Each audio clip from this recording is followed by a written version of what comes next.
Good morning and welcome into Live Now from Fox. I'm your host, Gabrielle Amato, live now from our Orlando studios, 6 a.m. here on the East Coast. And thank you for choosing to begin your morning with us here on the show. We do want to get you up to speed and out the door this morning with today's top stories. And that, of course, does bring us live to Europe, to Ukraine, to Poland, where we are monitoring a slew of live feeds and live events that we are expecting this morning. Let's take a live now look at all of that we are anticipating today. Civilians today bracing for more attacks on day 15 of the Russian invasion of Ukraine. The world this morning condemning the most recent act of horror, an attack on a maternity and children's hospital in Mariupol yesterday that we can now confirm has killed 3 and injured 17. Amongst the people that lost their lives yesterday, a child. We can also confirm this morning that Vice President Kamala Harris, she has landed in Poland. She met earlier this morning with the Polish Prime Minister. We do have video of that meeting that we want to bring to you. And she did make a brief address, and there you're seeing on your screen, very soon she is set to give a joint press conference with the president of Poland.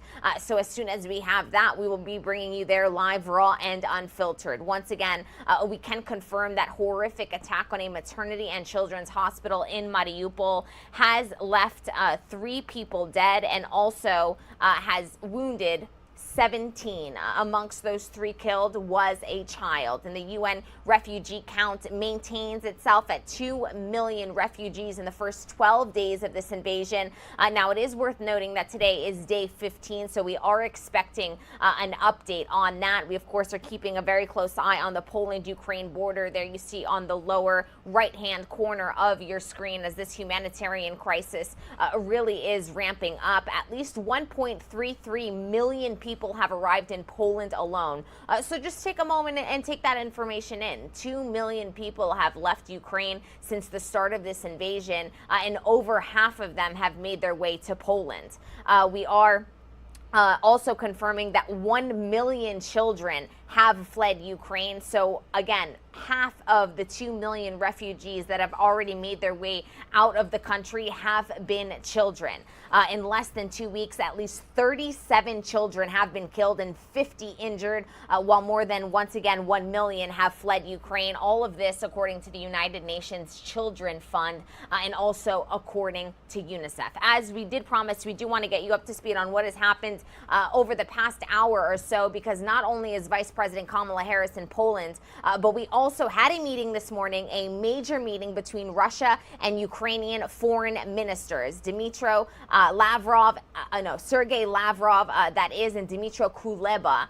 Those 2 gentlemen met today in Turkey, and there was no progress out of that meeting. So we're going to get you live sound from all of these events that I'm bringing you, beginning first and foremost with Vice President Kamala Harris, who once again, she is in Poland today. She met Madam Vice President, it's so good to welcome you in Poland. And well, like in those specific circumstances, I'm so happy that we have such a strong alliance with the United States. It's very important to strengthen the eastern flank, in particular right now with what is happening in the Ukraine, and we have to dedicate quality time to discuss how to help Ukrainians to maintain their sovereignty, territorial integrity, and their freedom, because they are fighting for our freedom, for the freedom of the whole of Europe. Thank you also for your brave decision about being independent of the Russian oil and gas, because this is their money for the war machine, so to say, in the first place. So thank you so much for being with us in Poland. Thank you, Mr. Prime Minister, and for this warm welcome. I wish it were under other circumstances. And I am here, standing here on the eastern flank of NATO to reaffirm our commitment, the United States commitment to Poland and our NATO allies. And there is no question that we stand united as it relates to many issues, and the particular issue of Ukraine, and what we are prepared to do to defend all of the principles that are integral to us as NATO countries in terms of fighting for the sovereignty and territorial integrity of, in this case, Ukraine. I appreciate the conversation that you and I had by telephone just last week, where we discussed a number of issues that includes the extraordinary work that your leadership, the people of Poland, have been doing. People of Poland, yeah. Yes. Thank to you. invite, with such courage and such generosity, the refugees who have fled Ukraine. I have been watching and reading about the work of ordinary people doing extraordinary things in this time of great difficulty. And so I bring you thanks from the American people to the Polish people for what you all have been doing.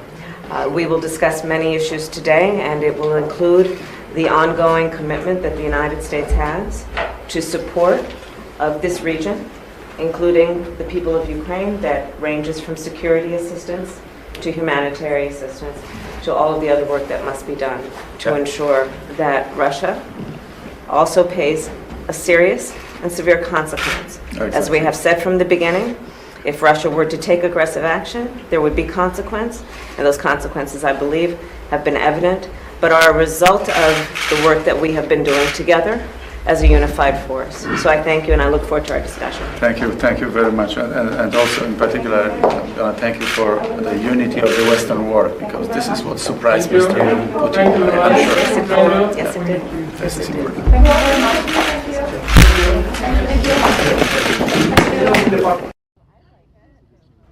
And those were remarks made earlier today. Vice President Kamala Harris here in Poland. She is expected to, her car is expected to pull up right here. And then, of course, we are expected, we'll take you back out to this triple view here. We are expected to get her into this room in the large box on your screen here. She is expected to speak with the president of Poland, and they are expected to give a joint press conference. Amongst the things that are going to be discussed and most definitely addressed by reporters after this press conference is, of course, the topic of those planes that we have been talking about for the past couple of days. President Zelensky of Ukraine has asked the West for new planes, those MiG Soviet-era planes that they are in desperate need of to attempt to close the sky. President Zelensky has asked for a no-fly zone. NATO maintains that that is simply not an option. So he has asked for the second best thing, which is those planes. Poland has said that it will send the planes to a United States air base that is located in Germany for the U.S. to provide for Ukraine. But of course, this could be perceived by Russia as an escalation of the conflict.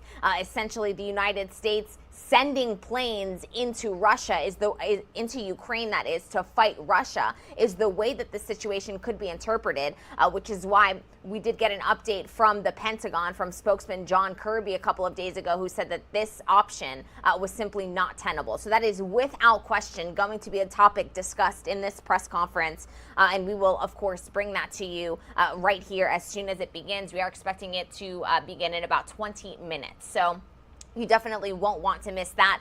Also this morning, a major meeting between Russia and Ukraine's foreign ministers. They met in Turkey in the first high-level set of talks between the two countries since Moscow invaded Ukraine. Ukrainian Foreign Minister Dmytro Kuleba and, of course, the Russian Foreign Minister Sergei Lavrov.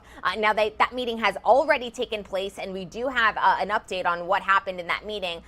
Foreign Minister Sergei Lavrov of Russia leaves the door open to a meeting between President Putin and President Zelensky. He has said, quote, "I hope that this will become necessary at some point, but preparatory work needs to take place before this." Lavrov also said that no one was planning to negotiate a ceasefire here. On the flip side, Dmytro Kuleba, he has said that there was essentially no progress made in this meeting. He made an address that, of course, was not in English. It was in Ukrainian, and so we cannot play that for you live. But he took questions after that address in English, where he recaps really the message in his statement. So we want to be sure to play that for you right now. This happened once again within the past hour. So this is all breaking news coming into our newsroom. Let's take a listen.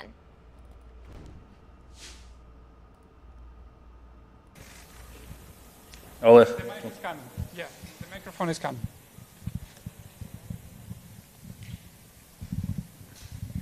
Thank you, Mr. Foreign Minister. My first question is actually about your recent meeting, as you just talked about. Did you get an impression that this attacks will continue from your talks after this meeting. And it also leads to my next question, which is, have you received a promise or a promise about receiving any military jets from the U.S. or any country from the West to continue your struggle against in this war? Thank you. No, we did not discuss military supplies to Ukraine. Upon my initiative, we dedicated most of the time to addressing humanitarian issues on the ground, because I believe this is it is the utmost priority for diplomacy to bring relief to everyone who is suffering. And I appealed to Minister Lavrov in the most constructive way, though it was not easy for me all the time to listen to what he was saying, but I appealed to him a number of times with the request to address urgently the humanitarian issues. When it comes to the first part of the question, my impression is that Russia is not in a position at this point to establish a ceasefire. They seek a surrender from Ukraine, but this is not what they are going to get. Ukraine is strong, Ukraine is fighting, Ukraine made Russian initial plans fail. We are ready to seek balanced diplomatic solutions to put an end to this war, but we will not surrender.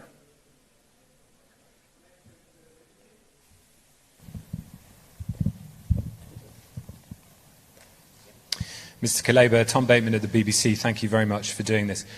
Can I ask you first about the issue of a 24-hour ceasefire? You said there that Mr. Lavrov was not in a position or was not the decision maker, but that he would go and ask the question.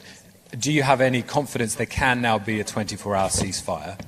And can I ask you about the wider issues? Because we know that Mr. Peskov, for example, was saying that the fighting, the invasion will stop if there is a commitment by Ukraine not to join NATO, to recognize the regions in the east as independent. Was there any discussion? Did the Russians ask you about these wider issues? And are you prepared to make any concessions on those? No, Minister Lavrov said that all of these issues should be discussed on a different track, the so-called Belarus talks. And he did not go into details on this issue, but the broad narrative that he conveyed to me is that they will continue their aggression until Ukraine meets their demands. And the list of those demands is a surrender, and this is why it's not why it is not acceptable to us. The last thing I want today is to kill hope in the civilians who suffer from Russian air raids, bombardments, and the behavior of and the killings committed by Russian army on the ground. I shared with Minister Lavrov one episode in the hope that he would respond to it constructively, based on simple human values and respect for human life, about the murder of a civilian who was driving in a car. He made a wrong turn and was immediately shot by the Russian soldiers firing from a gun machine. These things must be stopped. These are the war crimes, and everyone involved in them will bear responsibility eventually.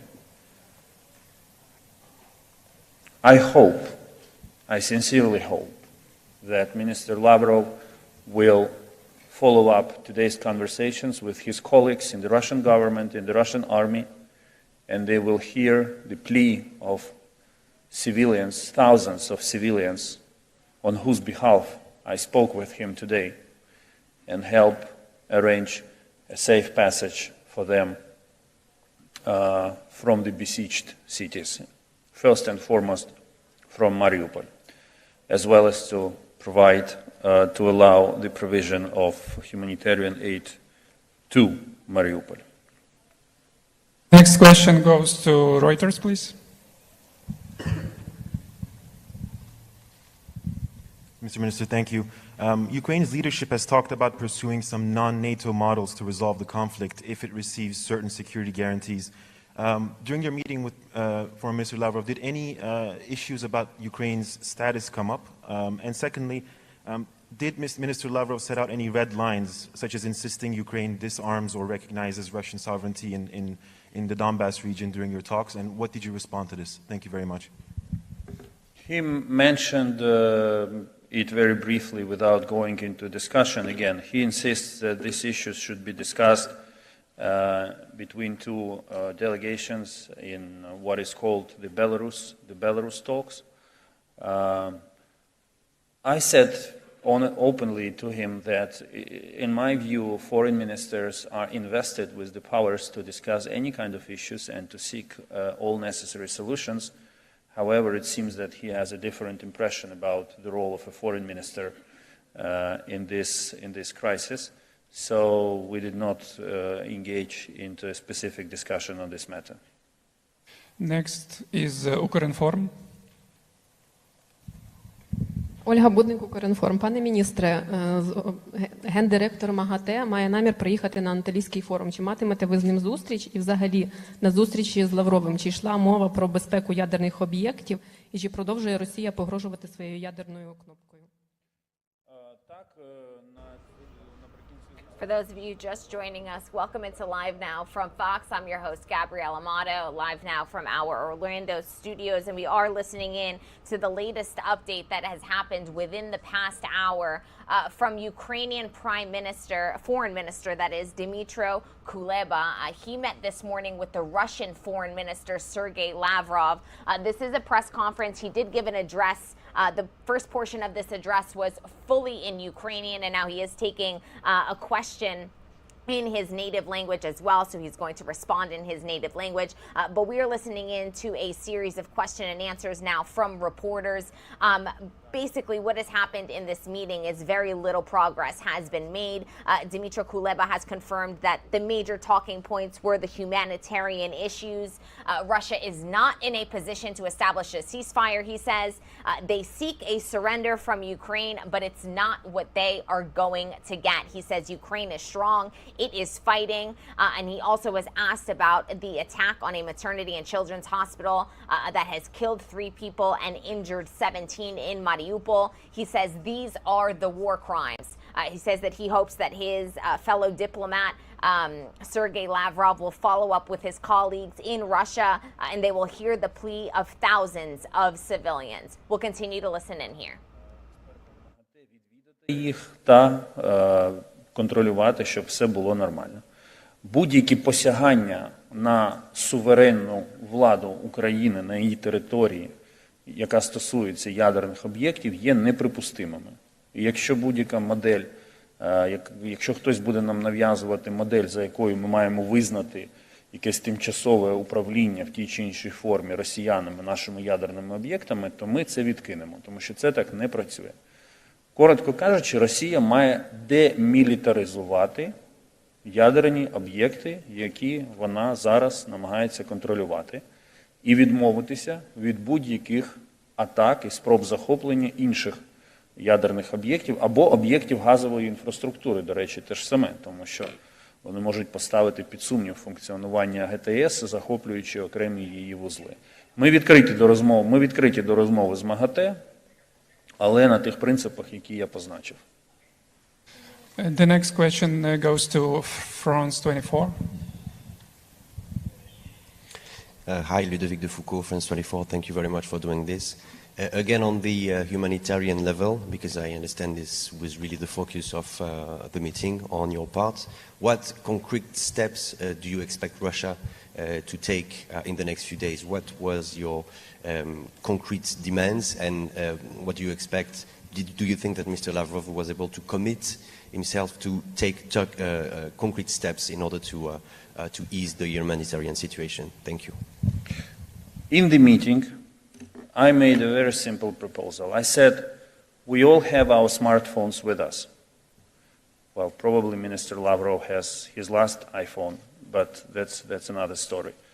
And I said, I can call my officials right away, my president, my prime minister, my commander-in-chief, and I give you 100% that they will provide all assurances that humanitarian corridors will work. I'm ready to do it right now, right here, in your presence. Can you do the same? Can you make the call? I'm sure you have all of them in the phone book. He did not respond to that.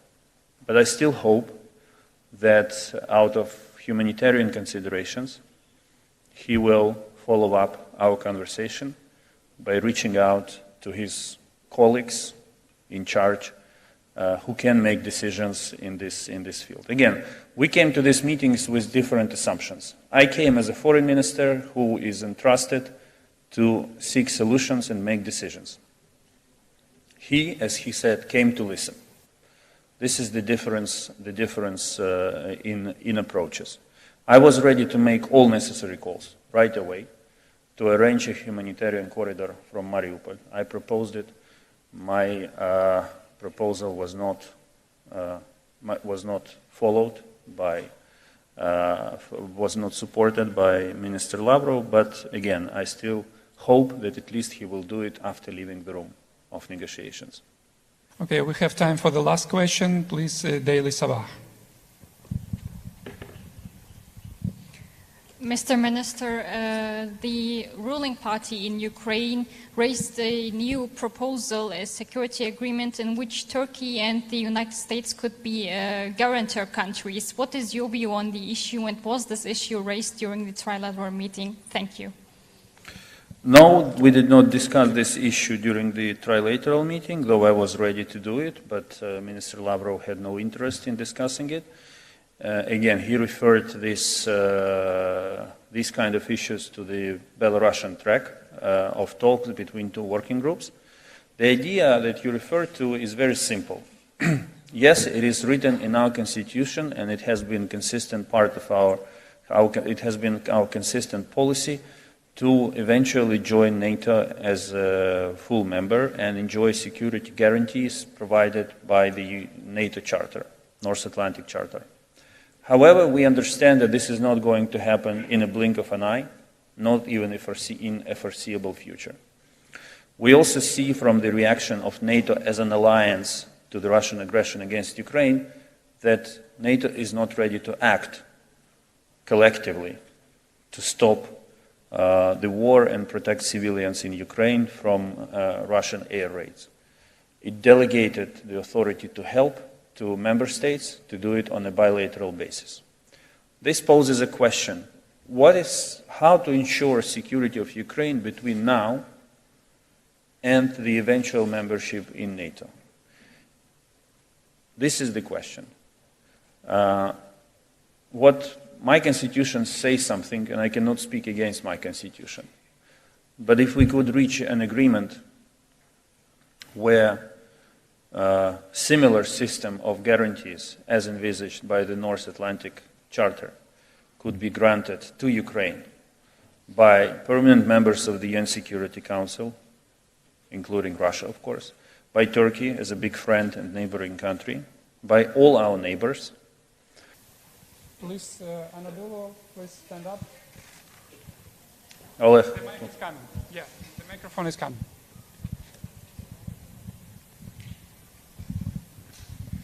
Thank you, Mr. Foreign Minister. My first question is actually about your recent meeting, as you just talked about. Did you get an impression that this attacks will continue from your talks after this meeting? And it also leads to my next question, which is, have you received a promise or a promise about receiving any military jets from US or And that was the latest update from Ukrainian Foreign Minister Dmytro Kuleba. We actually are getting in a live feed now, and I do want to take you out live there. We are staying in Turkey. And this is actually the Prime Minister of Turkey who served as a mediator in that meeting. So he mediated the meeting between the Russian Prime Minister, Foreign Minister that is, and the Ukrainian Foreign Minister. So I do want to listen in here live, raw and unfiltered. Karşı olmamaları, hatta Ukrayna'nın net bir şekilde hazır olması, gelecekte bu tür üst düzeydeki toplantıların gerçekleşebileceği yönündeki umudumuzu arttırdı. Teşekkür ederim. Son bir soru daha alalım.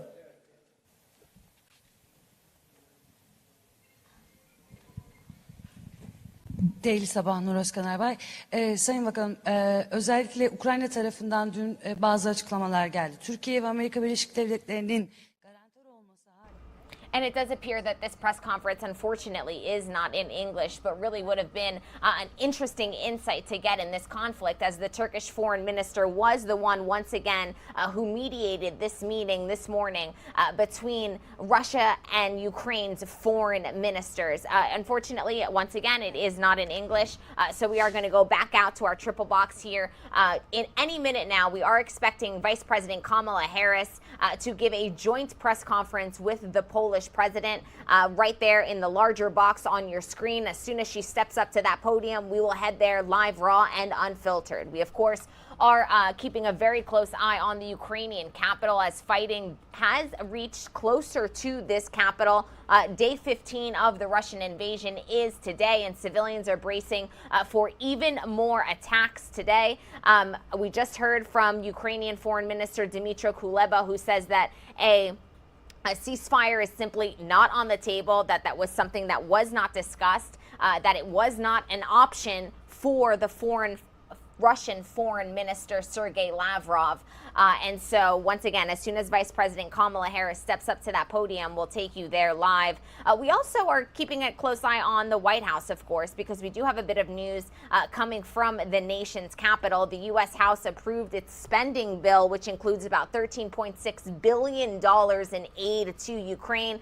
The House of Representatives voted late last night to pass this massive government spending bill, and that piece of $13.6 billion included to provide aid to Ukraine is included in that bill. All of this was in an effort to prevent a government shutdown, but the House passed on Wednesday night a stopgap bill to extend government funding through Tuesday. So a government shutdown is not expected. And once again, the United States, really a bipartisan effort here from the United States, from our officials, to get Ukraine the aid that it needs. Now, we did just hear from Ukraine's Foreign Minister, Dmytro Kuleba, with a little bit of a hint in his address. He said NATO is not ready to act collectively to help Ukraine, obviously pointing towards that no-fly zone. And I think also perhaps alluding to the slight disagreement that Poland and the United States had over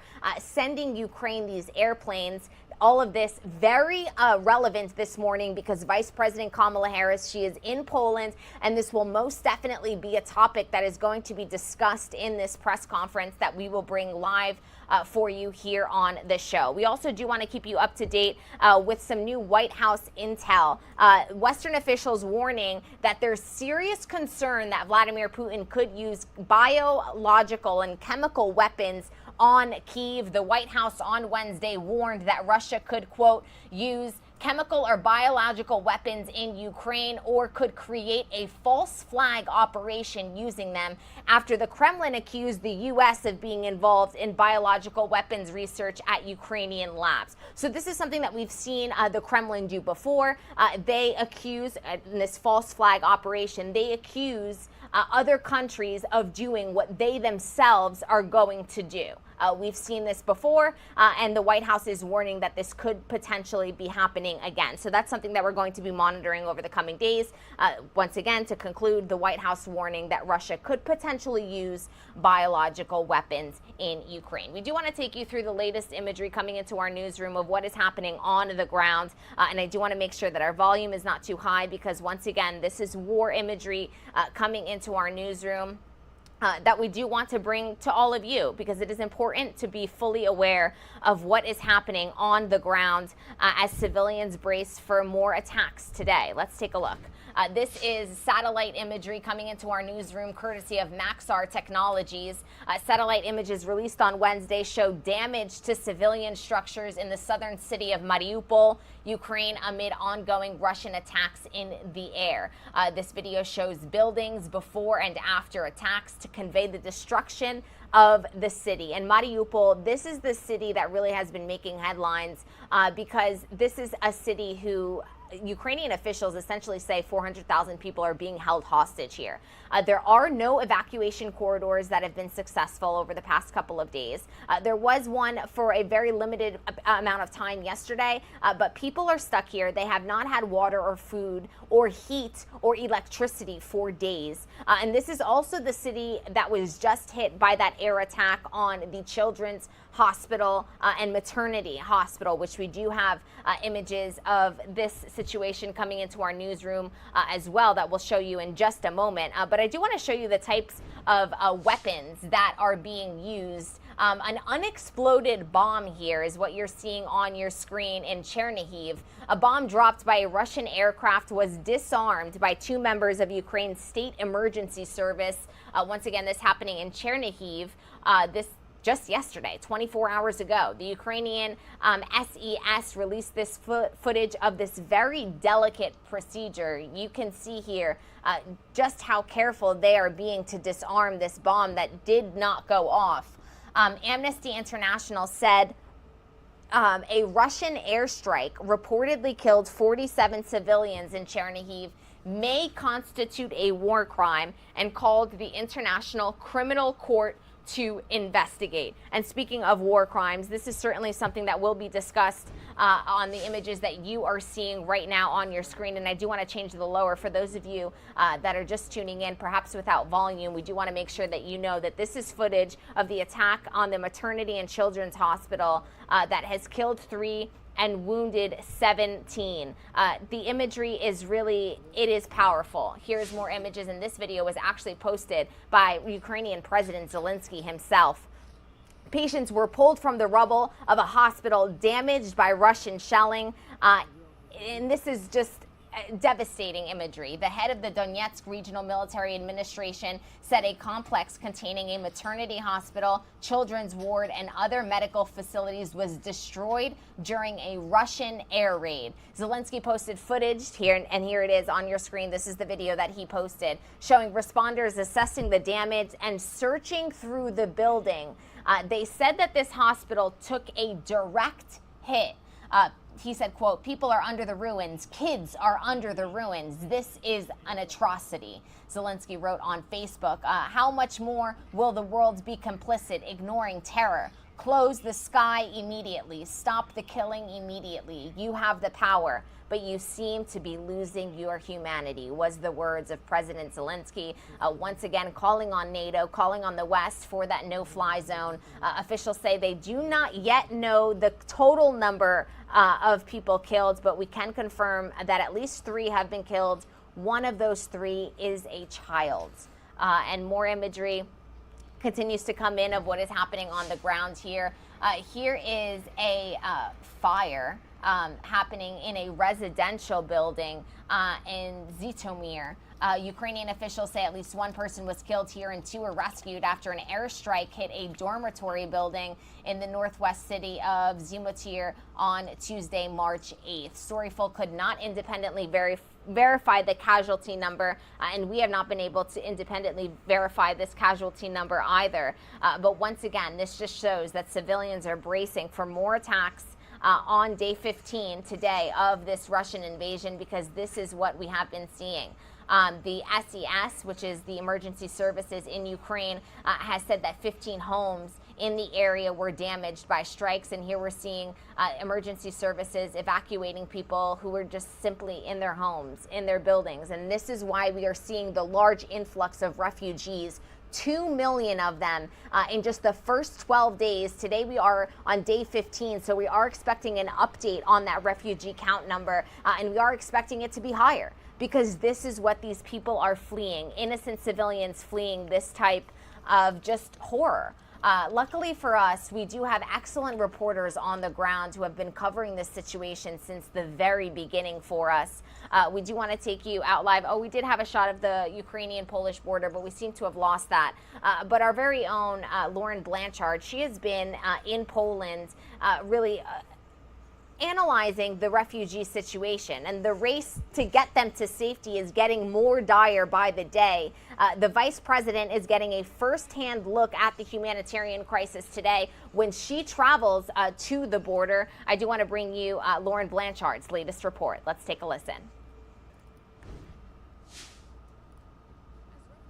To flood across borders, they face uncertainty and must rely on the help of strangers, while others still in Ukraine are trapped by Russian violence. A horrific scene in the port city of Mariupol, a Russian airstrike hitting a maternity ward and children's hospital. Injured pregnant women carried from the wreckage. The city witnessing some of the worst shelling in the country. What is happening is a genocide of Ukrainians. Ukrainian President Volodymyr Zelensky called the targeted attack on the hospital undeniable proof of war crimes by Moscow, imploring the world once again to do more to help his country. You must strengthen sanctions against Russia so that it never has the chance to continue this genocide. You need to pressure Russia so that it sits at the negotiating table and ends this barbarous war. The official civilian death toll now over 500, according to the United Nations. On Wednesday, some 35,000 citizens were able to escape through 3 humanitarian corridors, but thousands remain facing frigid temperatures. Today, Vice President Kamala Harris meeting with the Polish president and prime minister, focusing on ways NATO members can implement the economic sanctions on Russia. The highest level peace talks yet happening today between the foreign ministers of Russia and Ukraine. In Krakow, Poland, Lauren Blanchard, Fox News. And thank you to Lauren for her excellent reporting since the very beginning of this conflict. It is 6:38 here on the East Coast, and we are expecting Vice President Kamala Harris to step up to that podium in Poland. She is going to give a latest address on day 1 of her European trip to meet with NATO allies. It does appear that she is not there yet, so we will be sure to head there live, raw, and unfiltered as soon as she does. But in Lauren's piece, you heard a bit of an excerpt from the latest address from President Zelensky himself. I do want to play that for you in full because over the past 15 days, we have been getting updates from the president who is still in Kyiv, still in the Ukrainian capital. And this one did come to our newsroom. It is the latest one. So I want to be sure to play it for you live, raw, and unfiltered here on the show. Let's take a listen.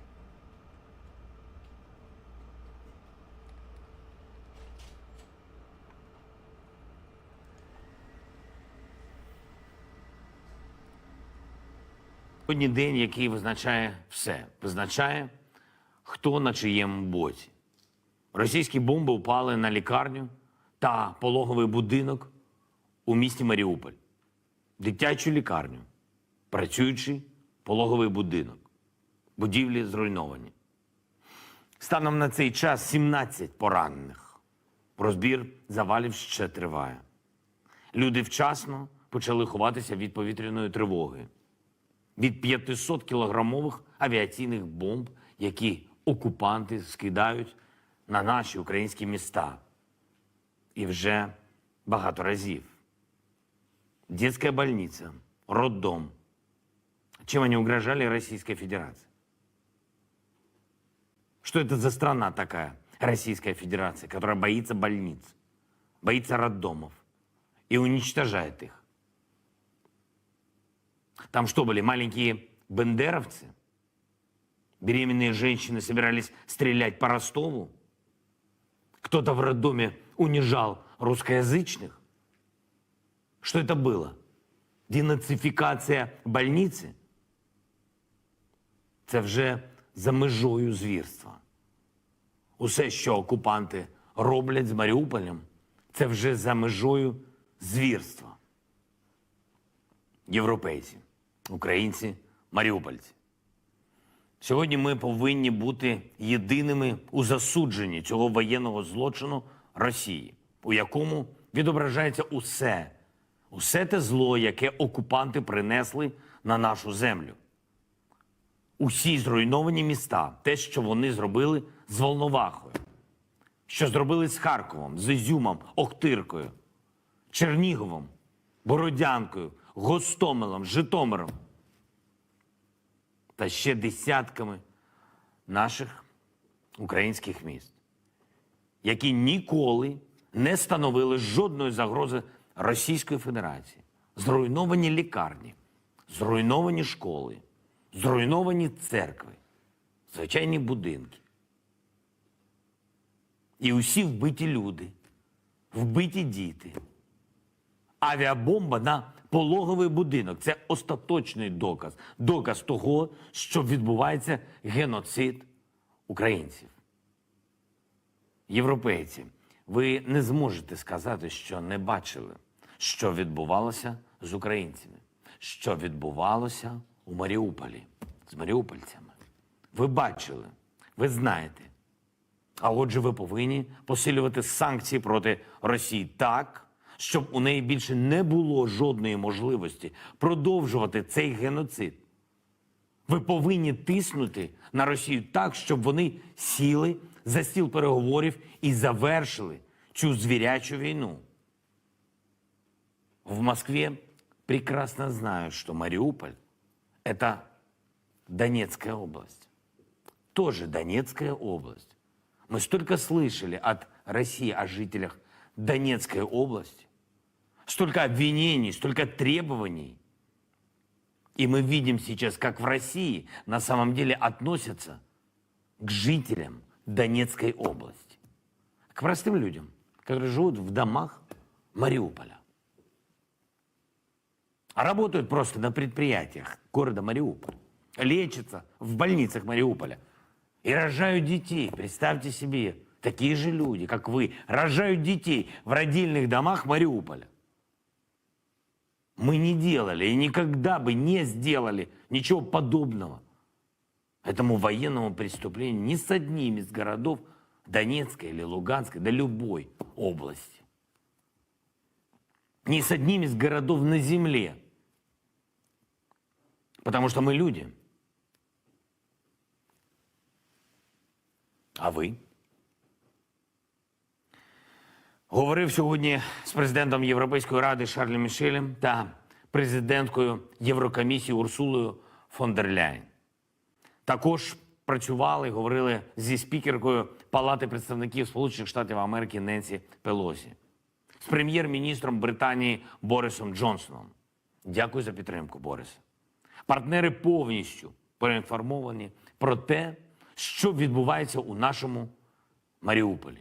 І про ситуацію в усіх інших регіонах України, де тривають бойові дії. Працюємо, щоб Росія відчула наслідки своїх дій. Робимо все для того, щоб нарешті убезпечити наше небо. Я вдячний абсолютній більшості українців, які підтримують цю позицію, які збирають підписи, які переконують своїх знайомих на Заході, пишуть у соцмережах, організовують мітинги. Ми маємо разом повернути деяким лідерам Заходу сміливість, щоб вони нарешті зробили те, що повинні були зробити ще у перший день вторгнення. Або закрити українське небо від російських ракет і бомб, або дати нам бойові літаки, щоб ми все зробили самі. Пауза без рішення стала вже просто вбивчою. Сьогодні нам вдалося організувати роботу 3 гуманітарних коридорів. З міста Суми, з міст і містечок Київської області та з Енергодару. Загалом було врятовано близько 35 тисяч людей. Завтра продовжимо. Готуємо 6 коридорів, молимося, щоб вийшло вивезти людей ще з Маріуполя, з Ізюма, з Волновахи тощо. вивести у безпечні міста нашої вільної України. І я впевнений, що кожен українець, чиєї допомоги ці люди потребують, зробить все можливе, щоб вони відчували наше піклування, поки не зможуть повернутися додому. І наостанок. Щороку, саме 9 березня, оголошуються лауреати Шевченківської премії, нашої національної премії, яка відзначає найвагоміший внесок у збереження і розвиток українського духу, нашої національної культури. Я вважаю, що під час воєнного стану і поки тривають запеклі бої за нашу свободу, треба дотримуватись наших традицій, не зраджувати їм, щоб ми зберегли все наше українське повністю, поки йдемо до перемоги, поки йдемо до миру. Указ підписано. Тепер з нетерпінням чекаю нагоди зустрітися з лауреатами. Але вже після перемоги. Після перемоги України. Слава Україні! And that was the latest update from President Zelensky, once again calling Russia's actions a war crime, once again calling on the West to offer support to close the air. And we are expecting that to be a topic of conversation in the room on your screens right now. This is a live look at Poland, where Vice President Kamala Harris, she touched down in Europe last night. She already had a meeting with the Polish Prime Minister, and we are expecting her to step up to this podium and give a joint press conference alongside the Polish president. Amongst the topics discussed will be those warplanes that it does appear that Poland and the United States are disagreeing on, a rare NATO disagreement. But we are going to get some clarity on the situation here in just a couple of minutes, as soon as Vice President Kamala Harris and the Polish president does step up and onto this screen. But we, of course, we're monitoring this NATO situation from a 360-degree angle. Ukraine's president is increasing pressure on NATO to send his Air Force MiG-29 jets, just as I said. But the Pentagon has rejected a Polish plan to fly the jets to Germany for eventual deployment to Ukraine. Our Fox News national security correspondent, Jennifer Griffin, she has this whole story to put us into perspective here, live from the Pentagon here. So let's take a listen.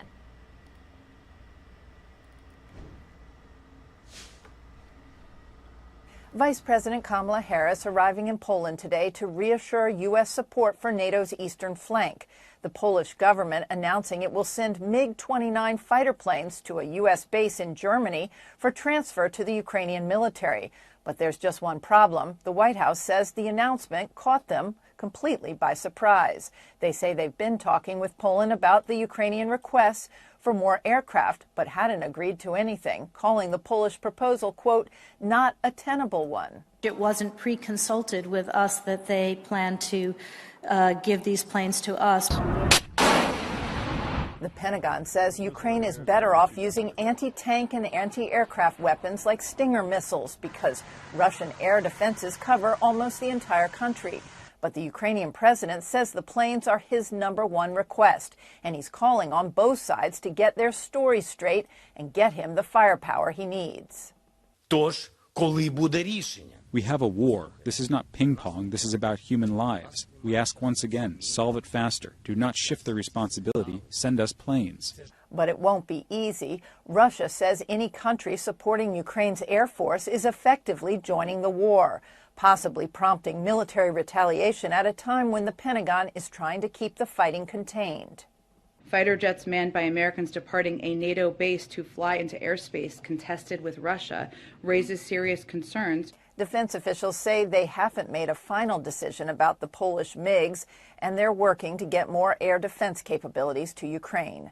At the Pentagon, Jennifer Griffin, Fox News. And thank you to Jennifer for that report that really puts this entire situation into perspective for us. A perfect timing, because it does appear we're seeing some movement in this room, although Vice President Kamala Harris is not at the podium yet. So we'll continue touching base with all of our reporters. Lawmakers on Capitol Hill have two big priorities to tackle this week. government funding to avoid a shutdown and a humanitarian aid package to Ukraine.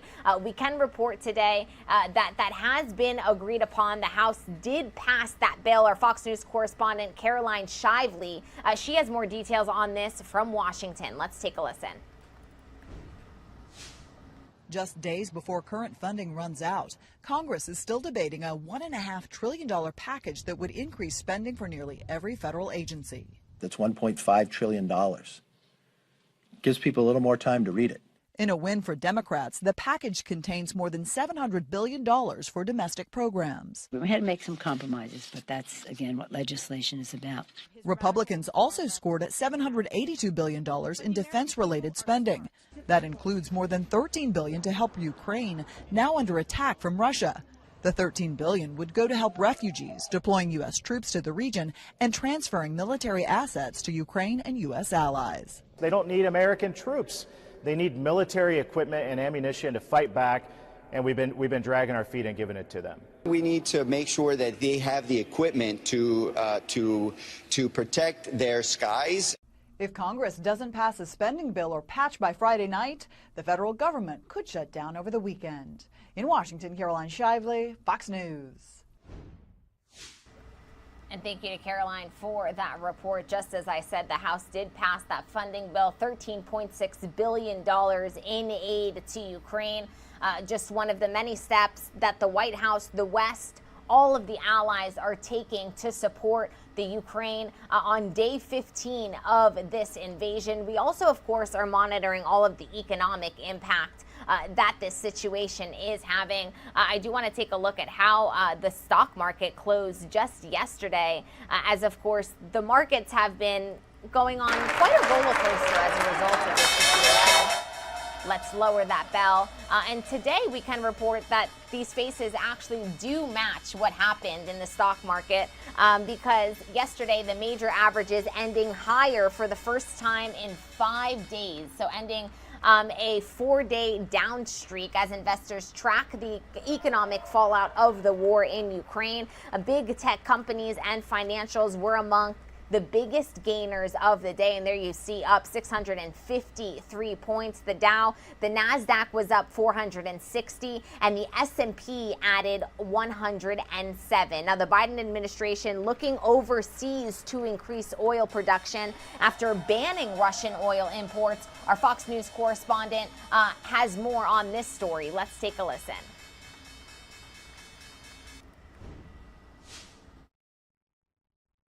Prices jumping 8 cents overnight to another all-time high of $4.25 a gallon. Oil analysts now expecting Americans to pay as much as $2,000 more on gasoline this year. It's just going up, and it's going to keep going up. As for the cause, well, President Biden has blamed Vladimir Putin's invasion of Ukraine, while the president's critics are blaming his policies, such as canceling the Keystone XL pipeline. Russia's buildup of troops, President Putin's decision to do that very early this year, led to a lot of the instability and volatility in the oil markets. After banning Russia oil imports, the Biden administration now looking elsewhere to increase production. But they're also facing some pushback. According to the Wall Street Journal, both Saudi Arabia and the United Arab Emirates declined the president's calls. While the White House disputes that, Republicans and some Democrats are urging him to ramp up domestic production to increase supply and stabilize prices. It won't happen overnight, but we need to do it, and we need to do it now. And we need to always remember the importance of being energy independent. State and local leaders are looking for other ways to ease the burden on consumers. Governor Gavin Newsom is proposing a gas tax rebate for Californians who own a car. One thing we cannot do is repeat the mistakes of the past, drilling even more oil, which only leads to even more extreme weather, more extreme drought, and more wildfire. According to Gas Buddy, the nationwide average for a gallon of gas could eventually hit about $4.50. In Los Angeles, William Lajeunesse, Fox News. And thank you to William Lajeunesse for that report. You did just see behind them gas in California above $6 a gallon. Really an unprecedented situation that we are monitoring here. But Vice President Kamala Harris, she is in Poland today to meet with NATO allies, and we are just minutes away from an address her alongside the Polish president. They're expected to step up to this podium here and give an update on the situation. We're seeing a lot of movement in this room, so we do expect that to be any second now. But continue. Oh, and there she is. There is Vice President Kamala Harris. She has entered this room. We want to take this full here.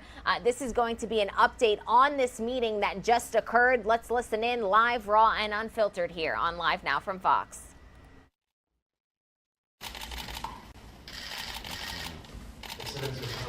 Your Excellency, distinguished Madam Vice President of the United States of America, distinguished ladies and gentlemen, this is a very important moment in our relations. But first and foremost, under these circumstances which we are facing right now in Europe, behind our eastern border, in Ukraine, friendly to us and with us, where the Russian troops are carrying out a barbarous aggression, murdering innocent people, murdering civilians, bombing maternity hospitals, from which, under dramatic circumstances, wounded women right before labor are being carried out. None of us has ever expected that we would be able to see such scenes in the 21st century, especially.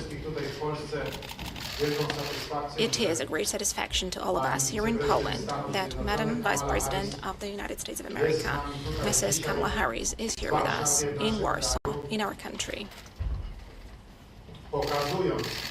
And she's demonstrating the strength and depth of the transatlantic and allied bond, demonstrating decisive engagement and commitment of the United States to the security of NATO's eastern flank and to Europe as a whole. Let me stress very forcefully, there is no doubt whatsoever that together with the United States and our other allies, within the framework of the North Atlantic Alliance and along with the entire free and honest world, we stand with Ukraine. We stand with Ukraine, and we will try to do our best to make sure that Ukraine can be defended. Thank you very much, Madam Vice President, for coming. Thank you for our meetings today, for the conversations that we have had. We had a meeting just a couple of minutes ago. We had a private meeting, a tete-a-tete meeting, and we also met with Polish and American delegations. We discussed all the important topics. And I highlighted very forcefully how important it is, and I thanked also for the position of the President of the United States, Mr. Joe Biden. I thanked for the position of Madam Vice President and her team, but I also thanked for the position of the U.S. Congress. I thanked for this necessity and actually the imposition of effective sanctions on the Russian Federation. The United States is in the vanguard of those sanctions, and speaking honestly, these sanctions are working. Above all, thank you also for all the support which is being provided to the fighting Ukraine, to Ukraine which is defending itself. Thank you for the humanitarian assistance which is being supplied there. And to you, Madam Vice President, I would like to thank for the involvement of all the organizations, of all the NGOs that are being involved in providing assistance, humanitarian assistance. Also, they are providing medical aid. They're providing equipment for children, for wounded, for the sick. My wife, Agata, is involved in this as well, and I know that in this respect, she is in cooperation with various institutions from the United States. She is in contact with the First Lady of the United States, Jill Biden. I'm very happy that this Polish-American cooperation is developing, but I'm pleased that it serves to provide common aid to the fighting Ukraine and common aid to all those who are suffering, all those who need this assistance from us. And today I shared with Madam Vice President, I described the situation that we are facing. I said that today, for a number of days actually, we have been receiving refugees from Ukraine in Poland. This number is close to 1.5 million persons who have come to us, and I'm addressing my compatriots right now. I was proud to tell Madam Vice President that all those people have not been sent to any camps and refugees camps. They have been accepted and received by Polish families in Polish homes. They are accommodated in Polish hotels, in Polish spa resorts, in Polish motels. Most often, however, they're accommodated with private people. They have been received by ordinary Polish people who feel deep in their hearts that they should extend a helping hand to the people in need. And I thank you so much for this to my fellow Polish people. This is a reason to be proud for us, for the Polish authorities, and I'm very, very much grateful to you for that. At the same time, I asked Madam Vice President for support, as it is quite obvious that such a huge refugee crisis is a surprise for Poland, and it is a complicated situation for Poland, for the Polish authorities. In the era of the crisis, the prices are growing, of fuel prices are growing, or generally the prices are growing. That is why we do need this support, and I'm going to be hugely grateful for any form of support, because we have to survive this difficult time. And we have to do that by helping our neighbors, because that is extremely important right now. However, first and foremost, we discussed security issues. The presence of Madam Vice President here in Poland is yet another demonstration of U.S. presence in Poland. Next to the U.S. troops that we have here, next to U.S. defensive systems that are protecting our skies today and our land, we also have with us here today the political representation, the top-level political representation of the United States, led by Madam Vice President. And this is a very clear political message where most important things are happening today on the global stage in Europe. We have to rescue Ukraine. All of us are acutely aware of that.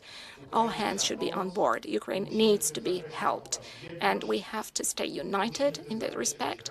We need to stand together in this respect within the North Atlantic Alliance, keeping solidarity, speaking absolutely with one voice, just as we have to stand together in the European Union and in all the other international communities. We have to impose more sanctions on Russia. We cannot accept such military activities which bear the characteristics or the features of a genocide, because I don't think that anybody is in any doubt. If hospitals are bombed where pregnant women are staying, where children are staying, when ordinary people are killed, where bombs are dropped, when missiles are launched into residential houses, where there are no military installations, then this is an act of barbarity, bearing the features of a genocide. It aims at eliminating and destroying a nation. Hence, we have to stand and present a very tough stance here as representatives of the free world. And Poland stands here together with the United States of America, just like, I have no doubt about that, all our allies stand with Ukraine and all the honest authorities and states, especially democratic states. And at the end of our conversation, I mentioned the fact that we want to boost our security also on our own here in Poland, also thanks to the purchase of American equipment for our armed forces. There are already ongoing programs, such as Patriot program, such as HIMARS program, the program of the purchase of F-35s, or the recently started program of the purchase of Abrams tanks for Poland. I asked Madam Vice President that those programs should be accelerated as far as this is possible, because we want to provide this state-of-the-art equipment to our armed forces as soon as possible. If there is such a need, I think everybody can see that. We do not need to comment on this situation. We are able to witness the dramatic scenes unfolding in Ukraine. Every day in the media, you can see those horrifying scenes. But at the same time, we're able to witness the huge heroism and incredible determination of the Ukrainian people. And we stand at the side of the Ukrainian people. We're going to support them with all our strength, but at the same time, providing the security of our countries, which is of crucial importance to us. Once again, thank you very much, Madam Vice President, for coming to Warsaw. Thank you for this demonstration that we stand together and that we are a huge Euro-Atlantic community of freedom and security. Thank you. I'd like to give the floor to Madam Vice President of the United States of America, Madam Kamala Harris. President Duda, and for the warm welcome. Under unfortunate circumstances, given what is happening in Ukraine, our friend. But I thank you for the warm welcome and for the very constructive and productive conversations we had today as part of our ongoing dialogue and friendship that spans generations. I would like to also speak directly to the Polish people. I have shared with your president that under his leadership and your leadership has been extraordinary. The world has been watching Poland, Mr. President, your leadership and the leadership of the people of your country. And we've witnessed extraordinary acts of generosity and kindness. We have seen through images on the television, looking at images of ordinary people doing extraordinary things in support of the dignity and the well-being of perfect strangers. So I first and foremost want to express the thanks for the people of the United States, to you, Mr. President, on behalf of our President, Joe Biden, and to the people of Poland for what you are doing every day. It really represents the best of who we are. We are here, and I am here in Poland today, as part of an enduring, long-standing friendship and commitment between the United States and Poland based on shared values and priorities. I am here, standing here on the northern flank, on the eastern flank, talking about what we have in terms of the eastern flank and our NATO allies, and what is at stake at this very moment. What is at stake this very moment are some of the guiding principles around the NATO alliance, and in particular, the issue and the importance of defending sovereignty and territorial integrity, in this case of Ukraine. As President Duda has described, we have been witnessing for weeks, and certainly just in the last 24 hours, atrocities of unimaginable proportion. A maternity hospital, a children's hospital, where we have witnessed pregnant women who were there for care,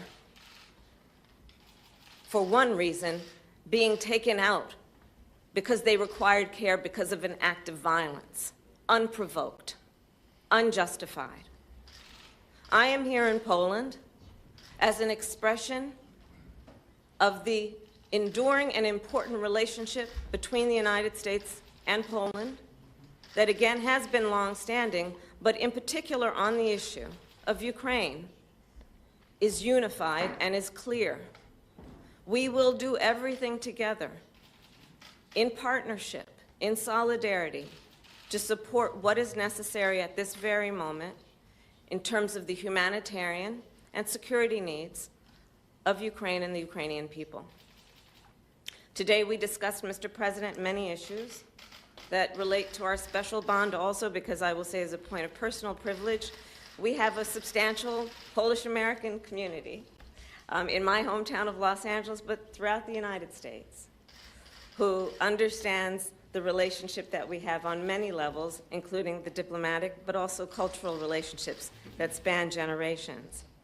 And so through all of that, and in the spirit of those relationships and our shared commitments, our shared commitment to the importance of international norms and rules, you and I discussed today many important topics, in particular as it relates to the eastern flank. And we talked specifically about what we care deeply about in terms of our commitment, the United States commitment to Article 5. I've said it many times, I will say it again. The United States commitment to Article 5 is ironclad. The United States is prepared to defend every inch of NATO territory. The United States takes seriously that an attack against one is an attack against all.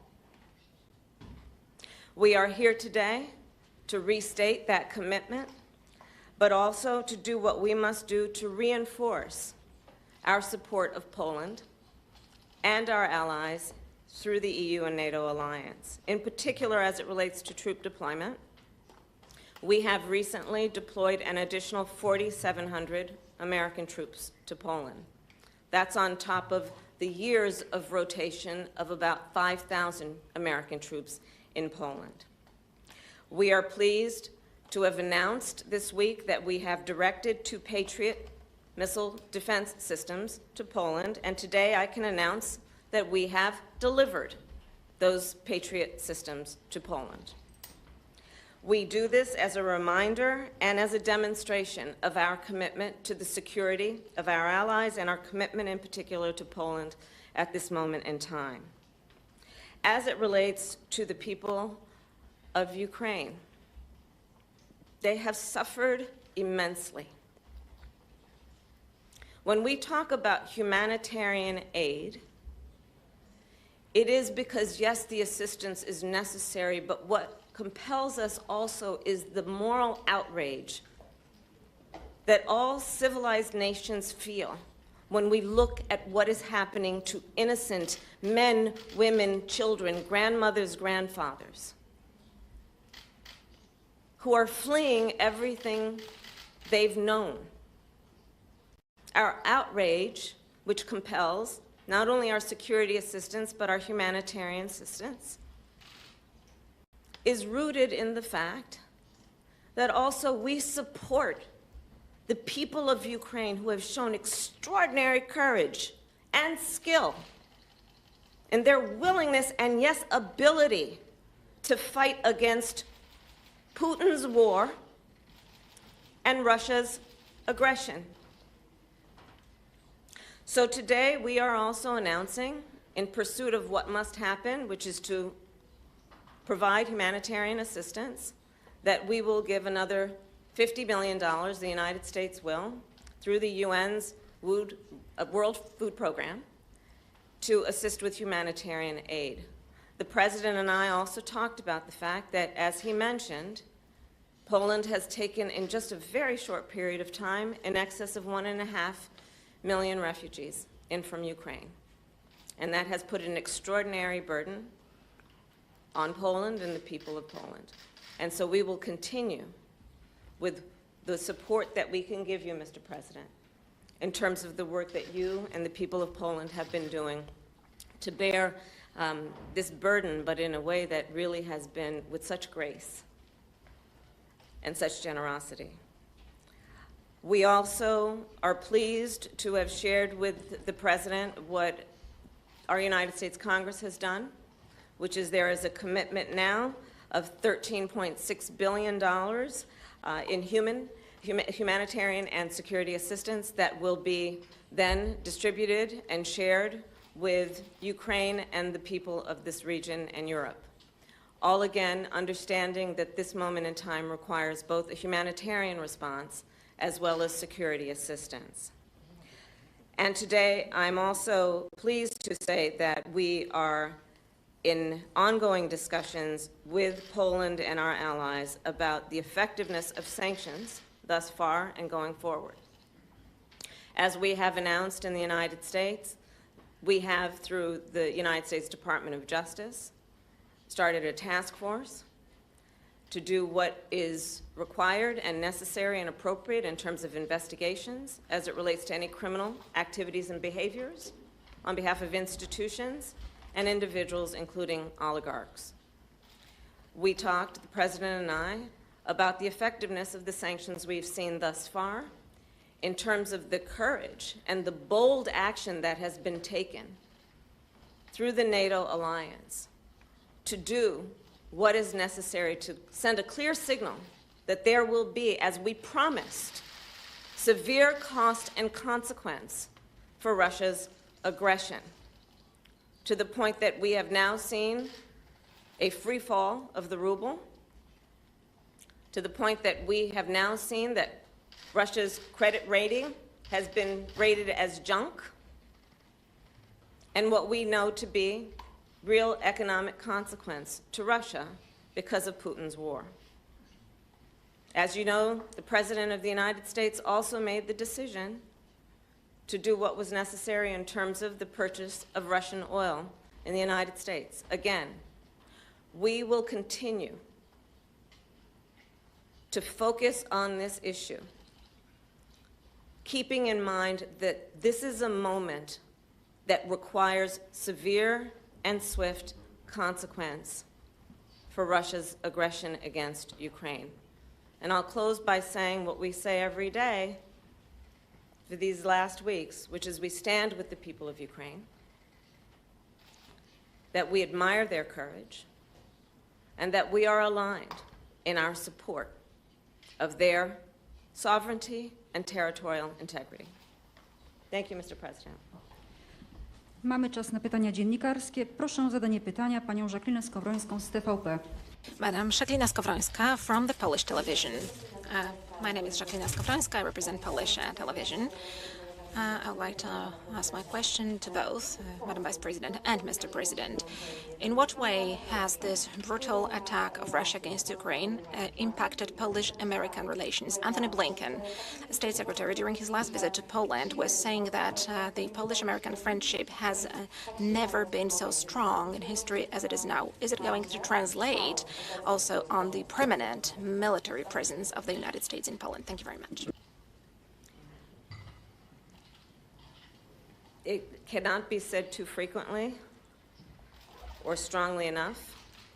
The relationship between the United States and Poland is a deep, enduring, and strong one, and dare I say, has become even stronger when we have been faced as a world with such adversity. I think we all know, even in our personal lives, adversity really, truly can present the real measure of an individual or a relationship.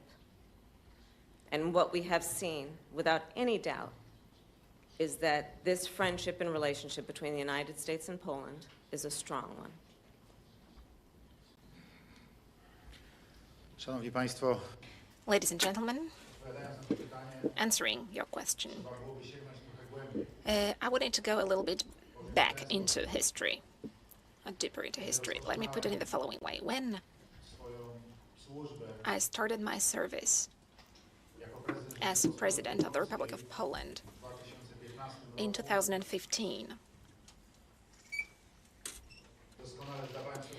I was perfectly aware of the fact that an aggressive Russia, like President Lech Kaczynski was saying in Georgia in 2008, would not stop only attacking Georgia in 2008 and attacking part of Ukraine in 2014. I knew that this appetite, this imperial appetite, will grow if the world does not react to that.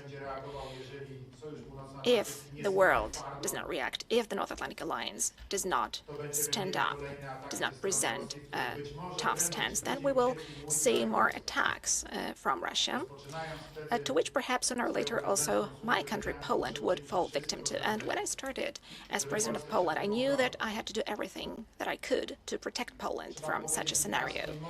One has to use very clear and strong words here in the presence of Madam Vice President of the United States. Those who understood well what I was saying back then, speaking about the Russian threat, were precisely the representatives of the United States, were the representatives of Barack Obama administration and the president himself back then, the U.S. generals as well. And precisely thanks to their support, we were able to obtain the North Atlantic Alliance presence on the eastern flank. We were able to execute the strengthening of the eastern flank for the first time since we joined NATO in 1999. It was precisely a NATO summit in Warsaw, through, first and foremost, the decisions of the U.S. President and his team, but also through the decisions of other allies whom we were able to convince, has led to putting this presence on the eastern flank of the alliance. And symbolically, in Poland, the United States is the framework nation. At the same time, the U.S. soldiers came here and started their rotational presence in Poland. It is a rotational, but also a persistent presence, enduring presence. It is a back-to-back presence, so soldiers change, but the U.S. Armed Forces are present on our soil all the time, and that was a breakthrough.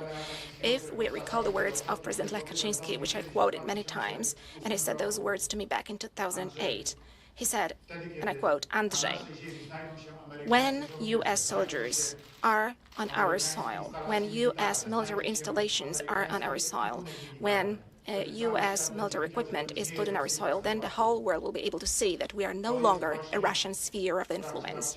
This is a true friendship. As Madam Vice President remarked today, a friend in need is a friend indeed. And that is why I'm really happy that today, when we are in need and when the NATO Eastern Flank is in need, the United States, by the decision of President Joe Biden, has deployed additional troops.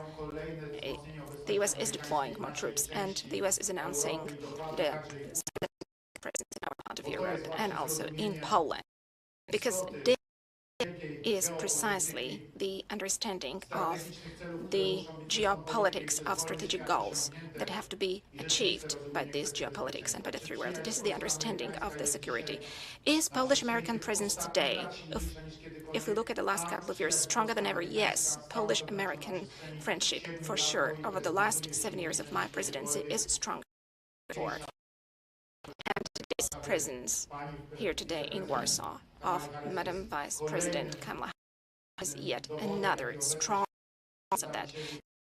The presence of all the representatives of Mr. President Joe Biden's administration here recently on our soil. Also, this is evidenced by the frequency of contacts that I have with the President of the United States. We frequently talk and discuss the most important security-related topics and our mutual relations. Yes, of course, whenever we speak about great politics and friendship, this is this friendship in great politics, and this is the friendship between states. For sure, this is the friendship between Poland and the United States of America. It is very strong right now, the strongest perhaps ever in history. The next question will come from Nandita Bose of Reuters. Hi, Madam Vice President. Thank you for, and President Duda, thank you for taking my question. President Zelensky has strongly asked for better air power in recent days. And my question is, what kind of alternative plans does the United States have to get materials to help Ukraine defend itself, especially now that you have declined Poland's offer on jets? Can you give us some specifics on what you discussed with the Polish leaders on this issue, Madam Vice President? And one for President Duda. The United States says, Mr. President, it was not consulted before you made the offer to make your jets available to the United States. Is that accurate? And did Poland act unilaterally in making an offer? If yes, why? Especially now that you have spoken about the strong relationship that U.S. and Poland has shared over the years. Thank you.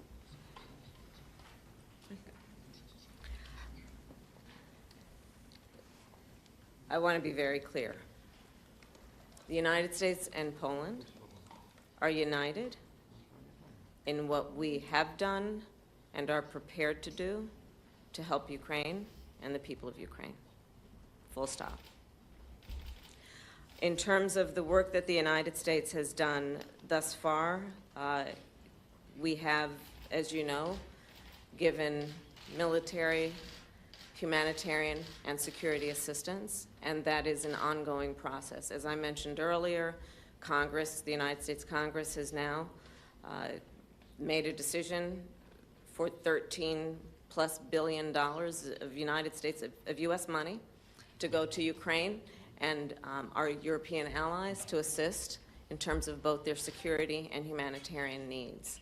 We have also just this past week given $240 million in security assistance delivered to Ukraine, and that's on top of the $1 billion in just the past year that we have of both their security and humanitarian. Facing the Ukrainian people and our allies in the Eastern Flank is something that occupies one of our highest priorities in terms of paying attention to the needs, understanding it is a dynamic situation and requires us to be nimble and to be swift. I mentioned being swift in terms of accountability and consequence, We also fully appreciate we must be swift in terms of providing assistance where we can be helpful, and we will continue to do that.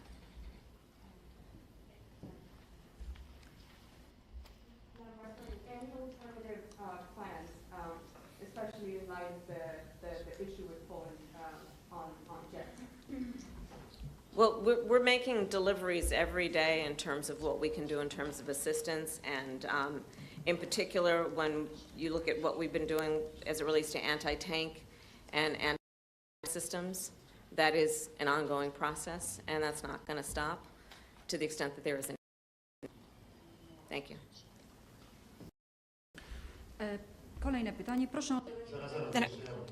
One moment, I need to give an answer as well. Madam,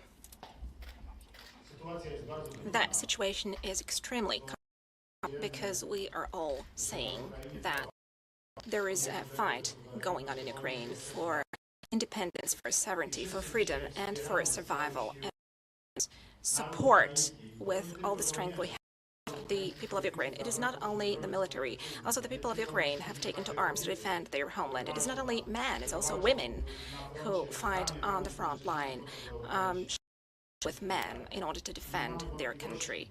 And we have no doubt whatsoever that they need help and assistance. Let me say something more. We accept that they have the right to demand this assistance from the international community. They can demand this support from NATO. We are getting them assistance and material assistance the best we can, trying to do our best. Some expectations were addressed in a very strong, vocal, towards Poland. We are members of the North Atlantic Alliance, and security-related issues are concerned. We have to look at these not only through our own lens, through the security of Poland, but we also have to adopt the perspective of the security of NATO as a whole. In a nutshell, we have to be a member of the North Atlantic Alliance. That is why there were requests addressed to us. Those requests were addressed to us by the Ukrainian side and also to a certain extent by the media. We behaved in such a way as a reliable member of NATO should behave. A member of NATO who does not want to expose NATO to any difficult situation. On the other hand, we, as members of NATO, also wanted and want to look for ways of support for the fight in Ukraine. And that is why we formulated a statement together with the Polish government, so myself as president, together with the Polish government, and this statement, this declaration was announced by the Polish Minister of Foreign Affairs. It talked about the Polish possibilities, military possibilities of assisting Ukraine. Simply, we decided to put those jets at the disposal of NATO, not expecting anything in return, because we stressed very clearly that as a gap filler for the donated equipment, we were able to buy what we would need as a replacement, and we ourselves were ready to provide our equipment free of charge. But we wanted NATO as a whole to make a common decision so that Poland remains a credible member of NATO, not a country who decides on its own on important issues which impact the security of NATO as a whole, which would impact the security of all members of NATO, also our neighbors who are part of NATO, members of NATO. Thank you. Another question, Mrs. Maja Wojciechowska, TVN 24. Madam Vice President, each day we can see death and unimaginable suffering of the Ukrainian people caused by decisions made by Vladimir Putin. My question is, will the U.S. supporting international investigation into war crimes committed by Russia in Ukraine? And can you see any political future for Putin? I to jest oczywiście też pytanie do pana prezydenta o tę polską stronę i przyszłość. This is also the question to the Polish president. Okay, I'll go. You go this time, please. jeżeli pani...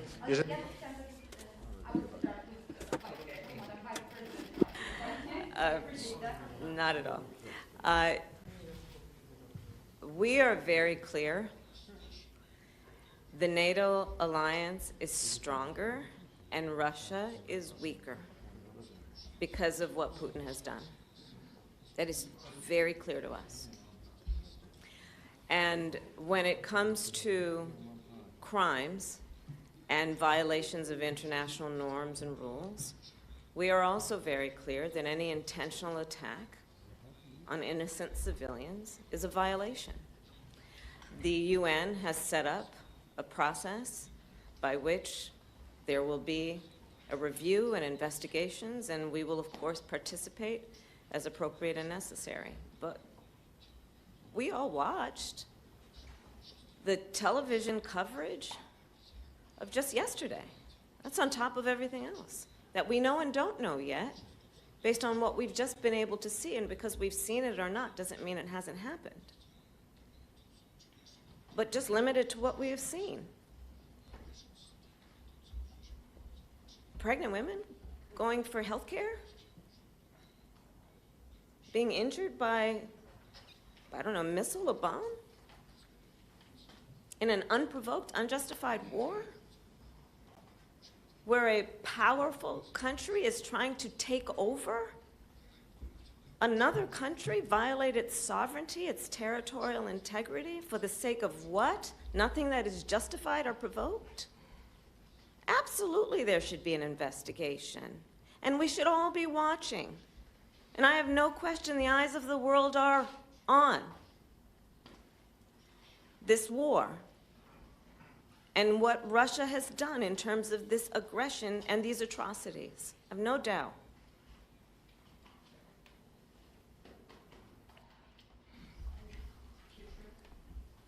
Dla nas oczywistą sprawą jest... It is obvious to us that in Ukraine, Russians are committing war crimes. I hope that also in the future it will be obvious for a court investigating those issues who bears responsibility for that. Now, please remember that the refugees from Ukraine are coming to us right now. And right now, as we speak, there are people crossing our border who witnessed their houses destroyed, who saw their neighbors being killed, who saw hospitals being bombed, who saw civilians being shot at, children being shot at. These are proofs. These are the reports of witnesses, and they also have those proofs on their smartphones. If you look at those footages, it just makes your blood curl. Such scenes are happening today, and they have been happening over the last days in Ukraine, and their perpetrators are Russians. A group of prosecutors has come to us, delegated by the court, to look at the facts of this case. They are collecting evidence. We, as Poland, try as much as we can to give them the best possible conditions for work and to fulfill this very difficult task. Let us remember, the witnesses are here. There is a lot of evidence, the footages, as I mentioned. We have those proofs, the evidence, all of that is being collected. The work is ongoing, and I do believe that it is going to result in very serious indictment acts. And I do believe that the war criminals will be sentenced, those responsible for the war that is happening in Ukraine right now as a result of this Band-Aid Russian assault. And the final question will be from Asma Khalid of NPR. Thank you. Thank you, Madam Vice President. I wanted to ask you about some reporting that my colleague here in Poland noticed. He recently spoke with the mayor of the largest border town, who told him that the refugee system is essentially not set up for this, that it will collapse. It's an improvised system that can work for maybe 2 weeks, but not indefinitely. And I'm wondering what the United States is going to do more specifically to set up a permanent infrastructure. And relatedly, is the United States willing to make a specific allocation for Ukrainian refugees? And for President Duda, I wanted to know if you think, and if you asked the United States to specifically accept more refugees. Okay. A friend in need is a friend indeed. Okay, I can first. Okay, so this time. Szanowna pani redaktor, Madam, the situation is very complex. This is what I was saying today, and I discussed this at length with Madam Vice President Kamala Harris. I said in a very blunt way that today we are seeing a refugee crisis. It is unfolding because Poland is still able to receive, it is all the time able to find the accommodation for those people who are coming to us all the time. But we have got almost 1,500,000 people who have come to us over the last couple of days.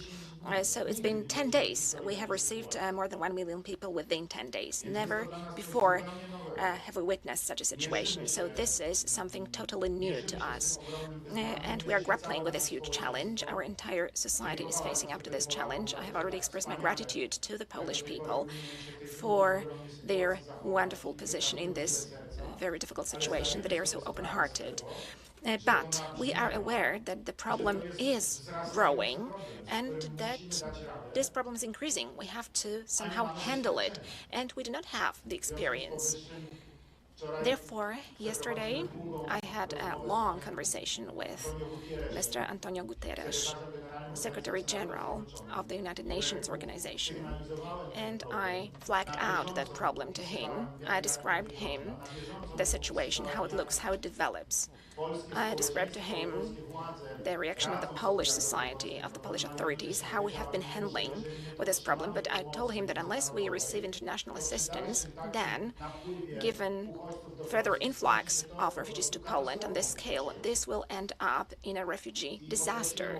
And I asked for help, both the material assistance, financial assistance, so that we are able to solve this in Poland. I also asked for expertise, for the know-how, because the UN has got experts who have seen a multitude of crises of this dimension, and I'm sure that they have worked out methods of how to handle it, and I'm sure they know how to solve the problems which ensue due to such a crisis situation.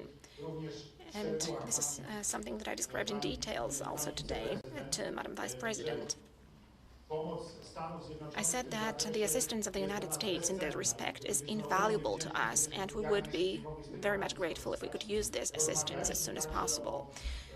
Furthermore, we discussed the refugees from Ukraine who have got relatives and families in the United States and who would be willing, at least for the time when the war is still waging, they would like to visit those families, to stay with their families in the United States and to wait there until the war is over, then come back to their homes. I asked to speed up and simplify the procedures for such people, the consular procedures to be simplified for those people who would like to leave for the United States, to give the opportunity to these people to see their families as soon as possible, to be reunited with their families, to help them to survive this time. So we are acting and we are looking for international support because indeed the vast majority of Ukrainian refugees are coming to our country.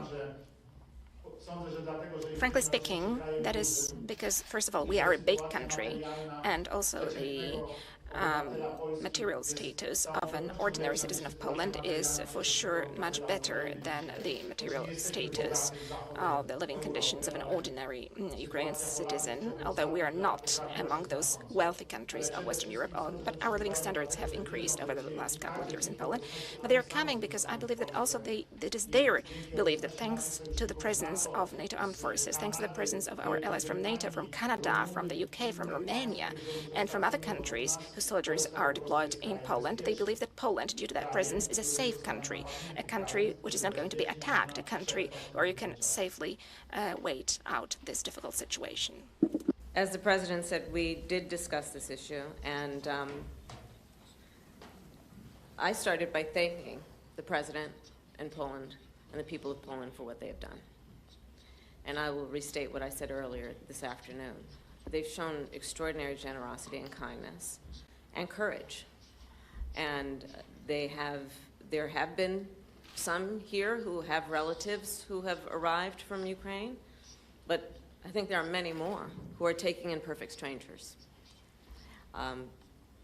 with barely a lot to give, but giving a lot nonetheless. So we recognize that, and we recognize the burden that it places on the government of Poland, on the president, and the infrastructure of this country. When you look at, as the president said, over 1.5 million people coming within 2 weeks virtually. Unprecedented if you track and look at refugee flows over the history of time from regions of conflict. So the United States is absolutely prepared to do what we can and what we must to support Poland in terms of the burden that they have taken on, that I think all of us who understand the moral obligation we should feel to help people who are fleeing harm and seeking refuge, the burden we should all be prepared to take on to support those people who are fleeing their home when they don't want to leave. In terms of what we are doing in the United States, we will then take this in terms of what we can do to support and look at those Ukrainians who want to come to the United States. What we are seeing thus far is large parts of that population who are fleeing Ukraine who desire to stay in Europe. You probably know that we have made a decision as it relates to TPS, the temporary protected status. So for Ukrainians that are in the United States, whose visa may expire or has expired, if they were in the United States before, I believe it's March, I don't have the exact date, they will be able to stay. They won't be required to leave even though their visa has expired, because of course we would not send them back to what is a war zone. And the bottom line is that I have stated the position to the President this afternoon. As we have said many times through our work collectively in the UN, through NATO, we will support Poland in terms of the burden it is facing and our collective responsibility to ensure the safety and well-being of these refugees. Na tym kończymy konferencję prasową. This concludes our press conference. Thank you very much for your participation, ladies and gentlemen. Thank you.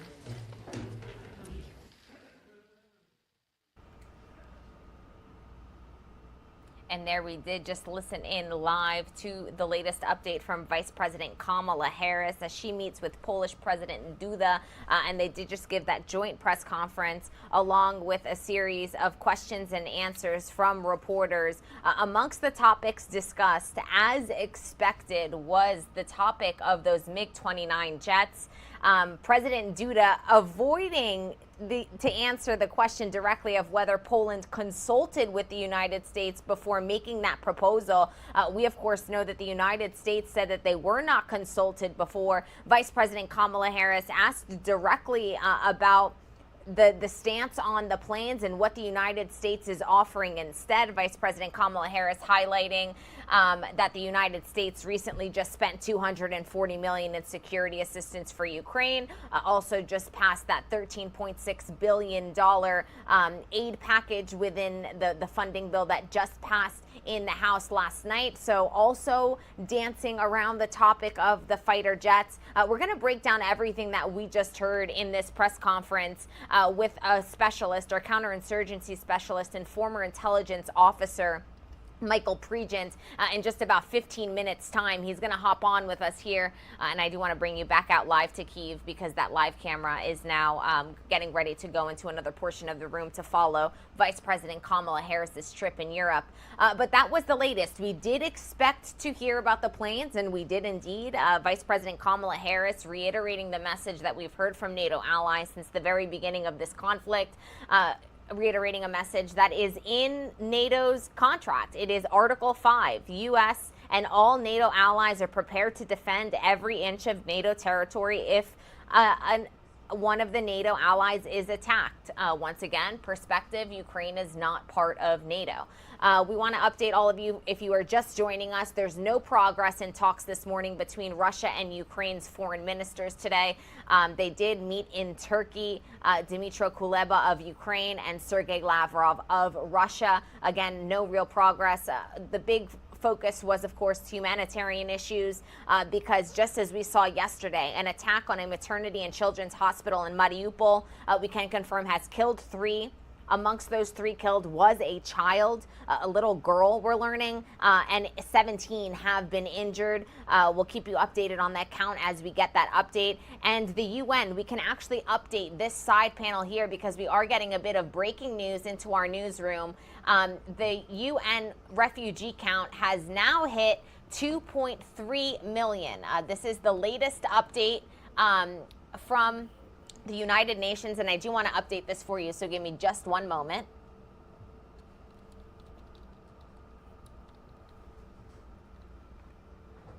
And there you are seeing that updated on your screens. This is what we do here on Live Now from Fox. We get real-time information and bring it to you in real time. 2.3 million, that is the UN refugee count at the moment since the start of this invasion. For context, again, we're on day 15, and we did just hear from Polish President Duda. 1.3 million, and we're expecting that number to go up too, since this number did just rise. But at the very least, 1.3 million people have gone to Poland alone. So over half of the refugees that have crossed from Ukraine into neighboring countries have entered Poland. Once again, a humanitarian crisis that will continue to evolve. We are going to step away for a quick 2-minute commercial break. We'll be right back.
Hi there, and welcome into Live Now from Fox. I'm your host, Gabrielle Amato, live now from our Orlando studios, 7:49 here on the East Coast on this March 10th. Day 15 of the Russian invasion of Ukraine, and we have been hearing from a slew of very important officials this morning all over the world. We first were in Turkey hearing from both Russia and Ukraine's foreign ministers as they met this morning, and we just brought you out live to Poland, where we heard from Vice President Kamala Harris and Polish President Duda as they put together a joint press conference, and we're of course asked about that conflict surrounding the planes that President Zelensky has been so desperately asking for as NATO continues to maintain that a no-fly zone is off the table. We do have some breaking news to bring to you all, so I do want to take you out to a live look at both Kyiv and the White House this morning. The big news coming into our newsroom right now as we speak here is that the UN has confirmed that the refugee count has risen. So the UN saying that the refugee count is now at 2.3 million refugees since the start of the invasion. Just days ago, this number was at 2 million. We can now report it is at 2.3 million. We did just hear from Vice President Kamala Harris, who complimented Polish President Duda and his people for the reception that they have and the way that they have welcomed the Ukrainian people into their country. 1.3 million Ukrainian refugees have crossed into Poland since the start of this invasion. This is the biggest refugee crisis that Europe has seen since World War II, and it is a refugee crisis that is going to continue to worsen in the coming days. We started the day off in Turkey, where talks between Russia and Ukraine's foreign ministers took place today. The Turkish foreign minister was the mediator in that meeting between Sergei Lavrov of Russia and Dmytro Kuleba from Ukraine. Now, we unfortunately can report that there was essentially no progress made in this meeting. These were the words of Dmytro Kuleba. He says that Russia was not there to discuss a ceasefire. That was also confirmed by Sergei Lavrov, who said, quote, quite literally, no one was planning to negotiate a ceasefire here. That from the Russian official. Dmytro Kuleba of Ukraine did confirm that really the big talking point was the humanitarian crisis on the ground that we've been bringing to you and images of live since the very beginning. Obviously, the big goal is to get those humanitarian corridors in action to evacuate these innocent civilians that are continuing to lose their lives. Most recently, we just saw an attack on a maternity and children's hospital that killed 3 and injured 17 in Mariupol. We can bring you images of this conflict that have made their way into our newsroom. And here is a video that President Zelensky actually posted himself. I want to lower the volume here because this is obviously wartime footage that is very loud. But here is images of this maternity hospital, both a maternity and a children's hospital that was attacked by Russian airstrikes. And there is just the devastating consequences and the devastating a demolished building, windows smashed. President Zelensky saying that children were in this hospital. They are under the rubble. We have seen images, pictures of pregnant women being carried on stretchers over the rubble that is on the ground. President Zelensky saying that this is the example. These are the examples of the war crimes that are currently being investigated. And so this is some of the breaking news that we are monitoring this morning. We want to bring you back out live to the White House where we of course, are keeping up to date on the latest reaction from our officials here in the United States, from Congress, from the House of Representatives, from President Biden himself. The U.S. House approved its spending bill overnight, which includes a $13.6 billion aid package to Ukraine. So that we can confirm to you also today. This will also avoid a government shutdown. So some good news to bring to you. The government will not be shutting down. Some bad news, perhaps. U.S. gas prices and a new record high for U.S. gas across the United States. We saw gas at over $6 a gallon in California, a situation that is having a lot of economic impacts on all of our lives that we will also continue to monitor here for you on Live Now from Fox. We also want to keep you updated on a different situation we're keeping an eye on. The White House yesterday warning that Russia could potentially use biological weapons in Ukraine. Like I said a couple of minutes ago, in just about 7 minutes, we are going to have a counterinsurgency expert to break down what we heard from Kamala Harris about sending those planes to Ukraine, to break down the tactics being used by Russian forces on the ground, and to also talk about these potential biological weapons. What does this mean? What is the intelligence that the United States has? What does it really mean? Are we going to see biological warfare used now on the ground in Ukraine? We're going to have those answers for you and try to dissect this situation a bit more in just a couple of minutes with that expert. But I do want to play for you the latest address from President Zelensky to his people. Actually, you know what? No. We are going to go back to Dmytro Kuleba, who spoke to reporters this morning, because this is the latest news. This is the latest response that we are getting from Ukrainian officials on this day. Of course, his address was in Ukrainian at the top of the morning, but he did take questions from reporters after that address in Ukrainian, and I do want to play that for you because those responses are in English, and this is where we really get insight into those high-level talks that happened just a couple of hours ago, the first time that these top-level officials have met since the start of this invasion. Let's take a listen.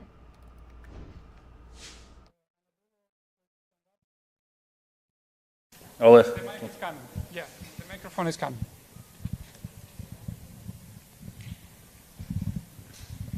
Thank you, Mr. Foreign Minister. My first question is actually about your recent meeting, as you just talked about. Did you get an impression that this attacks will continue from your talks after this meeting? And it also leads to my next question, which is, have you received a promise or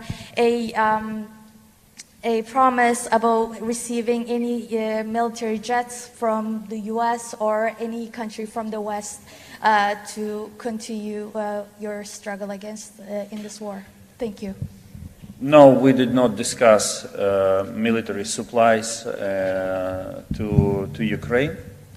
Upon my initiative, we dedicated most of the time to addressing humanitarian issues on the ground, because I believe this is it is the utmost priority for diplomacy to bring relief to everyone who is suffering. And I appealed to Minister Lavrov in the most constructive way, though it was not easy for me all the time to listen to what he was saying, but I appealed to him a number of times with the request to address urgently the humanitarian issues. When it comes to the first part of the question, my impression is that Russia is not in a position at this point to establish a ceasefire. They seek a surrender from Ukraine, but this is not what they are going to get. Ukraine is strong, Ukraine is fighting, Ukraine made Russian initial plans fail. We are ready to seek balanced diplomatic solutions to put an end to this war, but we will not surrender.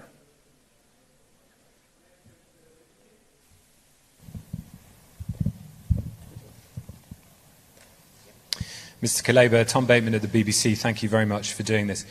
Can I ask you first about the issue of a 24-hour ceasefire? You said there that Mr. Lavrov was not in a position or was not the decision maker, but that he would go and ask the question. Do you have any confidence there can now be a 24-hour ceasefire?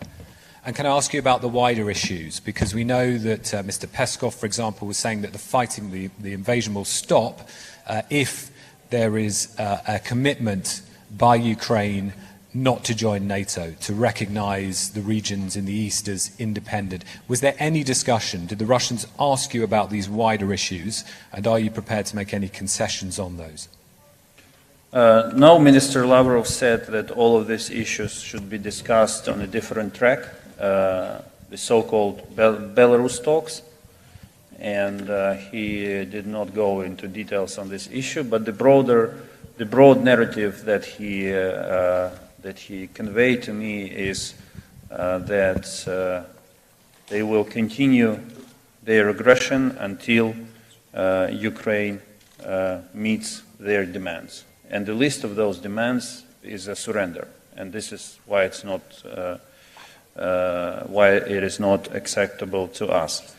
The last thing I want today is to kill hope in the civilians who suffer from Russian air raids, bombardments, and the behavior of and the killings committed by Russian army on the ground. I shared with Minister Lavrov one episode in the hope that he would respond to it constructively, based on simple human values and respect for human life, about the murder of a civilian who was driving in a car. He made a wrong turn and was immediately shot by the Russian soldiers firing from a gun machine. These things must be stopped. These are the war crimes, and everyone involved in them will bear responsibility eventually. I sincerely hope, that Minister Lavrov will follow up today's conversations with his colleagues in the Russian government, in the Russian army, and they will hear the plea of civilians, thousands of civilians, on whose behalf I spoke with him today, and help arrange a safe passage for them from the besieged cities, first and foremost from Mariupol, as well as to provide, to allow the provision of humanitarian aid to Mariupol. Next question goes to Reuters, please. Mr. Minister, thank you. Ukraine's leadership has talked about pursuing some non-NATO models to resolve the conflict if it receives certain security guarantees. During your meeting with Foreign Minister Lavrov, did any issues about Ukraine's status come up? And secondly, did Minister Lavrov set out any red lines, such as insisting Ukraine disarms or recognizes Russian sovereignty in the Donbass region during your talks? And what did you respond to this? Thank you very much. He mentioned it very briefly without going into discussion again. He insists that these issues should be discussed between two delegations in what is called the Belarus talks. I said openly to him that, in my view, foreign ministers are invested with the powers to discuss any kind of issues and to seek all necessary solutions. However, it seems that he has a different impression about the role of a foreign minister in this crisis. So we did not engage into a specific discussion on this matter. Next is Ukrinform.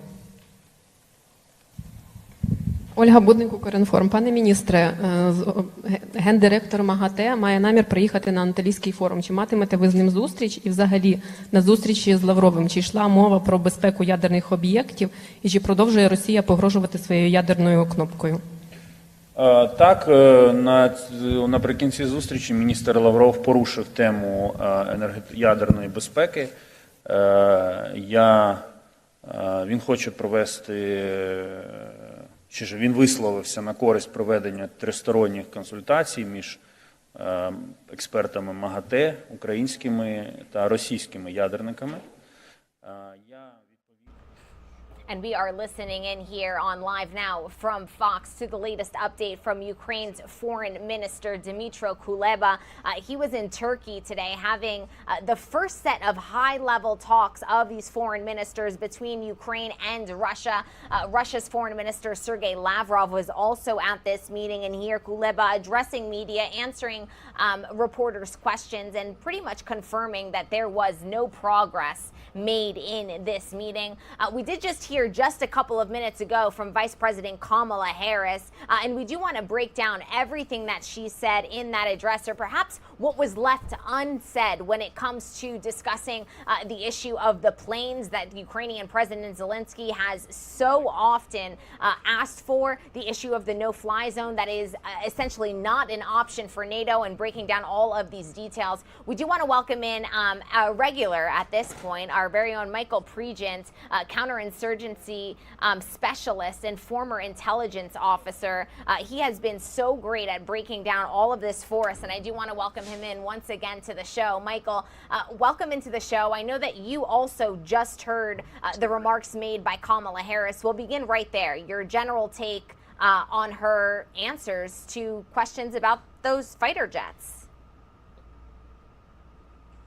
Well, we heard from the Vice President, when she was asked that very specific question, was the U.S. caught off guard by this request from Poland to transfer the MiG-29s. He said, let me be very clear. I'm not going to answer your question. She didn't touch the question. She danced around it. She talked about other things, and basically just left the reporter hanging, and also left the Ukrainian pilots hanging. They don't know what is the next phase in getting those MiG-29s. You know, when Secretary Blinken said on Sunday, yes, that's a green light for the U.S. If Poland wants to give the Ukraine MiG-29s, that's good. They received a green light from the United States. Then the Pentagon went and said, wait, we can't do that if these aircraft are going to be transferred to Ramstein Air Base in Germany, and then the U.S. is supposed to be part of this transfer to the Ukrainian pilots. So it made no sense, right? You have a NATO ally in Poland wanting to give MiG-29s to Ukrainian pilots. That was okay. But it's not okay if a Polish, NATO ally Germany and NATO ally US is part of that. So it makes no sense. It looks like there's a complete disconnect between the State Department and the Pentagon and the White House. But even within the State Department, the Undersecretary for Policy said she didn't know anything about this. Well, she wasn't listening to her boss, because her boss basically said it's a green light if Poland wants to give MiG-29s to Ukrainian pilots. I do want to turn on my mic here. There's a disconnect, Michael, not only between the State Department and the Pentagon and Secretary of State Antony Blinken, but also a disconnect within NATO, because Poland came out, made this statement. We're probably thrilled that they were able to provide these jets to the United States to then pass them along to Ukraine. And then they were like, no, actually, we were not consulted at all. And Duda, he was asked about this directly, and the beginning of his response was, the situation is extremely complicated. It seems that it was also a rare disagreement and public one within NATO, Michael. Who in NATO doesn't know that Poland is a NATO country? So if Poland wants to do this and Secretary of State Blinken says yes, he knows it's a NATO country. So what complicated this? What made it complicated was it became difficult to do, right? Poland didn't want to do this on its own without complete NATO backing. Well, if you listen to Secretary Blinken, they had the United States backing this transfer, but Poland's right there. Poland doesn't want to be doing this alone. And the United States basically said, if you do this, you're doing it alone because we're against it. So now it's not going to happen. And, Vice President Harris skirted the question. When a politician says, and this is this is not directed towards Duda, this is directed towards the United States, Pentagon, White House, and State Department. When they say something is complicated or complex, that means it's not going to happen. That means they put an obstacle ahead of solutions. And that's why when you hear things like this, they try to make it sound like, well, you don't understand it because you're not an expert, or you don't understand it because you're not involved. No, we understand it. They don't want to do it because it's difficult. So they lay out these words like complex and complicated, and it simply means nothing's going to happen. And Michael, I do want to break this down just to the absolute bare bones for our viewers who are perhaps confused, Sure. even listening to the way that we're speaking. The issue here is that if the United States sends these planes to Ukraine, Russia could interpret it as the United States escalating this conflict. Can you just break that down so that our viewers fully understand what the issue is here? Sure. So Putin has said, hey, if you do anything to support the Ukrainian military, that's an escalation, and Russia will do something about it. Well, we gave the Ukrainian military Stingers. We gave them Javelins. We continue to give them Javelins and Stingers. We're increasing the allocation of funds so that we can continue to give them Javelins that kill tanks and Stingers that shoot down Russian aircraft. So we're already crossing a Putin red line, and he didn't do anything about it. So we've already called his bluff, except we may not know, meaning NATO may not know that they've already called Putin's bluff. So if you're going to be able to shoot down Russian aircraft and destroy their tanks, what's the difference in giving the Ukrainian military MiG-29s that they can use as in a ground attack role, meaning they will strike targets on the ground with these MiG-29s to be able to affect that convoy that's moving towards Kyiv, to be able to, target, formations en masse. So there's no difference in it. And the argument is, if we do it, it's escalatory and Putin won't like it. We need to stop giving Putin a vote. Putin did this. Putin invaded. Putin's killing children, women, destroying schools, hospitals.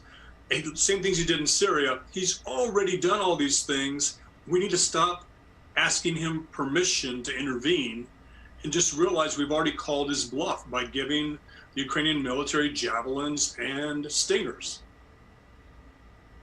So let's bring this kind of up to speed. President Zelensky has asked for a no-fly zone. NATO says, no, we cannot provide a no-fly zone. President Zelensky says, okay, you can't give us a no-fly zone. Can you send us the planes?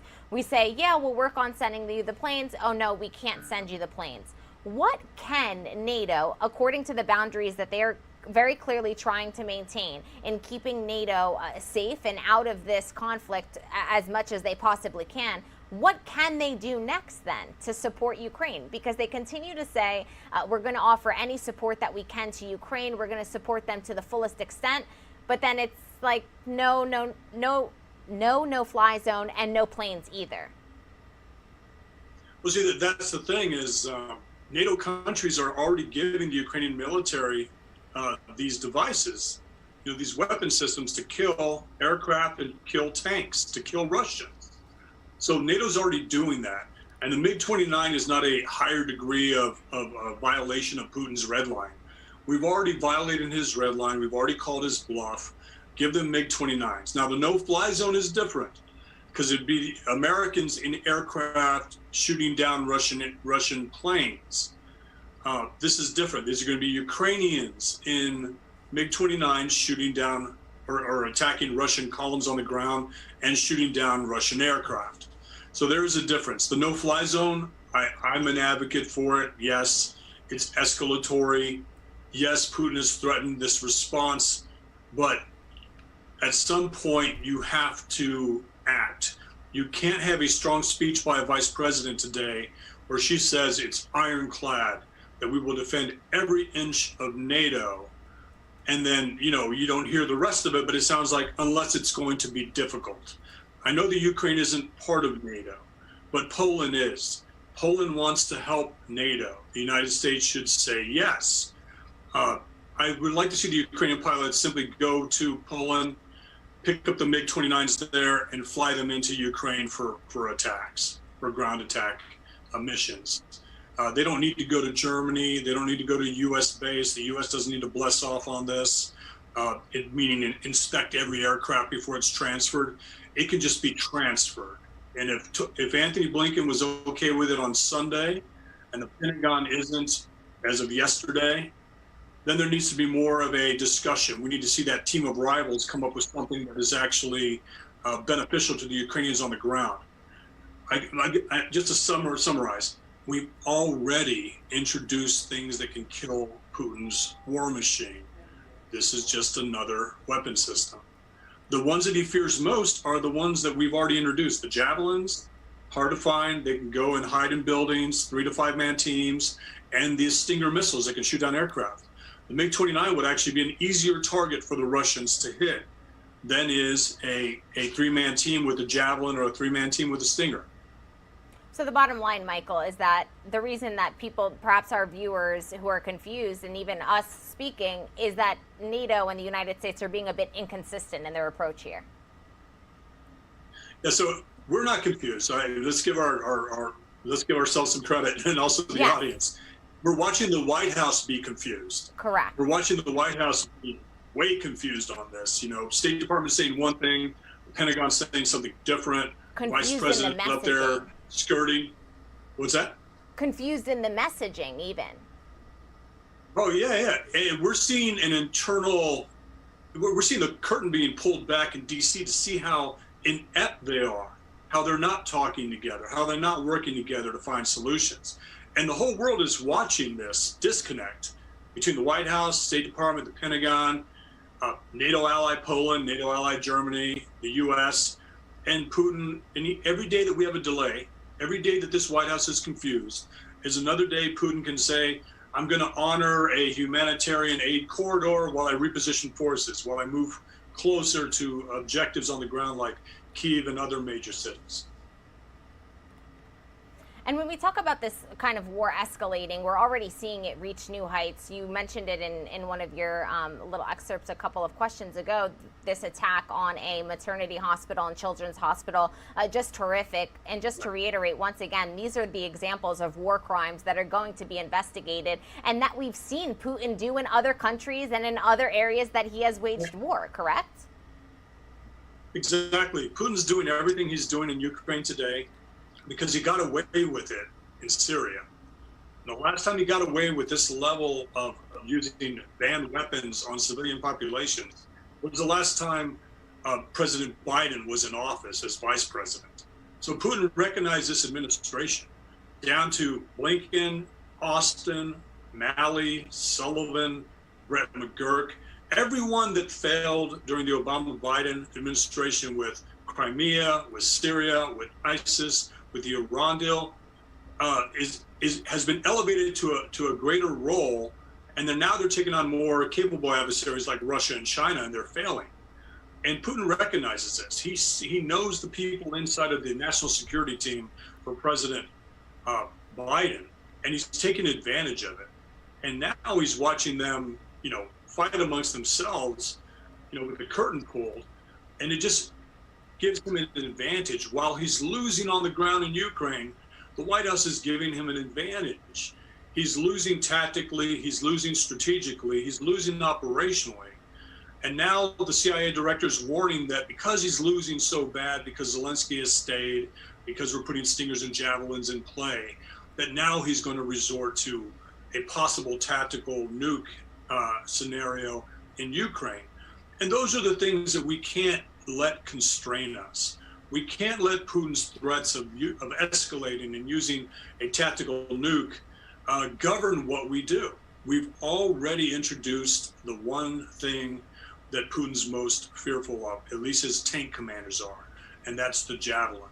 The number one threat in an elite intelligence assessment from the FSB in Russia was the Javelins are our number one priority. They are killing Russian tanks. You kind of alluded to Sorry my to next talk question. Go ahead. Sorry about that. No, go. No, so we talk so long, these long answers. No, they are excellent. No, you're really giving us insight into things that the common folk do not understand. Your expertise is invaluable. You brought up the next question that I wanted to get you. We heard from the White House yesterday about the potential of a false flag operation. We've been hearing this phrase a lot, but this time about biological warfare potentially. Can you walk us through this? And based on your experience and your work as a former intelligence officer, is this something that, I know it does, but explain why it fits Putin's profile? Well, I'd like to credit the White House and the intelligence community for releasing this type of intelligence. Normally, this stays classified; it's not released to the public.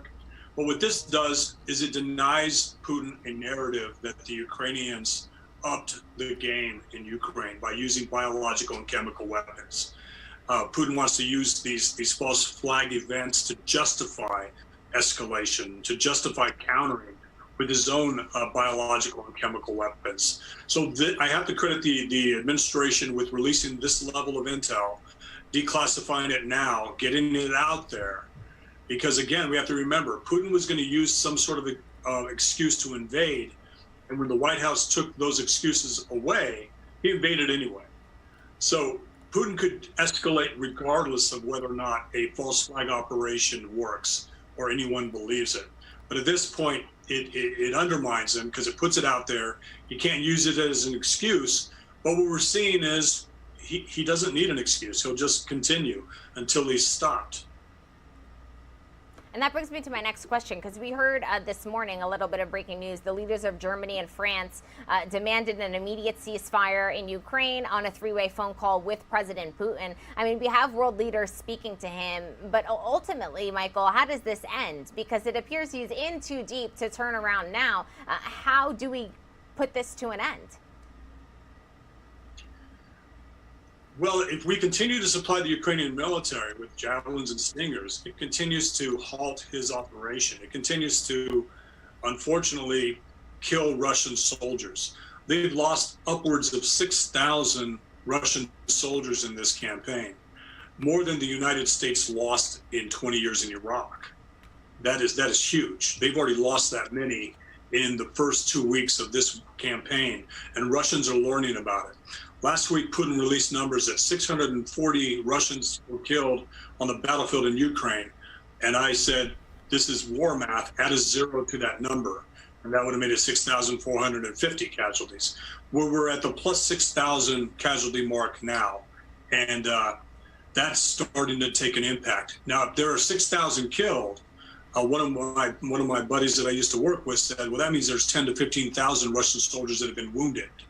And if they suffer 30% casualties, so you have a 190-man force, you already have about 20,000 that are combat ineffective, that are off the battlefield, whether killed or injured. You're already getting to that threshold where you're getting close to that 30% casualty rate that makes them combat ineffective. So what we need to do is continue to punish, there needs to be more Russian casualties, unfortunately, to make them combat ineffective. But, you know, the international community needs to find a way to let Russians know how many have died in Ukraine so there can be more pushback. And then shed a light on how many Russian protesters get put in prison for 20-year terms for treason.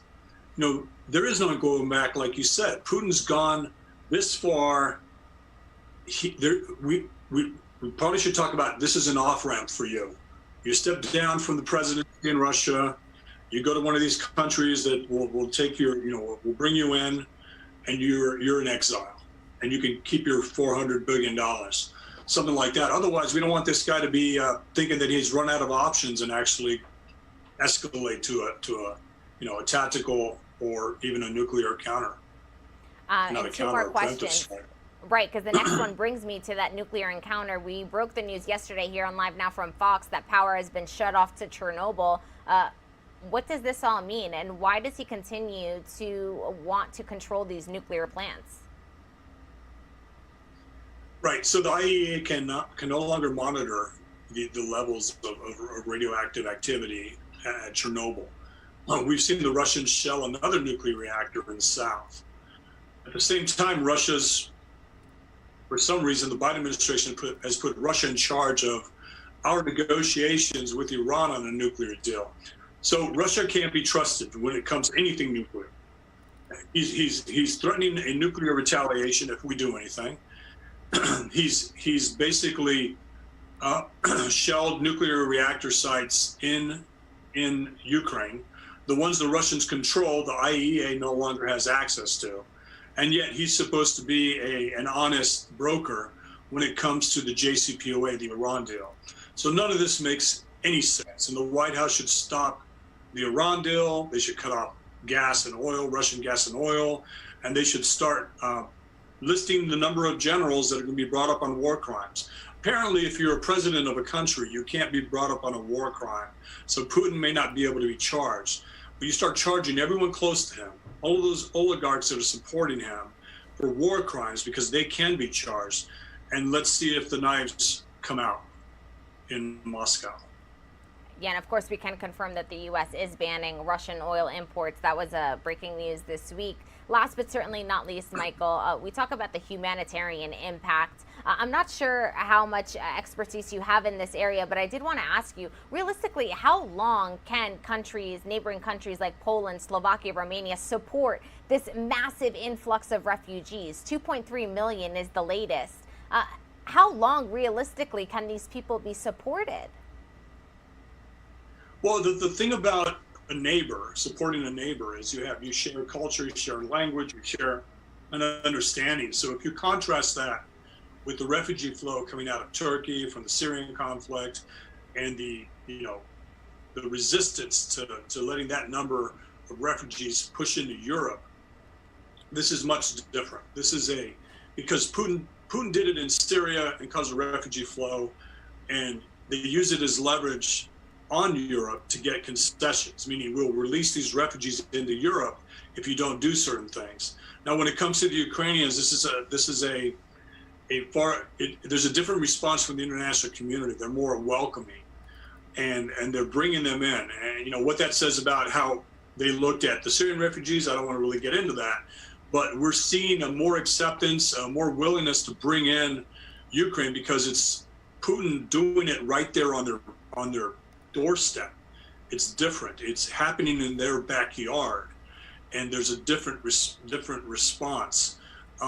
As far as the humanitarian or the refugee flow out of Ukraine and these humanitarian corridors, as I said last week, anytime Russia has ever agreed to a ceasefire or to respect a humanitarian aid corridor, They've broken the ceasefire and they've attacked the humanitarian aid corridor.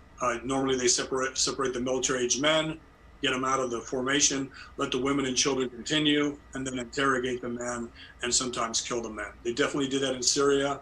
I haven't really seen any reports of them doing that to military-aged men in Ukraine yet, but we should keep our eyes out for that.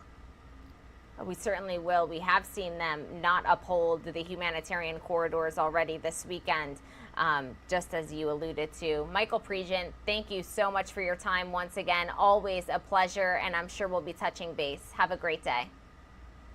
Thank you. Thanks for having me. Always an honor to have Michael on the show here. He really does break everything down in a way that we can all understand. Once again, an ever-evolving and very complex situation. And the messaging that we are getting perhaps makes things even more difficult to understand. But Michael Pregent, once again, counterinsurgency specialist and a former intelligence officer. We're going to step away for a quick 2-minute commercial break. We'll be right back.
Has shared over the years. Thank you.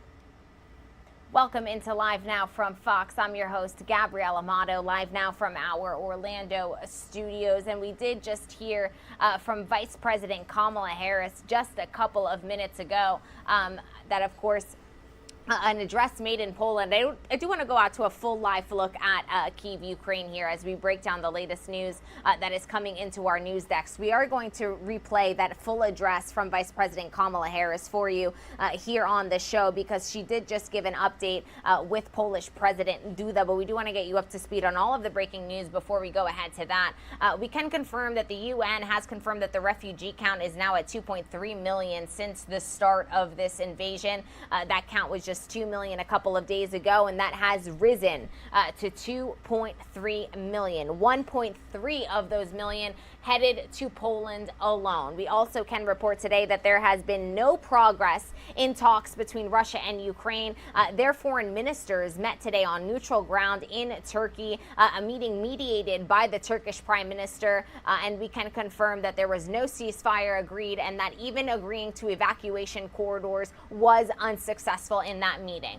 We also want to update you on the death toll count on that horrific attack that we saw yesterday at a maternity and children's hospital in Mariupol on the southernmost point of Ukraine. We can confirm that that attack has killed 3. Amongst the 3 people who lost their lives yesterday was a child, and 17 others have been injured. We do also want to remind you all that Vice President Kamala Harris, she is in Europe to meet with NATO allies. She did meet this morning with Polish President Duda, and we do want to replay that meeting for you on the show here because she did address many questions regarding those planes that Ukrainian President Zelensky has been calling for. She did have a response to that, as did President Duda, and also just speaking about the humanitarian crisis and the efforts that are underway by the West in coordination with these countries like Poland, Slovakia, Romania, who are receiving the influx of these 2.3 million refugees. Let's take a listen to this latest update from the Vice President. That we euroatlantycką wspólnotą wolności i bezpieczeństwa. Community of freedom and security. Thank you. Uprzejmie proszę o zabranie głosu I'd like to give the floor wiceprezydent to Zjednoczonych Ameryk, Madam Vice panią President Kamalę of the United Harris. States of America, Madam Kamala Harris. Thank you, President Duda, and for the warm welcome. Under unfortunate circumstances, given what is happening in Ukraine, our friend. But I thank you for the warm welcome and for the very constructive and productive conversations we had today as part of our ongoing dialogue and friendship that spans generations. I would like to also speak directly to the Polish people. I have shared with your president that under his leadership and your leadership has been extraordinary. The world has been watching Poland, Mr. President, your leadership and the leadership of the people of your country. And we've witnessed extraordinary acts of generosity and kindness. We have seen through images on the television, looking at images of ordinary people doing extraordinary things in support of the dignity and the well-being of perfect strangers. So I first and foremost want to express the thanks for the people of the United States, to you, Mr. President, on behalf of our President, Joe Biden, and to the people of Poland for what you are doing every day. It really represents the best of who we are. We are here, and I am here in Poland today, as part of an enduring, long-standing friendship and commitment between the United States and Poland based on shared values and priorities. I am here, standing here on the northern flank, on the eastern flank, talking about what we have in terms of the eastern flank and our NATO allies, and what is at stake at this very moment. What is at stake this very moment are some of the guiding principles around the NATO alliance, and in particular, the issue and the importance of defending sovereignty and territorial integrity, in this case of Ukraine. As President Duda has described, we have been witnessing for weeks, and certainly just in the last 24 hours, atrocities of unimaginable proportion. A maternity hospital, a children's hospital, where we have witnessed pregnant women who were there for care, for one reason, being taken out because they required care because of an act of violence, unprovoked, unjustified. I am here in Poland as an expression of the enduring and important relationship between the United States and Poland that again has been long-standing, but in particular on the issue of Ukraine is unified and is clear. We will do everything together in partnership, in solidarity, to support what is necessary at this very moment in terms of the humanitarian and security needs of Ukraine and the Ukrainian people. Today we discussed, Mr. President, many issues that relate to our special bond also, because I will say as a point of personal privilege, we have a substantial Polish-American community in my hometown of Los Angeles, but throughout the United States, who understands the relationship that we have on many levels, including the diplomatic, but also cultural relationships that span generations. And so through all of that, and in the spirit of those relationships and our shared commitments, our shared commitment to the importance of international norms and rules, you and I discussed today many important topics, in particular as it relates to the eastern flank. And we talked specifically about what we care deeply about in terms of our commitment, the United States commitment to Article 5. I've said it many times, I will say it again. The United States commitment to Article 5 is ironclad. The United States is prepared to defend every inch of NATO territory. The United States takes seriously that an attack against one is an attack against all. We are here today to restate that commitment, but also to do what we must do to reinforce our support of Poland and our allies through the EU and NATO alliance. In particular, as it relates to troop deployment, we have recently deployed an additional 4,700 American troops to Poland. That's on top of the years of rotation of about 5,000 American troops in Poland. We are pleased to have announced this week that we have directed 2 Patriot missile defense systems to Poland, and today I can announce that we have delivered those Patriot systems to Poland. We do this as a reminder and as a demonstration of our commitment to the security of our allies and our commitment in particular to Poland at this moment in time. As it relates to the people of Ukraine, they have suffered immensely.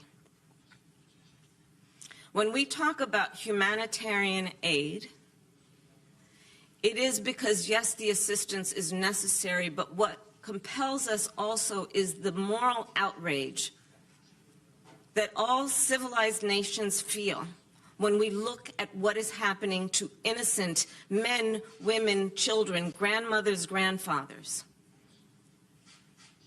who are fleeing everything they've known.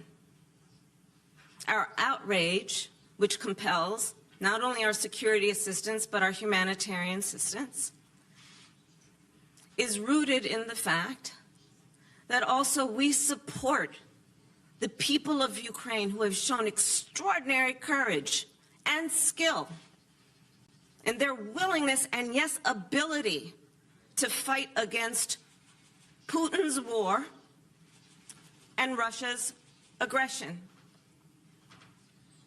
So today we are also announcing, in pursuit of what must happen, which is to provide humanitarian assistance, that we will give another $50 million, the United States will, through the UN's World Food Program, to assist with humanitarian aid.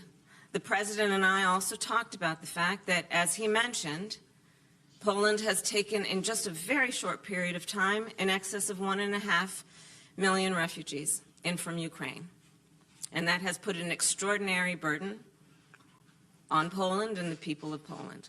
And so we will continue with the support that we can give you, Mr. President, in terms of the work that you and the people of Poland have been doing to bear this burden, but in a way that really has been with such grace and such generosity.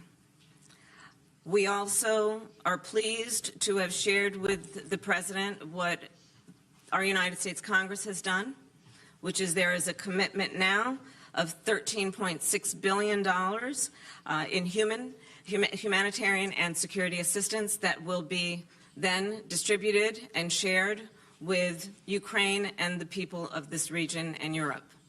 All again understanding that this moment in time requires both a humanitarian response as well as security assistance. And today I'm also pleased to say that we are in ongoing discussions with Poland and our allies about the effectiveness of sanctions thus far and going forward. As we have announced in the United States, we have, through the United States Department of Justice, started a task force to do what is required and necessary and appropriate in terms of investigations as it relates to any criminal activities and behaviors on behalf of institutions and individuals, including oligarchs. We talked, the President and I, about the effectiveness of the sanctions we've seen thus far in terms of the courage and the bold action that has been taken through the NATO alliance to do what is necessary to send a clear signal that there will be, as we promised, severe cost and consequence for Russia's aggression, to the point that we have now seen a free fall of the ruble, to the point that we have now seen that Russia's credit rating has been rated as junk, and what we know to be real economic consequence to Russia because of Putin's war. As you know, the President of the United States also made the decision to do what was necessary in terms of the purchase of Russian oil in the United States. Again, we will continue to focus on this issue, keeping in mind that this is a moment that requires severe and swift consequence for Russia's aggression against Ukraine. And I'll close by saying what we say every day for these last weeks, which is we stand with the people of Ukraine, that we admire their courage, and that we are aligned in our support of their sovereignty and territorial integrity. Thank you, Mr. President.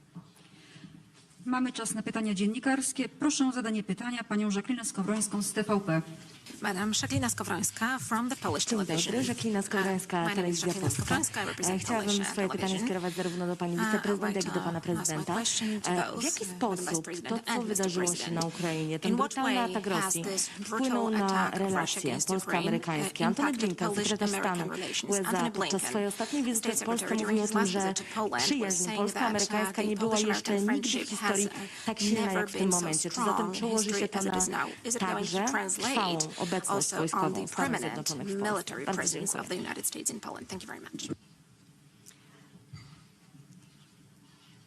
It cannot be said too frequently or strongly enough. The relationship between the United States and Poland is a deep, enduring, and strong one, and dare I say, has become even stronger when we have been faced as a world with such adversity. I think we all know, even in our personal lives, adversity really, truly can present the real measure of an individual or a relationship. And what we have seen, without any doubt, is that this friendship and relationship between the United States and Poland is a strong one. Szanowni Państwo, Ladies and gentlemen, odpowiadając na to pytanie, answering your question, trzeba byłoby sięgnąć trochę głębiej. I would need to go a little bit back into history, deeper into Kiedy history. rozpoczynałem Let me put it the following way. When swoją służbę I started my service jako prezydent Rzeczypospolitej Polskiej w 2015 in roku, 2015, doskonale zdawałem sobie sprawę z tego, że agresywna Rosja, tak jak kiedyś mówił o tym pan prezydent Lech Kaczyński w 2008 roku w Gruzji, nie poprzestanie tylko na ataku w 2008 roku na Gruzję i w 2014 roku na część Ukrainy. Wiedziałem o tym, że ten apetyt będzie imperialny, będzie się pobudzał w miarę jak świat nie będzie na to reagował. I że jeżeli świat nie będzie reagował, jeżeli Sojusz Północnoatlantycki nie stanie twardo, to będziemy mieli kolejne ataki ze strony Rosji, w których być może prędzej czy później ucierpi mój kraj, Polska. Rozpoczynając wtedy swoją prezydencką służbę, wiedziałem, że muszę uczynić wszystko, żeby Polskę przed tym ochronić.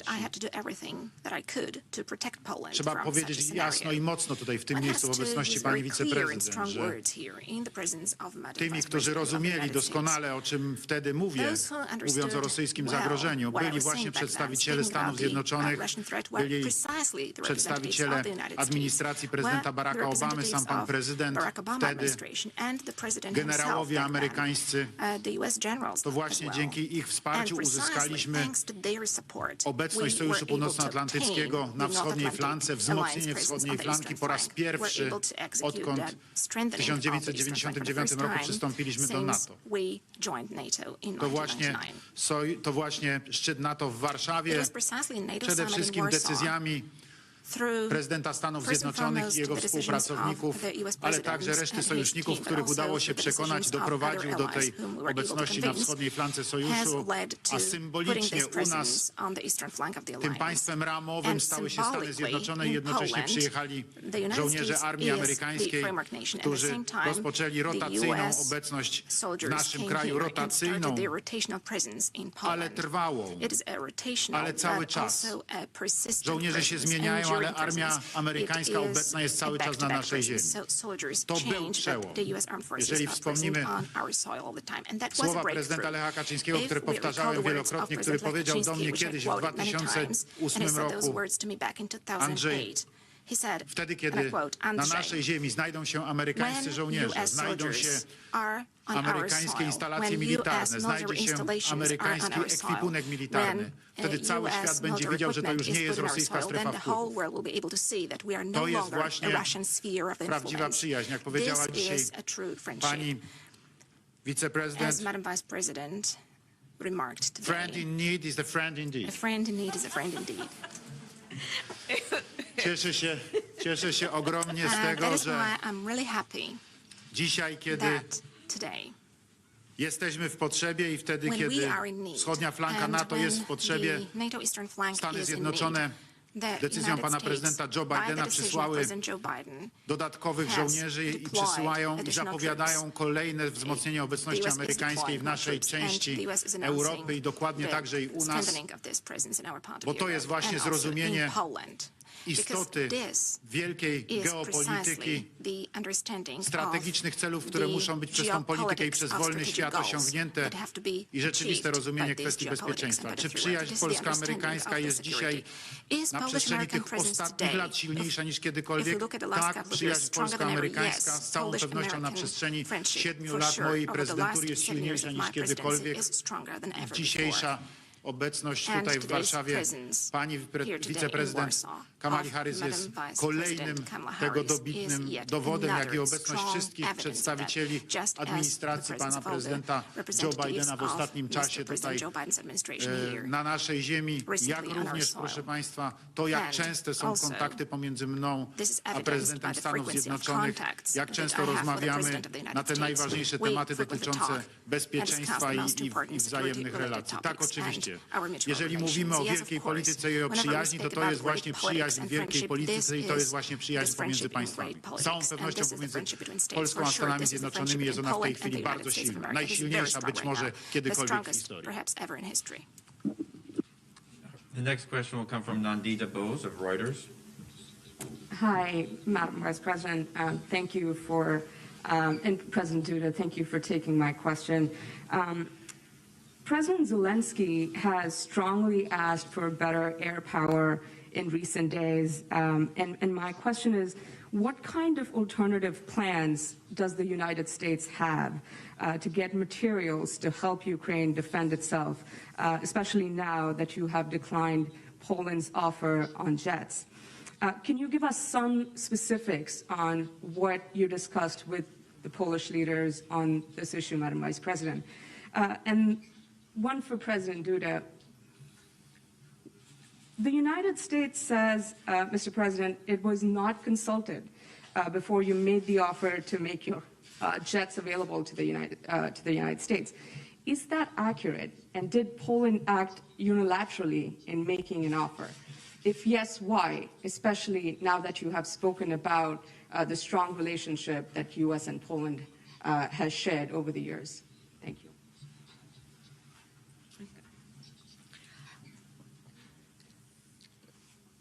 I want to be very clear. The United States and Poland are united in what we have done and are prepared to do to help Ukraine and the people of Ukraine. Full stop. In terms of the work that the United States has done thus far, we have, as you know, given military, humanitarian, and security assistance, and that is an ongoing process. As I mentioned earlier, Congress, the United States Congress, has now made a decision for $13+ billion of United States, of U.S. money to go to Ukraine and our European allies to assist in terms of both their security and humanitarian needs. We have also just this past week given $240 million in security assistance delivered to Ukraine, and that's on top of the $1 billion in just the past year that we have sent to Ukraine. I can tell you that the issue facing the Ukrainian people and our allies in the eastern flank is something that occupies one of our highest priorities in terms of paying attention to the needs, understanding it is a dynamic situation and requires us to be nimble and to be swift. I mentioned being swift in terms of accountability and consequence. We also fully appreciate we must be swift in terms of providing assistance where we can be helpful, and we will continue to do that.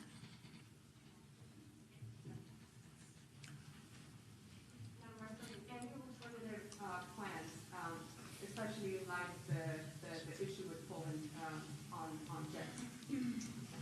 Well, we're making deliveries every day in terms of what we can do in terms of assistance, and in particular, when you look at what we've been doing as it relates to anti-tank and anti-defense systems, that is an ongoing process, and that's not going to stop to the extent that there is a need. Thank you. Kolejne pytanie. Proszę o zadanie Zaraz, bo jeszcze ja muszę odpowiedzieć. One moment, I need to give an answer as well.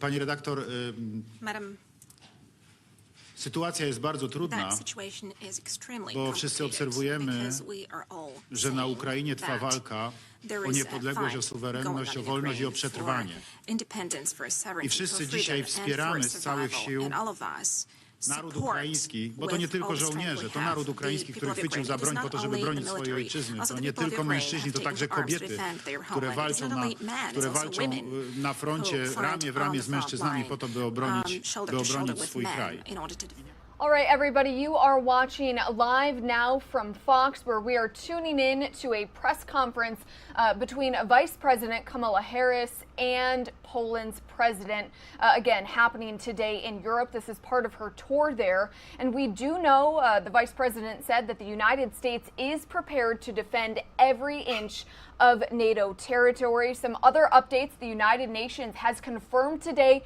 that the refugee count has now hit 2.3 million since the start of the invasion about 15 days ago. Again, you are watching Live Now from Fox. We are going to take a quick 2-minute break. We'll be right back.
Good morning, and thank you so much for joining us here on Live Now from Fox. I'm Mackenzie Stasko, live from our studios in Orlando, Florida. It is just before 9 o'clock in the morning here on the East Coast, and we do, of course, want to bring you up to speed on everything that is happening and the news coming out of Russia and Ukraine. Now, we do know that 2.3 million people have now fled Ukraine since the Russian invasion of the country began 15 days ago. That new information coming from the United Nations, and that includes more than 1 million children who have braved the weather and war to cross into neighboring countries. We have also learned today that talks between the foreign ministers of Russia and Ukraine have ended without progress on a ceasefire. Dmytro Kuleba, Ukraine's foreign minister, said today that his Russian counterpart did not commit to creating a humanitarian corridor out of the port city of Mariupol, and that, again, no progress has been made. Kuleba said that they agreed to continue efforts to seek some sort of solution and said that the two would be willing to meet again. But there are more signs today that Russian President Vladimir Putin may not be open to a deal, and that he may have his sights set well beyond Ukraine. Fox News correspondent Doug Lazader has more from Washington.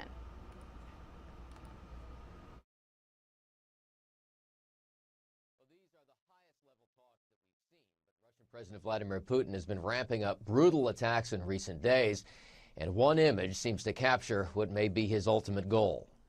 That is a Soviet flag flying above a Russian tank storming its way across Ukraine. In fact, the Russian military distributed these images. It reinforces speculation that Putin's real goal here is to reassemble the Soviet Union, and Ukraine may just be one step along the way. Russian forces have bombed a maternity hospital, killing at least 3, including a child.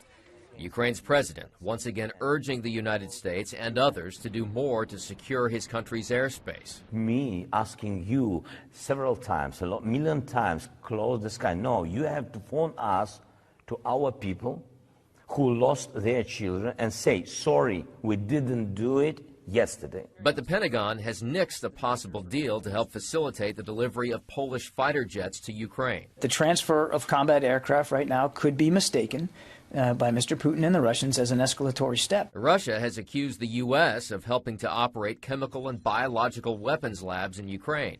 The White House calls it preposterous, but warned that Russia could use those kinds of weapons in a false flag operation. Vice President Kamala Harris today meeting with Polish leaders in Warsaw. Closer to home, gas prices continue their meteoric rise. The national average, according to AAA, jumping up about 7 cents overnight. And while gas prices have been on the rise for months, the White House unveiled new social media branding yesterday to blame Vladimir Putin for the hikes. In Washington, Doug Lazader, Fox News. Doug, thank you for that report. In the meantime, the World Health Organization has now confirmed at least 18 attacks on hospitals and medical facilities in Ukraine since this war began. The latest happening yesterday in Mariupol, where an airstrike on a maternity and children's hospital killed at least 3 people, including at least 1 child. 17 others were injured in this attack, including pregnant women who were waiting to give birth. Now, police and soldiers rushed to the scene to evacuate some of those victims, carrying a bleeding woman with a swollen belly on a stretcher past burning and mangled cars. Ukrainian President Volodymyr Zelensky condemned the attack as, quote, proof of genocide. In his nightly video address, Zelensky said, quote, an aerial bomb on a maternity hospital is the conclusive evidence that what is happening is a genocide of Ukrainians. And satellite images show damage to civilian structures in that same city amid ongoing Russian attacks. Now, the images provided by Maxar Technologies showed buildings before and after those attacks to convey the destruction of the city. Now, extensive damage can be seen to grocery stores, homes, and shopping malls. And with morgues overflowing and more people uncollected in homes, city officials have actually decided they could not wait to hold individual burials. Instead, they dug a deep trench about 27 yards long in an old cemetery right in the heart of the city as a mass grave for all of those civilians who, again, have died as a result of those Russian attacks. And patients were pulled from the rubble of a hospital damaged by Russian shelling in Izium, south of Kharkiv yesterday. This video shows the reception department of the hospital. The deputy mayor of the city says patients were selected from the rubble as best as they could. The explosion left the hospital with no electricity, heating, or water. A news agency there reported some sick and seriously injured patients had to remain in the basement of the hospital and are awaiting evacuation. And again, Ukraine's president is calling the attacks an atrocity. Civilians trying to escape shelling on the outskirts of Kyiv are now streaming toward the capital. A new ceasefire was announced this morning to allow civilians to escape from certain towns around the capital city of Kyiv. But Western officials are warning that the invasion may be about to take a more brutal turn because of the unexpectedly fierce resistance from Ukrainians. Power has been cut to decommission Chernobyl nuclear plant. The UN's nuclear group says it sees no critical impact on that safety. Fox News correspondent Trey Yingst is in Kyiv with the latest. An intense search for survivors in the southern port city of Mariupol after a Russian missile severely damages a children's hospital and maternity ward. Local officials saying at least 17 reported wounded, including children and expectant mothers. It is a war crime without any justification. It's one of the most heartbreaking incidents yet for a city that has been under constant Russian bombardment for days. Residents cut off from power, water, and food. The World Health Organization has documented 18 attacks on health facilities and workers in Ukraine. Repeated efforts in recent days to bring in desperately needed supplies to Mariupol and ferry residents out has failed every time. The most recent ceasefire shows some signs of success, getting civilians out of the capital Kyiv and scattered eastern cities. The latest of 2.1 million, the UN has said, are fleeing so far to neighboring countries. Today we will do everything to continue the functioning of humanitarian corridors. But if there is at least one shot fired, full responsibility lies with the invaders. It comes amid renewed fears over Ukraine's nuclear power infrastructure after fighting cut power to the decommissioned Chernobyl plant. The UN nuclear watchdog agency saying there is so far, quote, no critical impact on safety. After territorial gains in the south, Russia claims its forces are intensifying efforts in the north, placing military equipment around residential buildings in Chernihiv. But Ukraine's military and civilian volunteers are responding, ramping up defenses in many cities, including homemade metal barriers. The slow Russian encirclement of Kyiv is raising fears the stalled offensive will soon take a more brutal and indiscriminate pivot. I grew up here. I got married here. I think that most of us will stand until the end. Amid sporadic shelling, residents on Kyiv's outskirts continue rushing toward transportation hubs, seeking escape. But there are shows of resistance and patriotism. The Kyiv Classic Orchestra playing the national anthem and Ode to Joy in Maidan Square. There is growing evidence the Russians are committing war crimes in Ukraine. People here are bracing for bloody days ahead. In Kyiv, Trey Yingst, Fox News. Trey, thank you for that report. Now, we do want to head to some other video that we have coming into our desk today, which shows, again, some of what they are experiencing in Ukraine. This video coming in from Ukraine's Defense Intelligence Service said, quote, significant losses in personnel and equipment were caused to a Russian tank regiment in the village of Skybin on the eastern outskirts of Kyiv. Now, this video posted to Twitter shows a large convoy of stationary tanks in that city before several explosions are seen. The convoy then moves in the opposite direction to Kyiv as smoke is seen rising from a number of damaged tanks. Now, the intelligence service said that the attack caused a retreat of Russian forces. And the Chernobyl nuclear power plant, as we first told you yesterday, is now disconnected from the grid due to damage inflicted by Russian forces, of course, sparking major concerns of radioactive contamination if the cooling of spent nuclear fuel stops. We also know that at least 200 employees at the plant are currently being held hostage by Russian forces. Fox News correspondent Lucas Tomlinson is in Lviv with this story.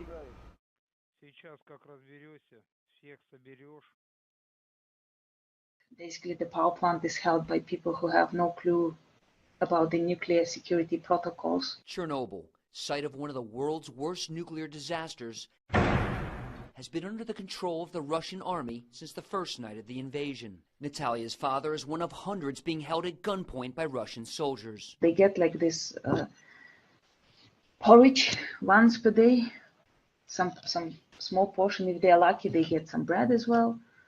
But yeah, so basically people are hungry there. She desperately wants a shift change to relieve the hostages and for the Red Cross to be able to deliver food, medicine, and other supplies. While Chernobyl's 3 nuclear reactors were shut down in 2000 and the facility no longer provides energy to Ukraine, it still needs to be maintained as it undergoes a decommissioning process. Ukraine's top diplomat wants Russia to agree to a ceasefire to allow workers to restore power. There is shooting. No one can ensure them that their vehicles will not be fired at, so they can't deliver any aid to the area. Despite the power loss at Chernobyl, the International Atomic Energy Agency says it sees no critical impact on safety. One nuclear expert warns the war still presents a threat. This is unprecedented. We've never had conflict before where large nuclear power plants have been in the path of the fighting. Tonight, families of the hostages pray they don't have to wait much longer. In Lviv, Ukraine, Lucas Tomlinson, Fox News. All right, Lucas, thank you for that report. We also want to take you to a live feed that we are currently getting right now into our desk. This one coming in from Moscow, Russia right now. We do know that Russian President Vladimir Putin is currently holding a cabinet meeting to discuss plans to sort of minimize the massive impact of international sanctions currently on the Russian economy. As we've been reporting to you here on Live Now from Fox, not only the United States, but the UK and several other nations have imposed serious financial restrictions on Russia amid this invasion of Ukraine, which is now going on day 15. This feed again coming into our desk from Moscow, Russia right now. There you see again Russian President Vladimir Putin again meeting with his cabinet members to try and discuss plans to minimize the financial impact of those international sanctions, which of course tanked the ruble, which is Russia's form of currency. Again, the United States, the UK, and several other nations imposing these sanctions on Russia to try and hit them financially. And the latest one that we've reported to you is that President Joe Biden has banned Russian oil, the import of Russian oil and energy and gasoline as well into the United States. We want to head back to some of the other video that we are getting to our desk. This live feed, as we just mentioned, coming into our desk from Moscow. It is not in English, or else we would provide that sound to you. But again, we just do want to remind you, Putin is currently meeting to try and minimize the impact of those sanctions.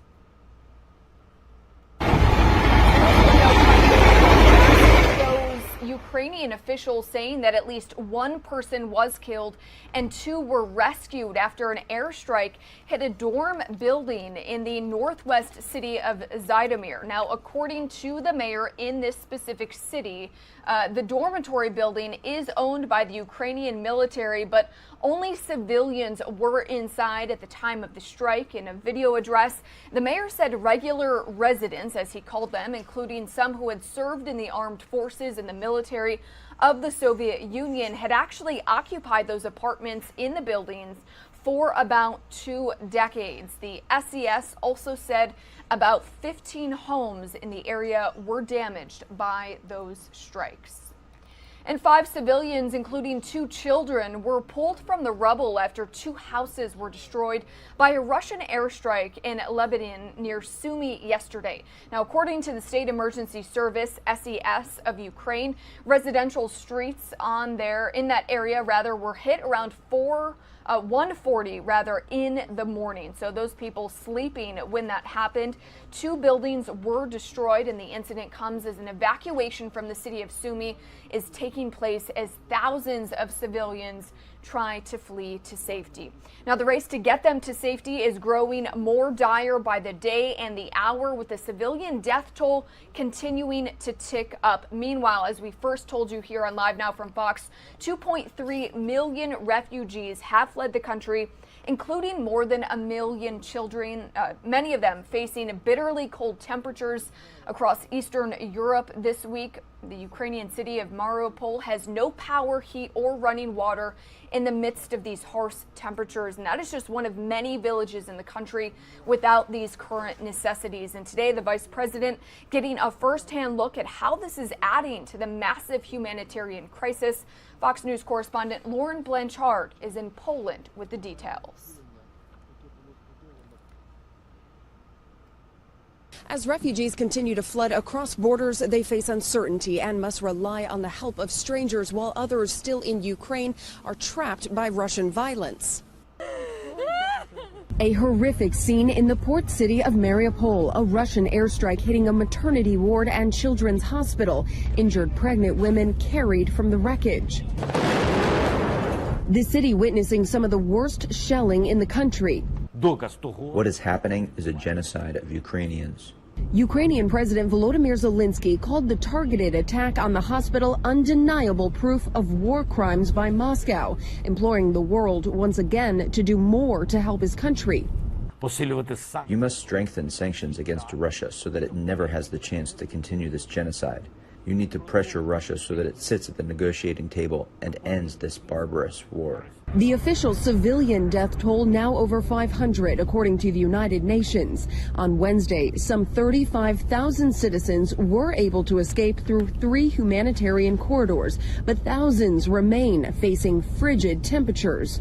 Today, Vice President Kamala Harris meeting with the Polish president and prime minister, focusing on ways NATO members can implement the economic sanctions on Russia. The highest level peace talks yet happening today between the foreign ministers of Russia and Ukraine. In Krakow, Poland, Lauren Blanchard, Fox News.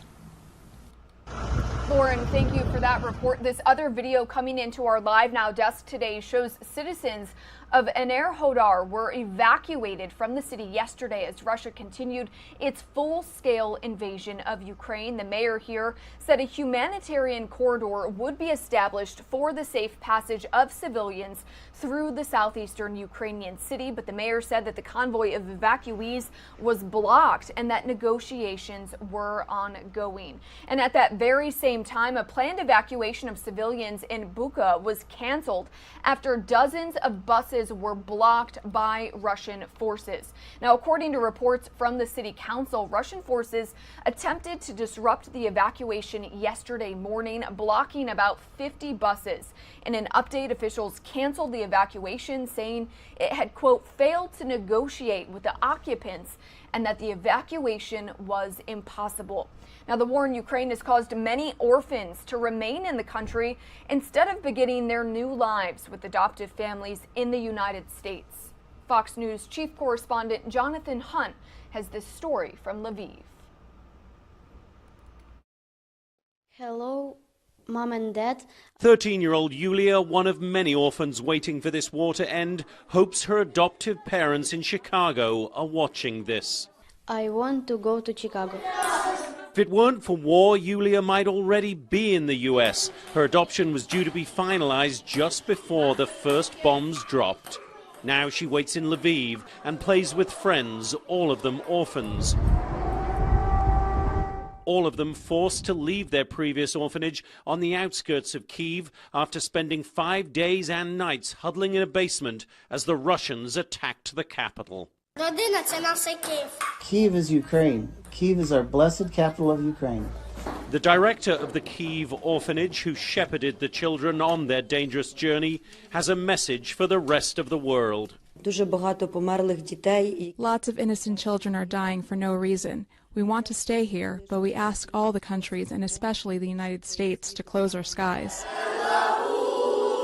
Before we left the orphanage, the children asked if they could sing the Ukrainian national anthem for us. They did so with hands on hearts, their sense of pride in their country obvious, even as some, like Yulia, dream of a new, safer life in the US.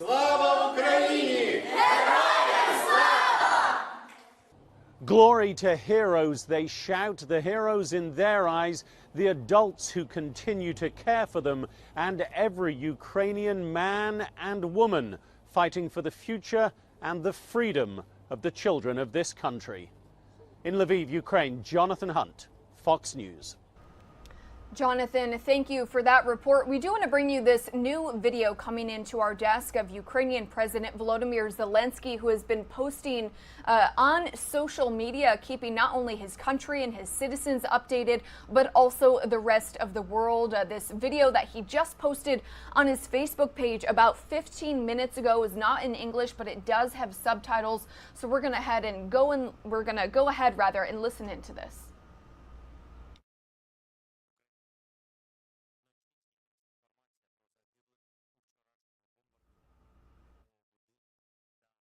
Лікарні у Маріуполі. 3 людей ми втратили. Серед них 1 дитина, дівчинка. Кількість поранених 17. Це діти, жінки, медичні працівники. Знаєте, на російському телебаченні згадали цю тему. Вона була у них на ток-шоу. Але жодного слова правди не сказали. Росіянам збрехали, що нібито у лікарні не було пацієнтів, а в пологовому будинку не було жінок та дітей.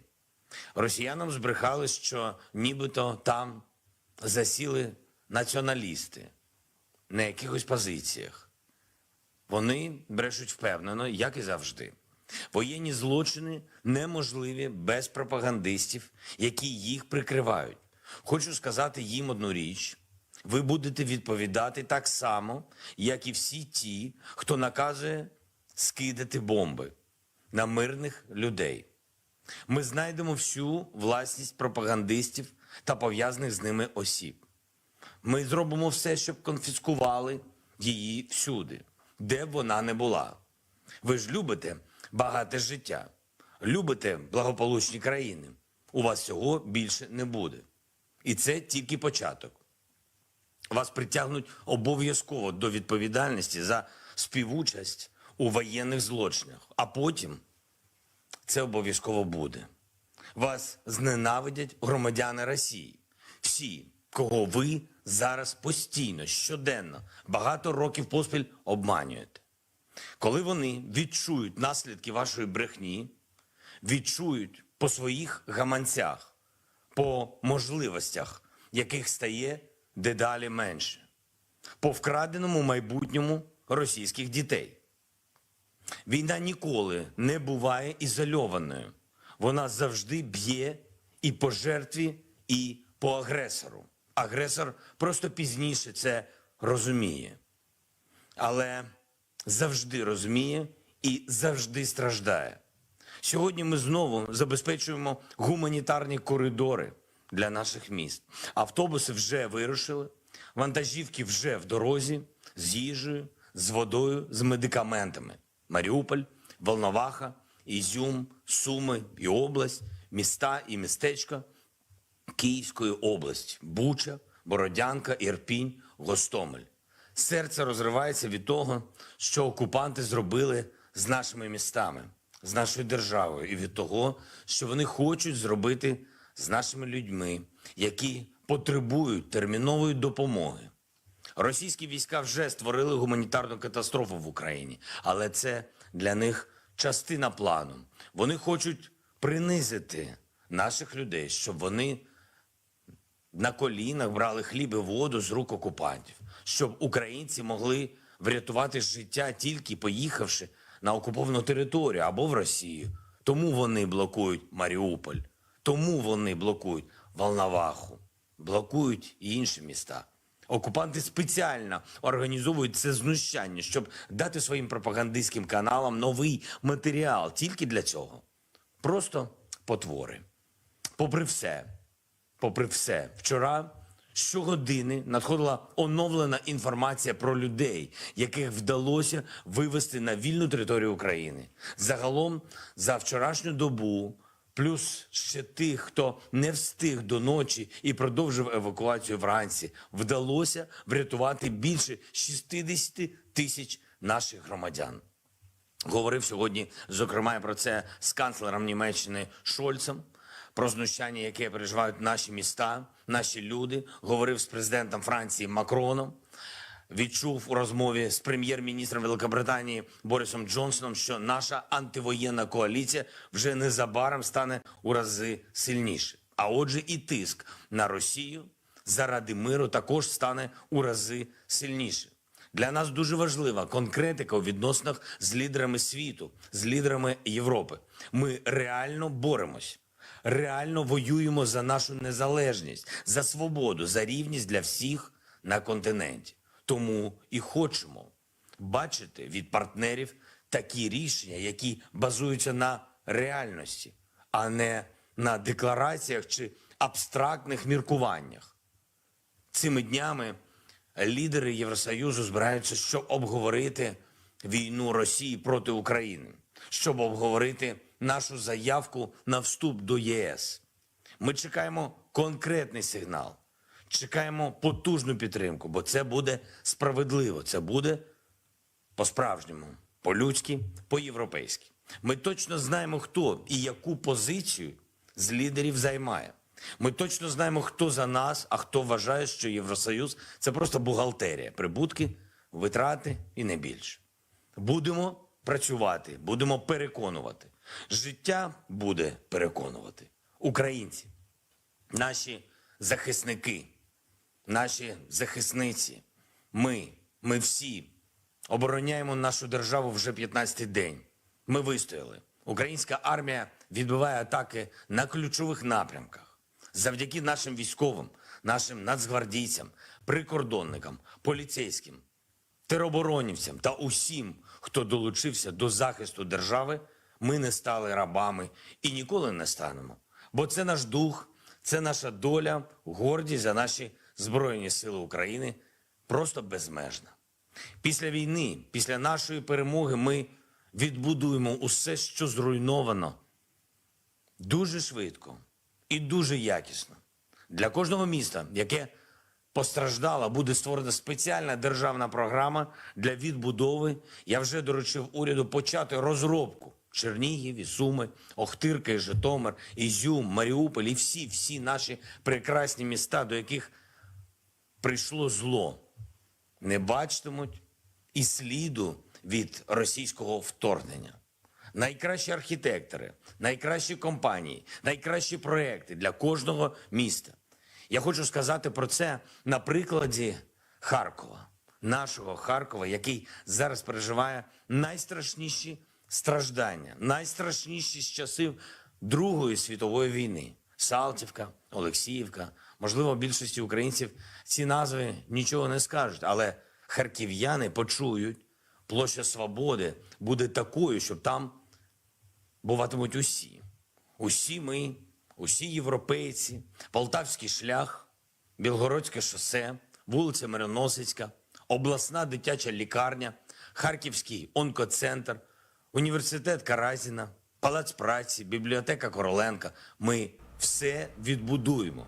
Я вам особисто обіцяю. Харків'яни побачать, що Україна для них. І це по-справжньому. Слава Україні! All right, everybody, you are watching Live Now from Fox. It is about 9:23 in the morning here on the East Coast, and you were just listening in to the latest update from Ukraine's president, posting that video on his Facebook just within the past 20 minutes or so. He was speaking in Ukrainian, but those English subtitles said that his heart is broken by what Russia is doing, saying that his people need help, that Russia is blocking cities abilities to give their media outlets propaganda to run in Russia. He also said that the pressure on Russia for peace is now stronger more than ever because of the anti-war coalition that Ukraine's President Zelensky has formed. Now, he also said and thanked and praised his troops for defending the country as well as citizens, defending their country for the past 15 days. He went on to say that the army is repelling attacks from Russian troops in all directions and that their spirit is boundless. He also said Ukraine will be victorious in this fight against Russia and that they will rebuild everything that has been destroyed. Now, this is all happening as we are getting a live feed into our desk coming to us from Moscow, Russia, where we do know Russian President Vladimir Putin is currently meeting right now with his cabinet to discuss ways that they can fight the international sanctions that have been imposed on them, which have been coming down from numerous countries, not only the United States, but also the UK and several other nations as well. So again, Russian President Vladimir Putin currently holding a special meeting with his cabinet to discuss plans to minimize the impact of international sanctions on the Russian economy. So again, that live feed, again, coming into our desk from Moscow, Russia. It is not in English, it is in Russian. So as soon as we get more information on what Russia does plan to do to try and minimize that impact, we'll of course bring that to you here on Live Now from Fox. We are going to step away for a quick 2-minute commercial break. We'll be right back.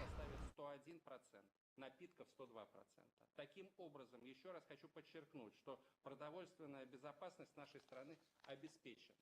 Россия полностью покрывает.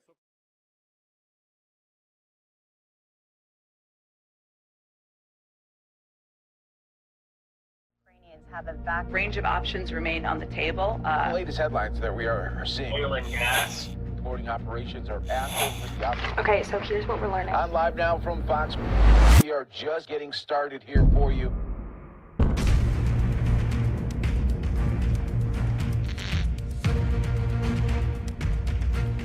Is breaking news right now.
Welcome back to Live Now from Fox. We know that the vice president is continuing her tour in Eastern Europe today. We want to bring you this video coming into our desk of this tour. She met with Poland's president today. Again, just a few hours ago. She says that she is in Poland as, quote, an expression as the enduring and important relationship between the U.S. and Poland. She added during this meeting, as we mentioned, which happened a few hours ago, that the United States will do everything together in partnership and in solidarity to support the humanitarian and security needs of Ukraine and the Ukrainian people. Now, Harris also said that the United States has deployed another 4,700 troops, U.S. troops, to Poland. That's on top of the already 5,000 soldiers and other troops already in the country. Now, after her news conference with the Polish president today, Harris attended a humanitarian roundtable with other leaders before ending her day meeting with Canada's Prime Minister Justin Trudeau. Poland has seen more than 1 million refugees enter its borders since the war began 15 days ago. Harris also mentioned that the U.S. will give another $50 million to the UN's World Food Program to assist with humanitarian aid. And as we first told you here on Live Now from Fox, the UN now says 2.3 million people have fled Ukraine just within the past 15 days of this Russian invasion, a majority of them going to Poland, where the VP is right now. Now, the Pentagon has rejected Poland's surprise announcement that it would give the U.S. its fighter jets for use by Ukraine, which are similar to what Ukraine's Air Force already uses. Poland wanted to fly the jets to Germany for eventual deployment in Ukraine. The Pentagon's rejection of that plan was a rare display of disharmony by NATO allies seeking to boost Ukrainian fighters while avoiding getting caught up in a wider war with Russia. The VP, the Vice President Kamala Harris right there, was asked about that during her meeting today, but didn't answer directly. Fox News national security correspondent Jennifer Griffin has this story.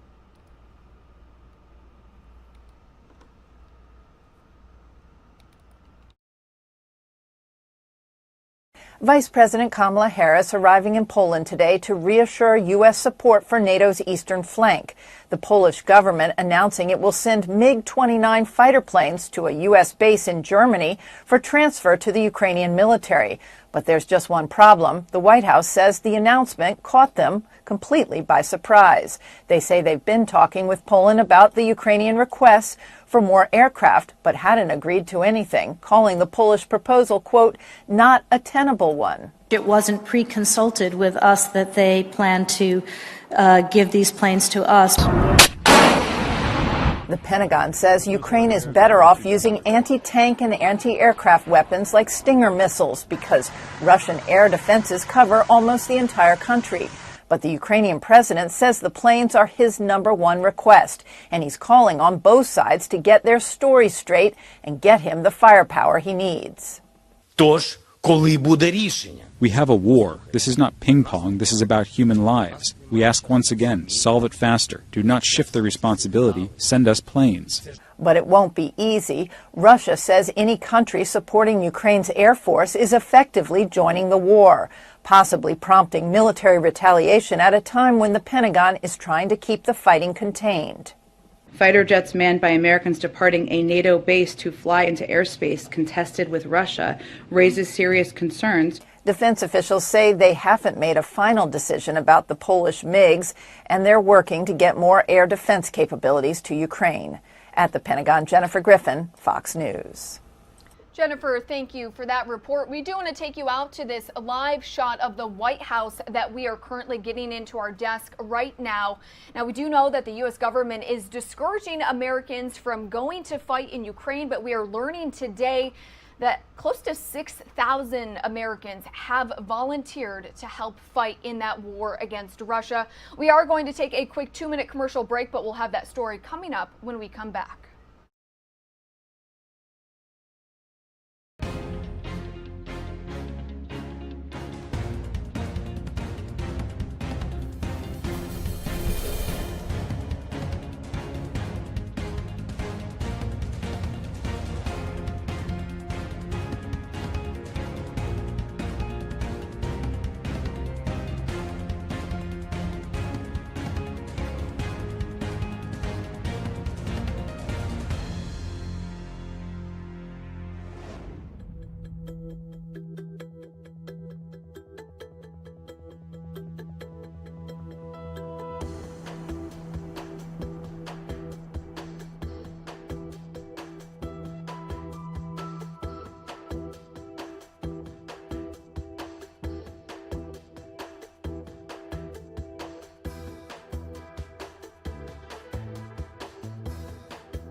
Welcome back to Live Now from Fox. I'm Mackenzie Stasko, joining you live from our studios in Orlando, Florida.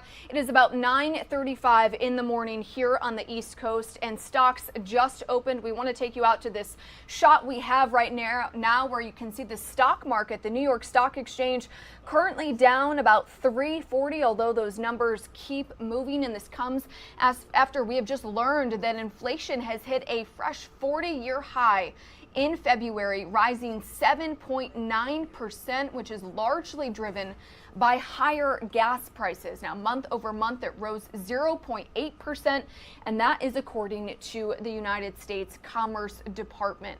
Now, again, gas jumped 6.6% in February and accounted for almost a third of all price hikes. Food rose by 1%. That is just one of the live feeds we have coming into our desk today. We also have a shot of Kyiv, Ukraine, the capital city, where we do know Russian troops continue to surround that area and move forward. Also, Russian President Vladimir Putin currently meeting in Moscow, Russia, to try and minimize the impact of international sanctions, which again have been put on not only by the United States, but also the UK and several other countries as well.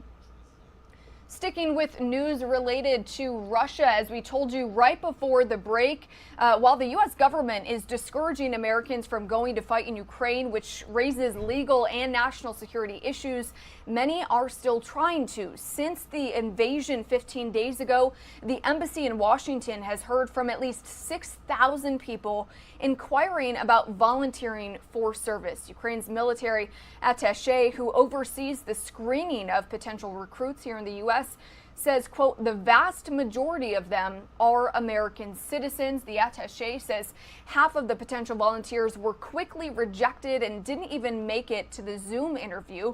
He says that they lacked the required military experience, had a criminal background, or weren't suitable for other reasons such as age, including a 16-year-old boy and a 73-year-old man. Again, Americans who have tried to volunteer to fight in Ukraine.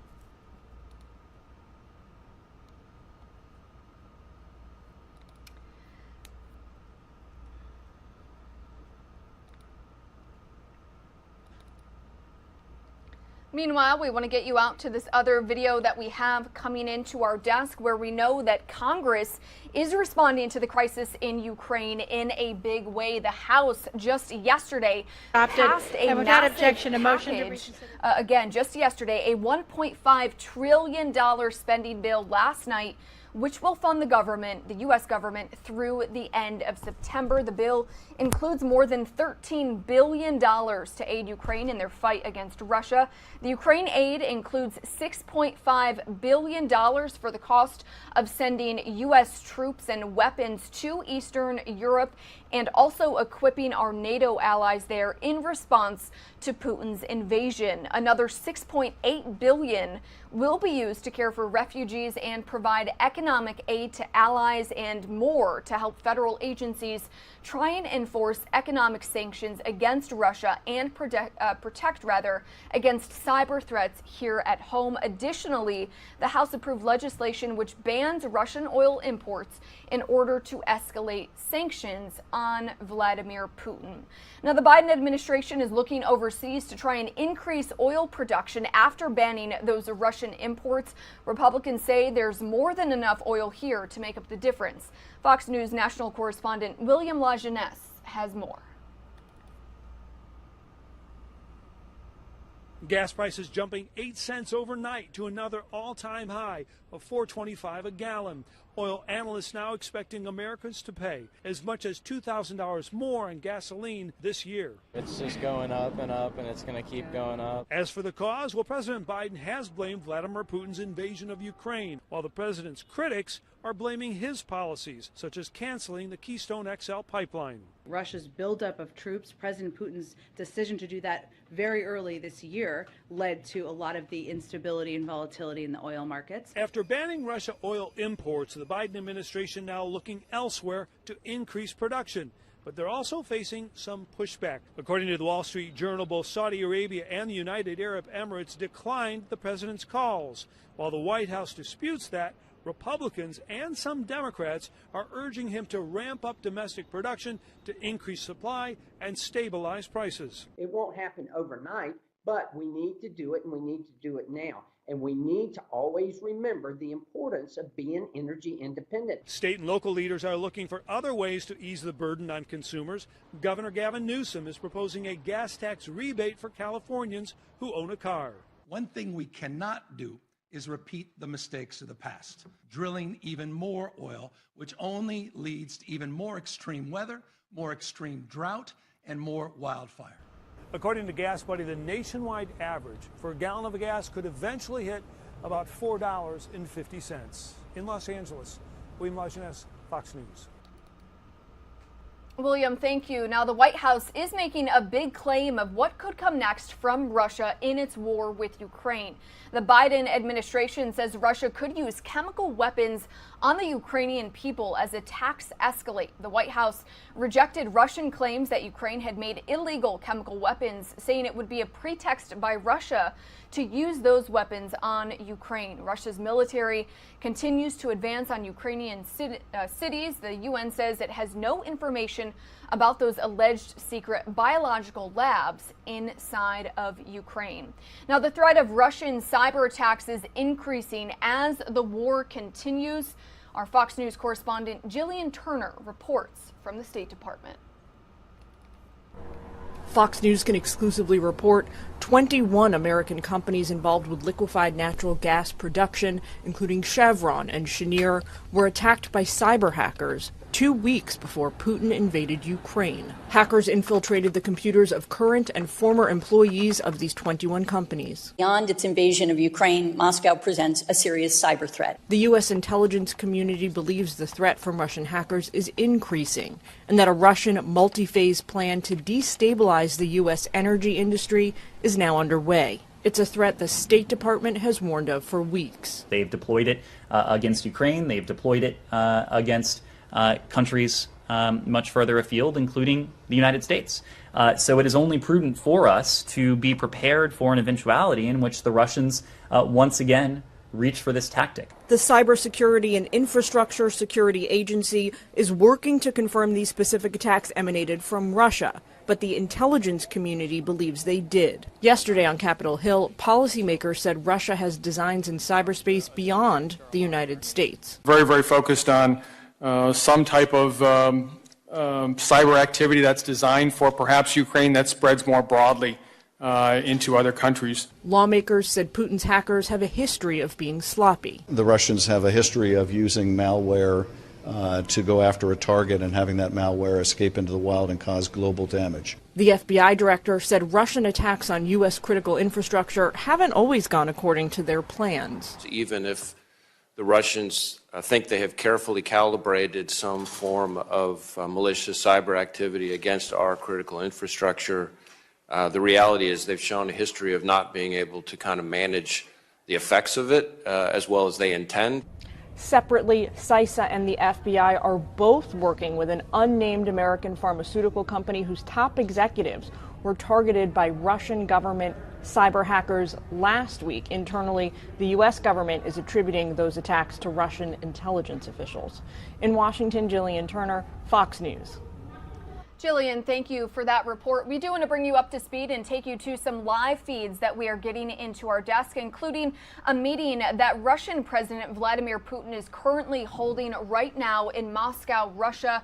He's meeting with his cabinet members to discuss ways to minimize the international sanctions against Russia and the Russian economy. Again, this feed coming into our desk from Moscow, Russia. This appears to be one of Putin's cabinet members, but he is there at this meeting, again, happening right now in Russia. Also, the stock market, as you see there on your screen, the New York Stock Exchange down about 361 points right now, although it did open about 15 minutes ago. And this is possibly in reaction, of course, to day 15 of this invasion, but also to the new reports that we are getting about inflation, of course, reaching a new 40-year high, rising 7.9% in February alone. And this, of course, comes as gas prices here in the United States continue to rise. Also, this live feed coming into our desk from Kyiv, Ukraine, the capital city, where we do know Russian troops are continuing to move in on the capital and surround Kyiv. So again, these are 3 live feeds that we have coming into our desk, but we do want to take you out to the latest press briefing with Pentagon Press Secretary John Kirby about the situation in Ukraine, of course, going on day 15 of this Russian invasion. Let's listen in. So, first and foremost, I want to read out for you that Secretary Austin spoke with his Polish counterpart this morning to discuss Russia's unprovoked aggression in Ukraine. He thanked Minister Blaszczak for Poland's extraordinary support of U.S. troops in the country, including those who have been recently sent there on temporary orders. He noted the hard work and the diligence with which the Poles have been welcoming and taking care of Ukrainians who continue to flee across their border, some 1.2 million now. Secretary also made clear how much he's looking forward to attending in person next week's NATO Defense Ministerial in Brussels. Now, the Secretary also had a chance to discuss with Minister Blaszczak the proposal to send MiG-29 fighter aircraft to Ukraine, and specifically the notion of doing so by way of transfer to U.S. custody. Secretary Austin thanked the minister for Poland's willingness to continue to look for ways to assist Ukraine, but he stressed that we do not support the transfer of additional fighter aircraft to the Ukrainian Air Force at this time, and therefore have no desire to see them in our custody either. Now, let me walk you through the reasons for this. First, we believe the best way to support Ukrainian defense is by providing them the weapons and the systems that they need most to defeat Russian aggression, in particular, anti-armor and air defense. We, along with other nations, continue to send them these weapons, and we know that they are being used with great effect. The slowed Russian advance in the north and the contested airspace over Ukraine is evidence alone of that. Although Russian air capabilities are significant, their effectiveness has been limited due to Ukrainian strategic, operational, and tactical ground-based air defense systems, surface-to-air missiles, and manpads. Secondly, the Ukrainian Air Force currently has several squadrons of fully mission-capable aircraft. We assess that adding aircraft to the Ukrainian inventory is not likely to significantly change the effectiveness of the Ukrainian Air Force relative to Russian capabilities. Therefore, we believe that the gain from transferring those MiG-29s is low. And finally, the intelligence community has assessed that the transfer of MiG-29s to Ukraine may be mistaken as escalatory and could result in a significant Russian reaction that might increase the prospects of a military escalation with NATO. Therefore, we also assess the transfer of the MiG-29s to Ukraine to be high risk. And we are grateful for the superb support and cooperation of our Polish allies who continue to host thousands of our troops and who are welcoming more, as I said, more than 1 million Ukrainian refugees. Polish generosity is clearly on display for the whole world to see. But at this time, we believe the provision of additional fighter aircraft provides little increased capabilities at high risk. We also believe that there are alternative options that are much better suited to support the Ukrainian military in their fight against Russia, and we will continue to pursue those options. Again, we thank Poland for their incredible level of support and cooperation. Poland is a valued ally and a very good friend. We look forward to exploring ways to deepen that partnership in this critical moment. We also know the Ukrainian armed forces, as well as average Ukrainian citizens, are defending their country with great skill and bravery. We will continue to look for ways to help them do that, knowing full well that that effort is in no way made more effective or less harmful to the Ukrainian people by steps we take or decisions we make which lead to an escalation of that conflict. I might add that just before coming out here, the Secretary wrapped up a phone call with the Ukrainian Defense Minister, Minister Reznikov, as one of his ongoing series of calls with counterparts. We'll have a detailed readout of that call later. The call really just concluded, so I don't have much context to provide for you there.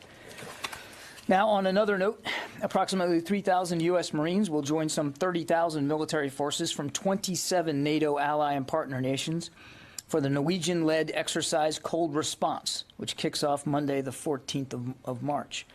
This is the 9th iteration of this multi-domain extreme cold weather exercise designed to enhance our collective military capabilities in the demanding Arctic environment.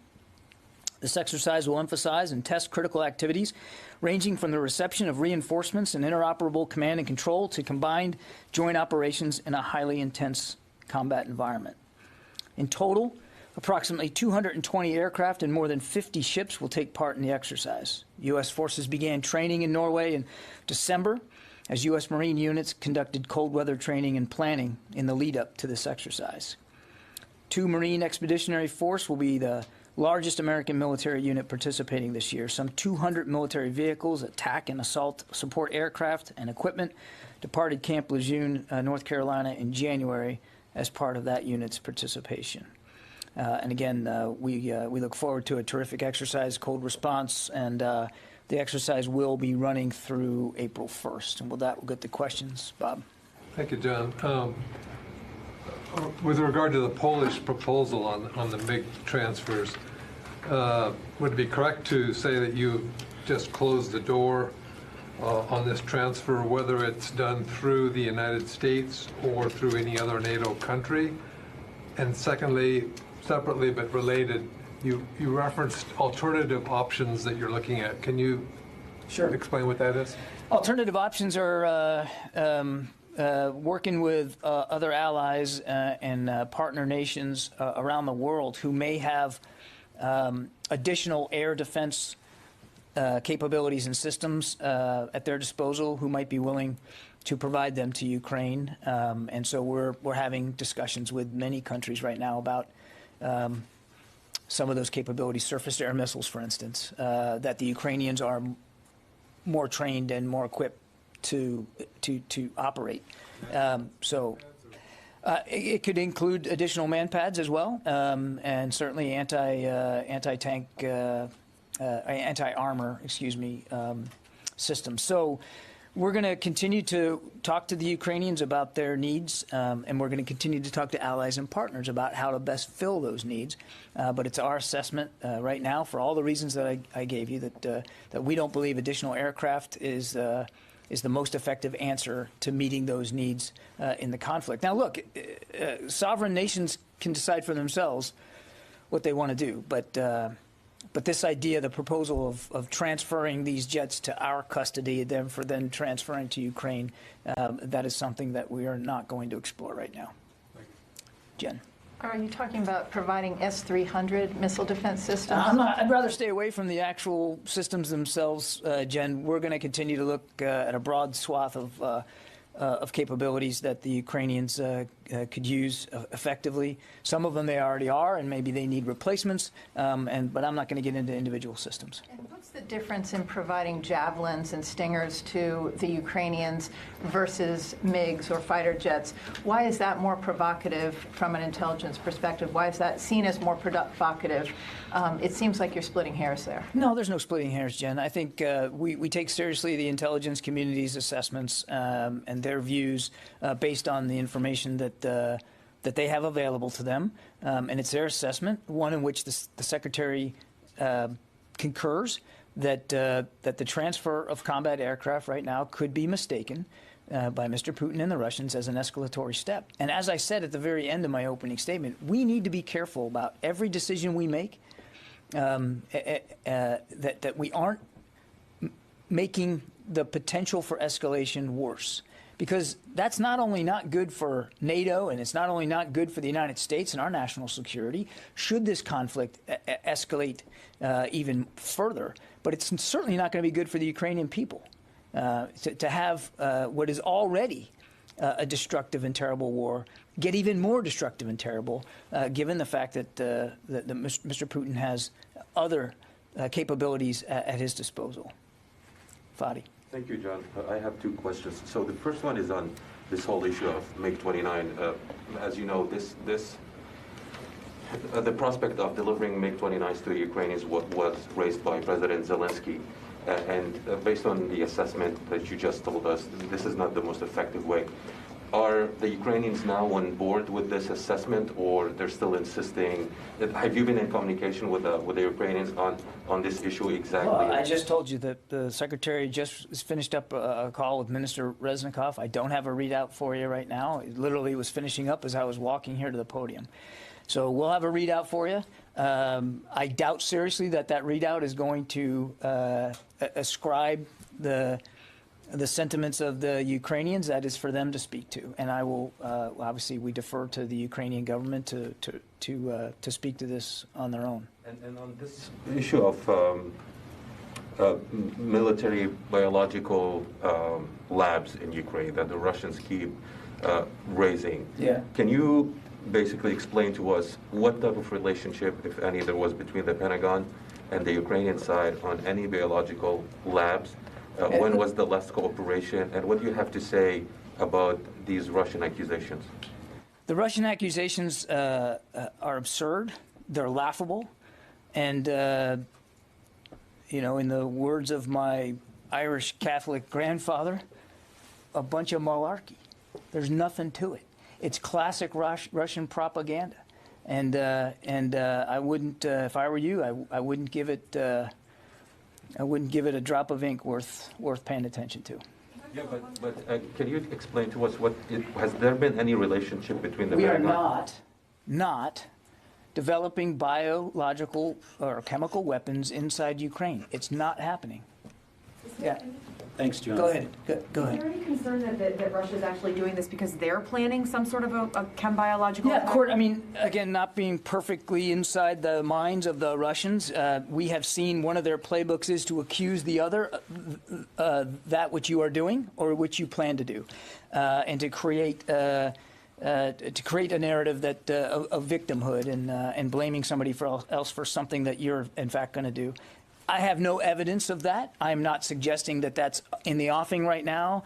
I have no intelligence indicators that that type of weaponry is in Ukraine and being planned to be used. So I want to be clear. But it is of a piece of the Russian playbook to blame others for that which you are about to do or you're considering doing. They've done that plenty of times before. And then on intelligence, since you said that the U.S. intelligence assessment is that the transferring of the combat aircraft was considered high risk, what was the assessment of transferring Javelins and Stingers? Was it also high risk, but the calculus was the Ukrainians needed them, so it was worth it? Without getting into specific inventory issues, the short answer to your question, Court, is yes. I mean, as we make the decisions to provide support from the very beginning, even before the invasion, but certainly since, we go through that calculus and to make sure that we are giving them what we believe can be best suited to their needs. And we see that they're using it with great effect. But also keeping in mind, as we must, the potential escalation of the conflict. So it's a calculation we do routinely, iteratively, every day. So it's not uncommon, the Stingers, the Javelins, or let's say anti-armor, anti-air equipment that the U.S. has been providing to them, some of those have been considered high risk, but the calculus is... I wouldn't say everything that we're sending we consider to be high risk. Without characterizing something as high or low risk, in particular on the other inventory items, I would just tell you that we go through that calculus with every shipment that we send. What is best needed to the fight, and with a mind that we obviously don't want to needlessly or heedlessly escalate the conflict to a level where it's actually more dangerous for Ukraine, not less. Okay. Yeah, Travis, I'm sorry. Thanks, John. The soldiers who were deployed to Poland, the 82nd, they had been helping small numbers of Americans who had been coming across the border from Ukraine. And you mentioned the massive refugee flow coming in now. I'm wondering if their mission, if it has, or if you're looking at potentially expanding that to a wider humanitarian mission, and is that something that maybe you've discussed with Poland? There hasn't been any active discussions of expanding their missions to something wider in terms of humanitarian assistance. But I can assure you that the Secretary will want us to be as responsive as possible should there be a need for that. But we're not tracking a request to expand the mission set for the 82nd right now.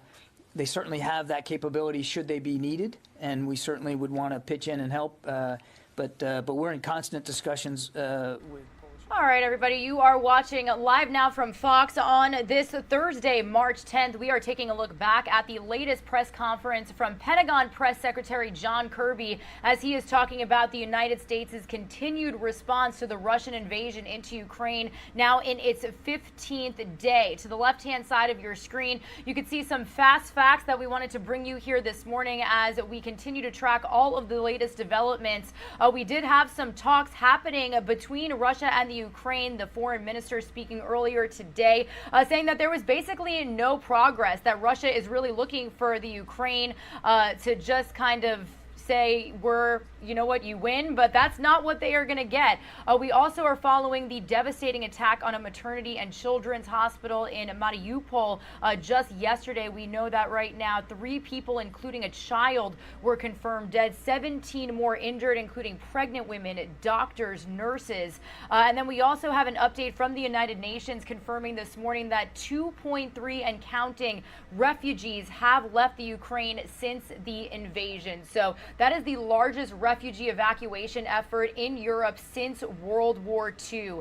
So again, we are going to continue tracking every latest development for you here on Live Now from Fox. My name is Regina Gonzalez with you from our Orlando studios. I do want to send some of you on a quick 2-minute commercial break. While the Russian invasion into the Ukraine is going to remain a huge portion of our coverage, when we come back, we are actually going to entirely switch gears here because this is a story that we have followed since the very beginning. Today, in just a couple of hours, we've got former Empire actor and convicted felon Jussie Smollett learning if he has to spend time behind bars or not. So after we come back from this break, we are going to bring you the latest from our Fox 32 Chicago team, as well as giving you a live interview with a former trial attorney about today's sentencing hearing. So stay with us. That's coming up here in just 2 minutes.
You are streaming live now from Fox, everybody. Raw, unfiltered, nonstop news. My name is Regina Gonzalez with you here from Orlando, Florida. While we are going to continue basically almost wall-to-wall coverage of the Russian invasion into Ukraine entering day 15, this is another major story that we are going to be following for you throughout the afternoon. And we may be getting some live feeds from inside of the courtroom in the Chicago, Illinois area as well.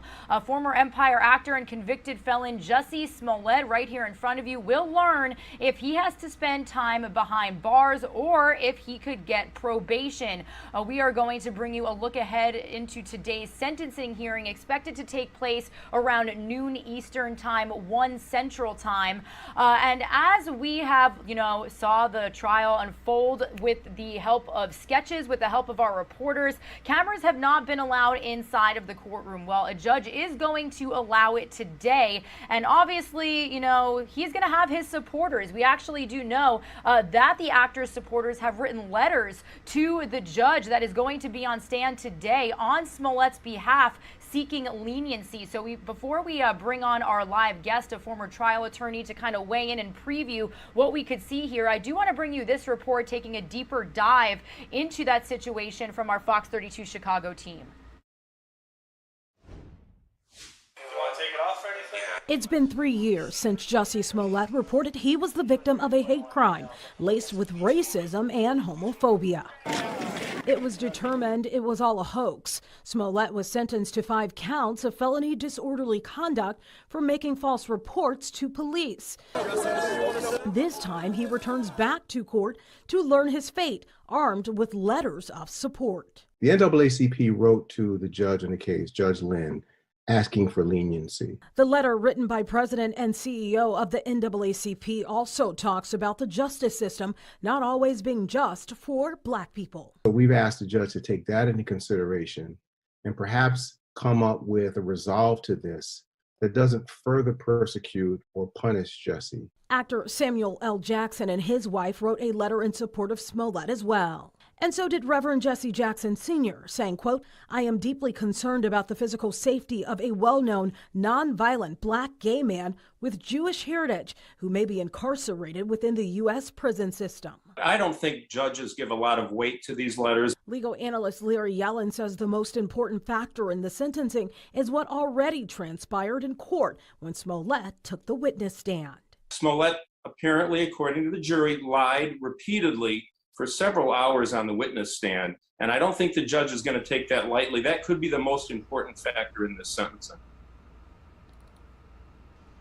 All right, and to further weigh in to this conversation, I do want to welcome on Sam Meyerowitz. He is a former trial attorney joining us live to talk all about this sentencing that is going to be happening here in just a couple of hours. Sam, good to see you. How are you doing? Thanks for having me, Regina. Nice to meet you. Absolutely. Well, Sam, I do want to get started here by pointing out something that I just mentioned to our audience. So throughout this trial, we had to rely on our reporters that were inside of the courtroom. We also saw courtroom sketches, but today we do know that that Cook County judge is going to allow cameras inside of the courtroom. So really, what can you say about this being the first time that the world is going to see this unfold in person right before our eyes? Well, it was argued all along that the media played a role because it was really a case that I think Smollett felt was being argued in the court of public opinion. And then there were all kinds of issues with the first initial prosecutor who was handling the case where the 16 charges were dropped. And there were statements that were made, and there was an investigation as to whether or not that first initial prosecutor mishandled things and mishandled statements to the media. So the media was really involved in this case from the beginning. And I assume that the court felt that they just didn't want it to affect the trial itself. But now that the trial is over and it's sentencing time, the effect on the outcome really isn't the same. And so the courtroom is opened again. And of course, you also have COVID that was, raging during the time period that the trial took place. And so, there were concerns about safety as there always is, and things have changed a little bit since then. So I think that's really the main reason for the change.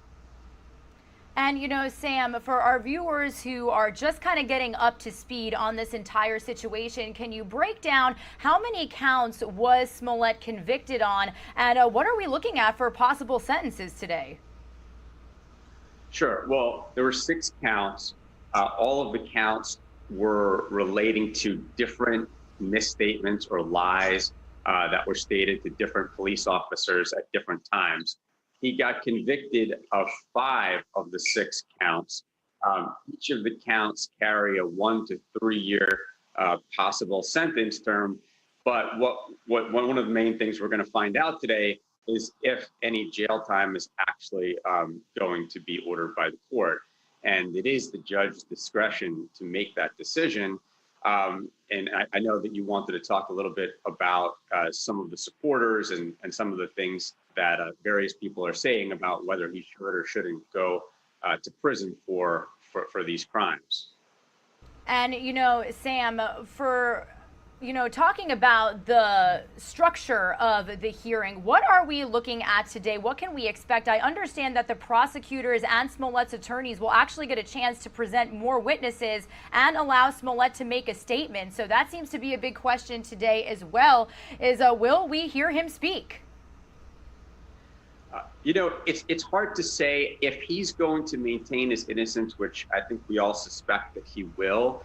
Because there's issues that the attorneys have already sort of forecasted to us that they're going to try to raise on appeal, then, you know, he might be conciliatory in a way if he does speak about the fact that this all became what it became, but not necessarily saying, hey, this never happened, I made this up. I don't expect him to say anything of that nature.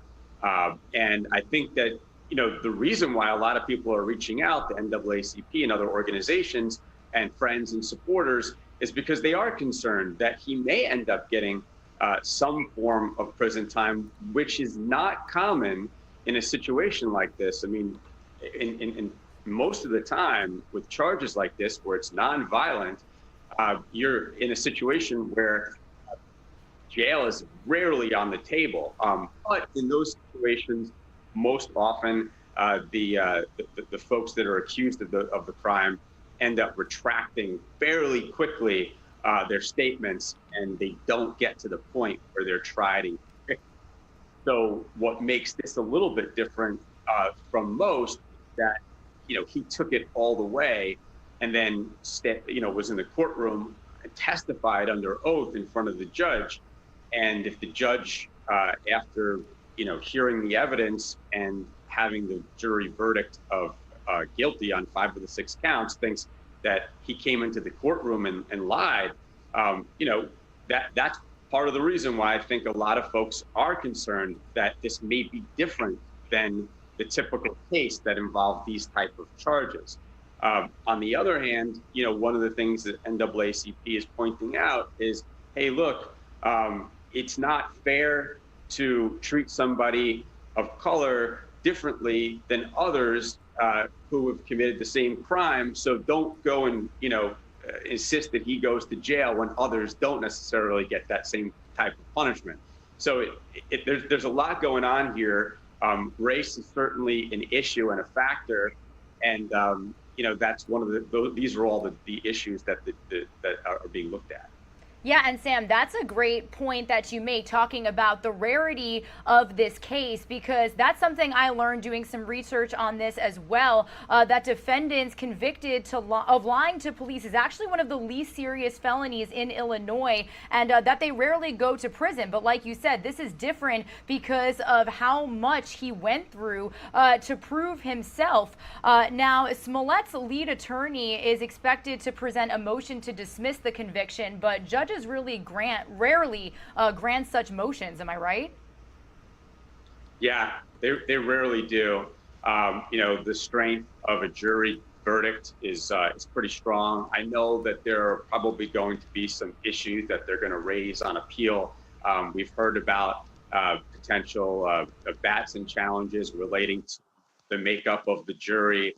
There might be an issue with the way that the prosecution took place. I mean, it was really weird.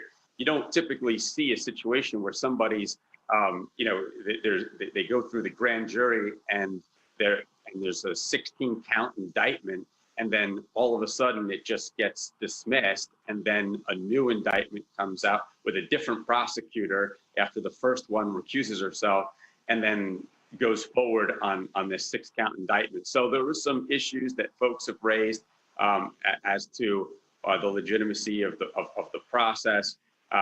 But in the end, I do think that this conviction will be upheld. And I suspect that the judge will have harsh words to say for Mr. Smollett, but I don't think that the judge is going to ultimately sentence him to jail time. That's my suspicion, but who knows what'll happen. I mean, this is a very unique situation. Yeah, and I want to go back to what you said about the lengths that he went through and really the issues that this entire case and trial brought up. Some experts are saying that the special prosecutor actually might call witnesses to testify, maybe law enforcement officers or of some sort, to talk about the impact that Smollett's scheme may have had on legitimate victims of racist, homophobic attacks.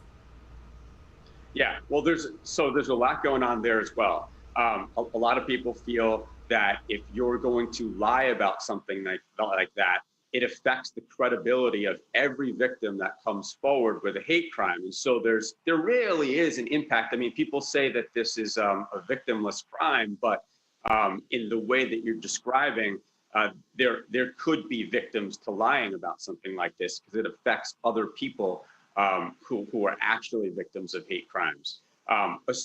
So that's one aspect of it. The other aspect of it is resources, right?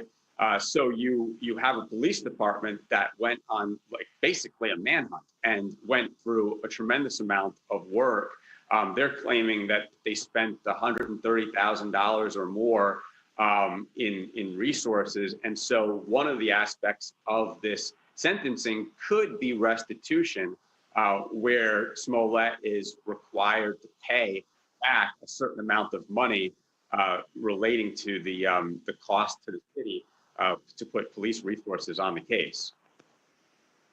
And going off of that, Sam, you talked a little bit earlier, and I played a quick story from our Chicago team about the support that Smollett has still received throughout this trial. Obviously, he's an actor, he's got fans, and we actually saw that some of the supporters were sending letters really pushing for leniency to the judge. Is the judge going to read those? What sort of, is that relevant? Is he even going to read that? Does that mean anything is really what my question is. Well, look, we're all human beings. We're affected by what people say, and certainly if members of the community have really nice things to say about him, about his prior community service and work that he's done, I'm sure that information will be conveyed to the judge, whether the judge reads every single letter or has somebody else do it and kind of give him the information.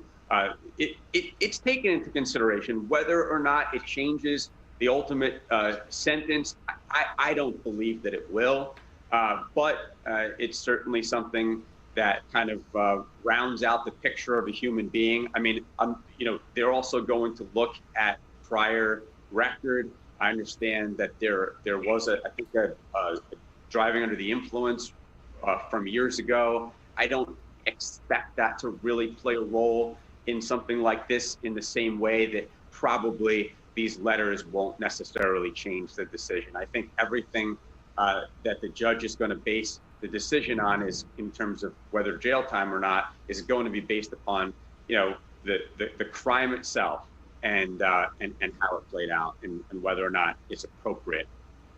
Something that also caught my eye from the reports of these letters being sent to that judge is some actually noted that they feared for Smollett being in prison as a black gay man. Your initial reaction to that? Well, there are ways, if there are concerns about, and it does happen where there are celebrities or people in certain groups that may be more at risk in the prison system, there are ways that you can ask for certain types of protections and being separated from groups. So that is something that in practice, if it actually occurs that the judge sentences him to jail, there could be ways to protect him. But I really think that that's really just a plea to the court to try to discourage the court from jail time and basically say, hey, look, he didn't commit a violent crime. We're concerned about violence on him. The punishment doesn't seem to fit the crime. If he's going to end up going to jail and potentially be at risk when he didn't really put anybody at risk physically. So it's a plea. I don't necessarily, again, think that it's going to change the court's opinion as to whether or not to sentence him to jail time. If that were the case, it's an argument that anybody convicted of a crime that could have a jail sentence imposed could argue that jail is dangerous and that there's potential risks associated with it. But I really don't think that this is something that is going to change the court's position. So when it comes to the court's decision, overall question for you, Sam, do you think the judge will impose the maximum sentence here? In your profession, what do you think we can expect for today? No, I don't think that you're going to see a maximum sentence here. I expect that the judge is going to have harsh words to say.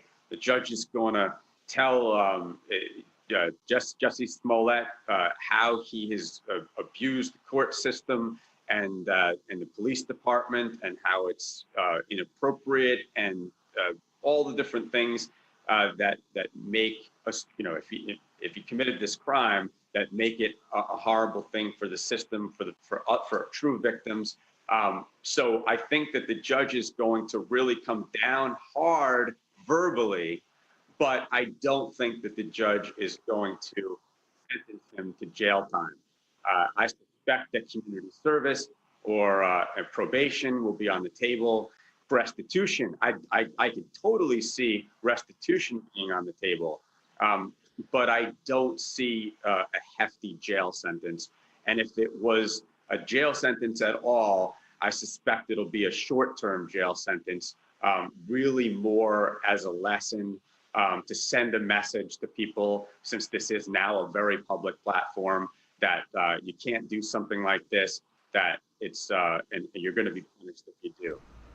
Yeah, and I think that's all of what you just mentioned is so relevant, because I feel like the overall question for this, especially once we found, how the jury felt, is why? Why did he do this? So maybe we will see him speak. It's all coming down to these last couple of hours. We know that this is happening 2 p.m. Eastern time, 1 p.m. Central time. So Sam Meyerowitz, former trial attorney, thank you so much for providing your analysis here. We are definitely waiting to see what the judge will do. So we hope that you have a great day, and we'll be talking with you again soon. Thanks so much, Sam. Hope you have a great day too. Thank you, Regina. Absolutely, you as well. All right, everybody, again, Regina Gonzalez with you here on Live Now from Fox. Again, cameras will be allowed inside of the courtroom for this sentencing. Our team is working to see if we here on Live Now from Fox will be able to provide you that feed. That is a huge part of who we are and what we do, being able to take you inside of major cases just like this one. Speaking of this case, and our Fox 32 Chicago team, we were speaking with them throughout the entirety of that trial. I did just play for you a report from them a little bit earlier. Well, in anticipation of this sentencing today, their team actually was able to catch up with Jussie Smollett's brother. So as we continue our coverage on this situation, I do want to play for you that report here on Live Now from Fox. It's about 5 minutes long. Jussie Smollett back in court today, this time for his sentencing after being convicted in December for staging a hoax hate crime on himself. Smollett, of course, faces a maximum sentence of 3 years in prison for each of his 5 guilty counts. But legal experts say that is unlikely given his minimal criminal history. Now, before handing down a sentence, the judge, James Lynn, must consider Smollett's request for a new trial. That request includes accusations that Lynn and prosecutors made errors, a hostile attitude, prejudicial commentary, and alleged discrimination against potential black jurors. So joining us this morning with more on where things stand this morning is Jussie's brother, Jojo Smollett, who will also be reading a statement today at the hearing. Good morning. Thank you for joining us. And please let our viewers know, what is it you plan to tell the court? Well, what I plan to tell the court, you'll see shortly when I talk to the court. But I just did want to say that one of the main subject matters that I will be pushing for is that even though I completely disagree with the verdict, I completely disagree with the jury's findings, and I completely disagree with the way that my brother has been over the last 3 years plus now convicted in the court of public opinion. What I'm focused on today is bringing home the point that in this nation in which we've seen bipartisan commitment to criminal justice reform and stopping the mass incarceration that we see that is so unnecessary in this country and so unjust, I'm going to be asking that for in this case, in which even if you feel that he is guilty, this is a crime that is not even considered a felony in most states in America. He has no criminal record, and he should not be even considered. No one should even be considering jail time for someone with no prior felonies. And in a situation as contentious as this, in a case in which so many people literally say there was no evidence in this, and I know I'm one of them because I sat and witnessed all the evidence during the court case. If you sat and read through the documents and read through the transcripts of this case, and you can tell me that you find a smoking gun or you find some bit of formidable evidence, I'd give you $1,000. You can't. There's no way. Your brother has said from the very beginning that this was real, that it was not faked, and under oath told the jury that he was still a victim. And despite that, he was convicted. Now, usually in sentencing hearings, a judge looks for some kind of contrition from a defendant. Is he going to be making a statement today before sentencing? And if he does, what are you expecting him to say? You know, that's a good question. I haven't spoken with Jussie about that, and I don't know, to be honest, if he's going to make a statement. But what I do know is that in this situation, you're dealing with someone that has a bright past. Like Jussie was a shining person in his community. He was charitable. He's philanthropic. He loves humanity. He's always given back to the communities. All right. The way that he's been portrayed in the media has really been unfair. You want to talk about fake news? All right, he's been the victim of it. All right, that's real fake news. What has been alleged against him over the last 3 years, let's remember that he was convicted in a court of public opinion in February of 2019. That's more than 3 years ago. All right, and more than 3 years later, he finally is going to be sentenced for something that he did not do in the first place. And he's had to deal with the anxiety, the gut-wrenching anxiety. All right, being on a television show that he dedicated so much labor, time, and effort toward making a success, losing so much, all right, because of a rush to judgment. We've got 30 seconds. Leaving the litigation aside, I'm just curious, you know, America loves a second chance. And this is a young man. This is a man who is, you know, he's 40 years old. I would imagine he would like to get back to the business of acting. Do you know what he plans to do? Should he be given probation? Will we see him appearing anywhere anytime soon? I mean, he's got so many projects already in the works. Jussie's an extremely creative individual, and like if any of you were to meet him personally, you spend an hour with him, you'd be like, he's one of the most talented and creative people you'll ever meet. All right, he's got so many things going. You know, the cream rises to the top ultimately, and people who are successful at their craft are going to remain successful at their craft. And I'm confident that the cream will rise to the top again. Jussie will be back on top again. But in this situation, we are just facing a grave injustice today. And the judge, I do know, has the opportunity to do the right thing, not to sentence any jail time, not to take the views of the extremists and the people that have a personal vendetta and just don't like Jussie for whatever reason.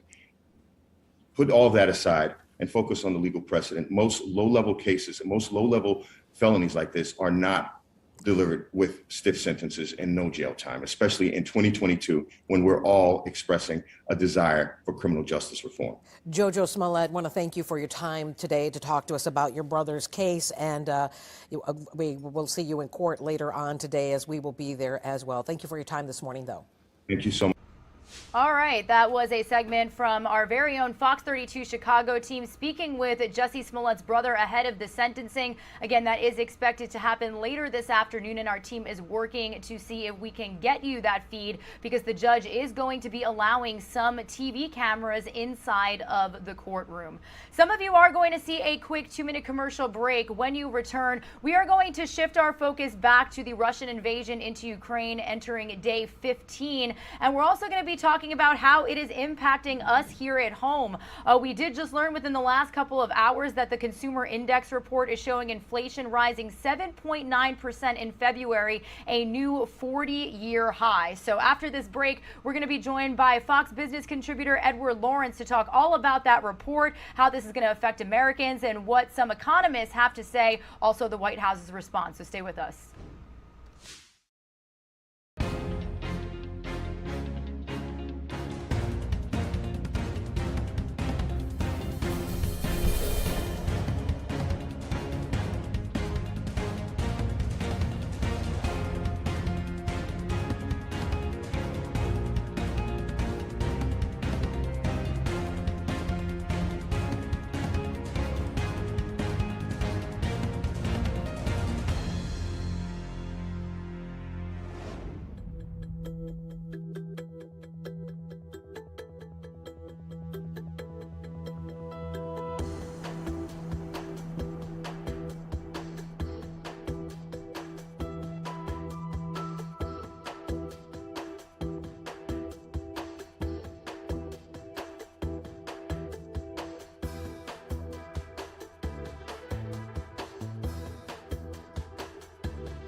You are watching Live Now from Fox, everybody. Raw, unfiltered, nonstop news taking you to this vantage point we have over Washington, D.C. this morning. Here's a Live Now look at the White House.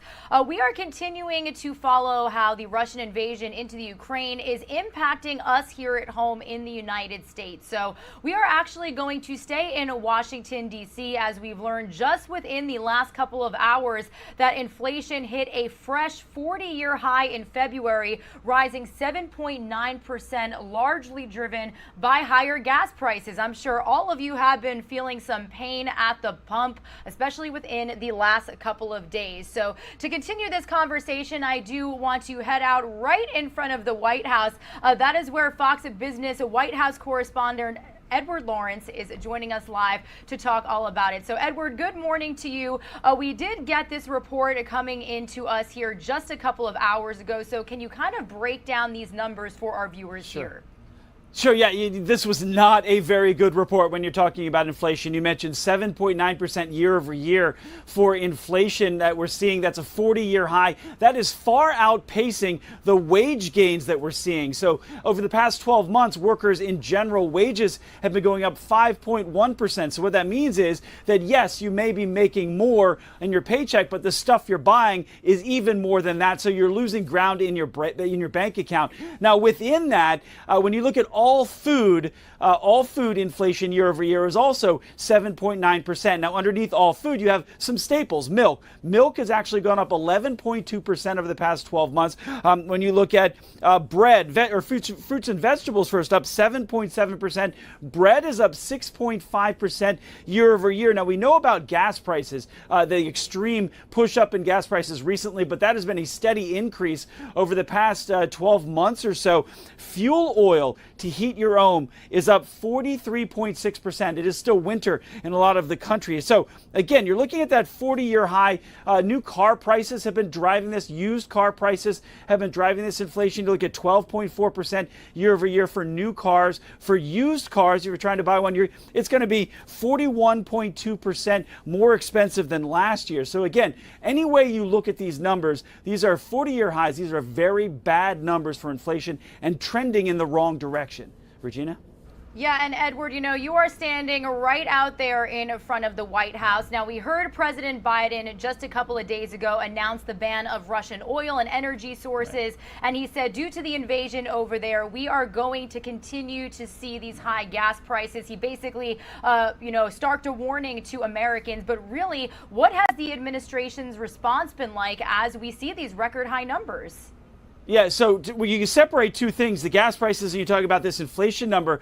On this inflation number, the president released a statement minutes ago, actually, saying basically that he understands the pain. He says this is the tale of two economies is what he's saying. On one side, you have huge amount of job added back to the economy, which you've seen that growth after the economy reopened for COVID. On the other side, you're seeing that huge amount of inflation. Now, the White House is trying to pivot and say, hey, that inflation is due to the Russian president, Vladimir Putin, and this invasion. But the fact is, this inflation had been starting to rise even since the president took office. Really, the American Rescue Plan juiced the economy and really boosted that inflation number. Now, the White House believed the inflation month over month would start to come back down, but the opposite has now happened. From December to January, it was flat. From January to February, which is the report we're seeing now, it's actually ticked up 0.8%. So the numbers are, again, going in the wrong direction. And so far, the White House has not had a good answer as to exactly why. I can tell you a former White House economic advisor under President Donald Trump is saying that he expects because of these inflation numbers, consumers will stop spending as much because things are pretty expensive. Therefore, you're going to see a negative growth for the economy in the first 3 months of this year. He actually believes in the second 3 months of this year, you could see a recession here in the U.S. So that's that R word starting to be talked about, Regina. So much information to take in, Edward. That was actually going to be my next question to you, is how do economists feel about this? Right. So really, with your profession and everything that you've been following, what advice do you have to Americans right now? What do you think we could anticipate within the coming days and weeks as we follow this? Yeah, well, you talked about the war that's going on where Russia's invaded Ukraine, and that is going to push gas prices even further. Yes, the U.S. has restricted the supply of oil from Russia coming into the United States. Well, the policies of the administration have also restricted the long-term supply, the growth in oil here within the United States. So now they've gone outside to ask for other producers to add more oil to the global supply, bringing gas prices down. So far, they've said no. Saudis have said no continuously. Over and over again. The U.S. is now going to Venezuela, a government we don't even recognize, to try and get them to produce more oil. That has not come on the market yet. Also, an Iran nuclear deal. If we get into that deal, it lifts sanctions and allows Iran to put more oil into the U.S. market. That also has not happened. So again, people just need to be prepared for higher gas prices, even from these record levels that we're seeing right now. Yeah, I've been joking with some people that we talked about that I just got a new SUV that takes unleaded. So it's been so fun over these last couple of days. But Edward, a lot of information to cipher through. So we thank you for coming on here and explaining it to our viewers. We'll definitely be checking in again soon. But until then, thanks so much for being with us here. Thanks, Regina. All right, everybody. Again, Regina Gonzalez with you here on Live Now from Fox. People like Edward, reporters, contributors. Anybody you can imagine. We've been having them on here with us to kind of sift through all of the developments that we have gotten, and that report just came to us within the last couple of hours. So we wanted to bring you the latest on those numbers and how it is going to continue to impact us here in the U.S.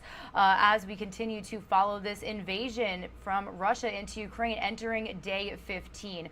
Some of you are going to see a quick 2-minute commercial break. When we return, speaking of that invasion, I do actually want to head out to Capitol Hill when we come back, because we are continuing to have our counterintelligence agencies here in the United States monitor the risk of worldwide threats as we follow the efforts and destruction caused in Ukraine by Russian President Vladimir Putin and his military forces. So we're going to tap into this live hearing happening there in Washington, D.C. after this quick 2-minute break.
Good morning, everybody. My name is Regina Gonzalez with you here from Orlando, Florida on this Thursday morning. Thank you so much for joining us here on Live Now from Fox as we continue to cover every latest development as the Russian invasion into Ukraine officially enters day 15. I also do want to let you know that we've got a little news alert for you here on Live Now from Fox this morning. Something that we are also going to follow here, a big story, is the sentencing hearing for former Empire actor Jussie Smollett. It has been 3 years since he staged an attack saying that he was targeted for being homophobic, for being gay. Now, we do know that he could face a maximum sentence of a few years in prison, or he could simply get probation. So what will the judge do? Well, we do know that that is taking place at around 2 p.m. Eastern Time, 1 p.m. Central Time. For the first time, the judge is actually going to allow cameras inside of the courtroom here. They were not allowed throughout the entirety of the trial that happened just a couple of months ago.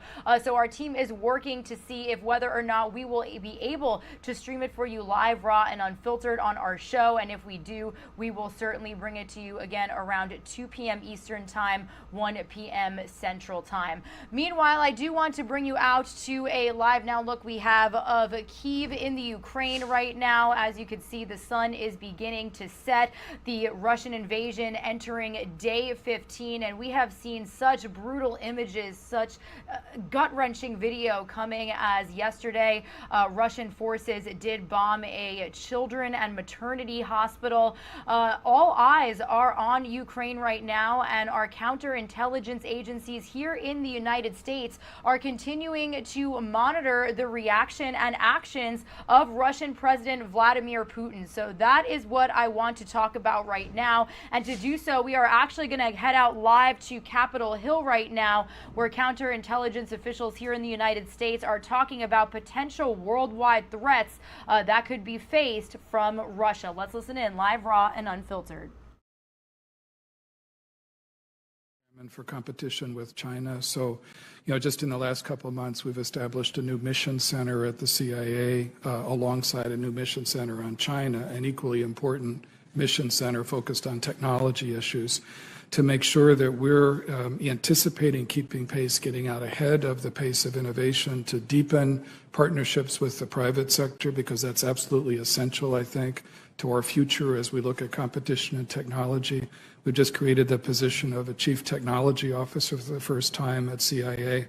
So all of that, I think, reflects the enormously high priority that we will continue to attach to that set of issues. Thank you. Senator Rubio. Thank you all for being here. I'll direct this to you, Director Haynes, but anybody who wants to answer it can do so. As I think we've learned from all this, the best way to combat disinformation is through transparency. So I want to walk through some component pieces of a particular topic involving labs and Ukraine, and then allow you to expand, or anyone to expand that could provide greater insight. As you're all aware, Russia has been laying out this argument for a number of months now about how there are these labs in Ukraine that are developing chemical and biological weapons, that the U.S. is involved, that they've discovered it, and they've been making that argument for a period of time, and it's the argument they usually make before they use that kind of stuff themselves against someone. So let me just start with the component pieces, and then sort of allow you to expand more on the important part of it. There is a difference between a biological research facility and a biological weapons research facility, correct? Correct. Okay. Does Ukraine have any biological weapons research facilities? No, let me be clear. We do not assess that Ukraine is pursuing either biological weapons or nuclear weapons, which have been some of the basically the propaganda that Russia is putting out. Okay, so they do have the biological research facilities. What is our government's role in their biological research programs? So as I understand it, Ukraine operates about a little over a dozen, essentially, biolabs, and what they are involved in is Ukraine's biodefense and their public health response, and that's essentially what they're intended to do. And I think that the U.S. government provides assistance, or at least has in the past, provide assistance really in the context of biosafety, which is something that we've done globally with a variety of different countries. So I would defer, obviously, to the details of that assistance to the agencies that are responsible for it. I guess that's the important component. Well, how do we define biosafety or biodefense? Is it the ability to have antidotes or responses if someone were to use an agent against you, if you were to have an outbreak? What exactly is that? Yeah, I mean, I will quickly get out of my area of expertise, but I'll give you sort of a generic answer that I understand. So it is essentially, for biodefense, you can think about things like medical countermeasures, for example, things that will help you to address a pandemic that is an outbreak in your country, things along those lines, things that prevent spreading of pandemics and other health issues. Things along those lines. And the kinds of biosafety pieces that you would be providing assistance for are things like making sure that as you're producing medical countermeasures, that you're taking appropriate precautions, that you're letting the medical community internationally know, notifying when appropriate. So that's the kind of assistance. But I, again, just, want to be absolutely clear that we do not believe that Ukraine is pursuing biological or nuclear weapons, that we've seen no evidence of that. And frankly, this influence campaign is completely consistent with longstanding Russian efforts to accuse the United States of sponsoring weapons work in former Soviet Union. So this is a classic move by the Russians. So I think the one thing that's piqued a lot of people's interest, and I hope we can address, is the Assistant Secretary Nuland said a couple of days ago in response to my question at another hearing, this is her quote, "The U.S. government is concerned about preventing any of these research materials from falling into the hands of Russian forces should they approach," end quote. So people will hear that and say, well, that means that there must be something in these labs that's very dangerous. They possess pathogens or something that must be very dangerous.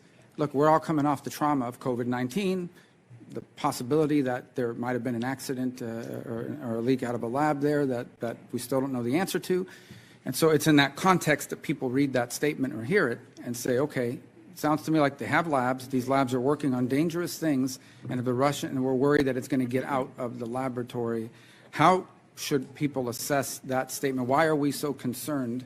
And again, I mean, I know maybe I'm asking you some questions that regard medicine and biology and research and so forth, but it's really important for this effort to understand what exactly is in these labs that we're so worried about them getting their hands on. Sure. I mean, I think medical facilities that I've certainly been in, and even as a child, done research, you know, in high school type of thing, in college, all have equipment or, you know, sort of pathogens or other things that you have to have restrictions around because you want to make sure that they're being treated and handled appropriately. And I think that's the kind of thing that probably Victoria Nuland was describing and thinking about in the context of that. We have to be, you know, concerned in the same way that we have to be concerned about Harris-Duda, the nuclear power plant, or, you know, other facilities that when they're seized, and if they're seized, that there may be damage done or theft, and they may, in fact, misuse some of the material that's there that's not intended for weapons purposes, but nevertheless can be used in dangerous ways or that can create challenges for the local populations. All right, thanks. Senator Rubio, thank you for raising that, because I think we've seen some of these reports that this may be another area where Russia's trying to offer a false flag signal, and really appreciate your line of questioning. I want to turn to Senator Feinstein, but I do want to acknowledge, I think Diana served the longest on this committee, and we appreciate very much the challenges on a personal basis you've been going through, and your attendance here always. So many times, I remember one time you literally had come, I think, from a senior medical procedure. You were still here, showing up at one of these hearings, and we're grateful for your leadership. And I call on you now for 5 minutes. Well, thank you very much, Mr. Chairman. In an unclassified annual threat assessment, you state that, quote, individuals and small cells inspired by a variety of ideologies and personal motivation include Sunni violent extremism, racially or ethnically motivated violent extremism, and militia violent extremism, probably represent the greatest terrorist threat to the United States. Now, while we have no interest in giving Al-Qaeda or ISIS an opportunity to recover, you're making the clear point that individuals and small cells represent the greatest threat to the United States. So here's the question. How are you allocating your resources for counterterrorism? It appears that most of the funding for counterterrorism goes into efforts focused against specific groups instead of attempting to locate individuals. How do you justify that allocation compared against the assessed threat? I'm happy to start, but I suspect Director Wray and others may have some thoughts on this. I think from at least the intelligence community perspective, it's true that we focus in on groups that are critical to our national security, groups such as Al-Shabaab and ISIS and Al-Qaeda core in these contexts, you know, as examples. But it is also true that we are looking at consistently across the board how it is that the ideologies that they propagate and that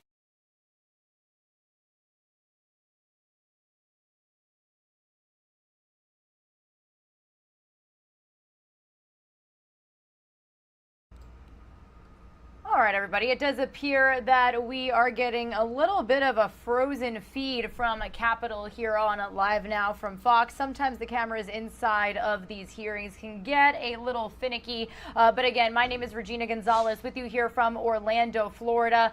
We were just listening in there on Capitol Hill as counterintelligence officials were talking about the Russian invasion into Ukraine and what other threats other countries could see as Vladimir Putin doesn't appear to be letting up. There were peace talks earlier this morning with Russia and Ukraine's foreign minister. He did hold a press conference a little bit earlier that we brought you here on Live Now from Fox, and he basically said that they made no progress, that Russia is expecting the Ukraine to back down, to surrender, and that is just not what is going to happen. It does look like we got this feed back for you here, so we're going to listen in for just a little bit. Right before the top of the hour, I'm going to send some of you on a quick 2-minute commercial break, and once we hit the 11 a.m. Eastern time mark, 8 o'clock a.m. out there on the West Coast, we'll kind of give you a run through of all of the developments we brought you here this morning. So we'll continue listening on Capitol Hill until then. Talking about an individual going after an easily accessible target with a very crude weapon,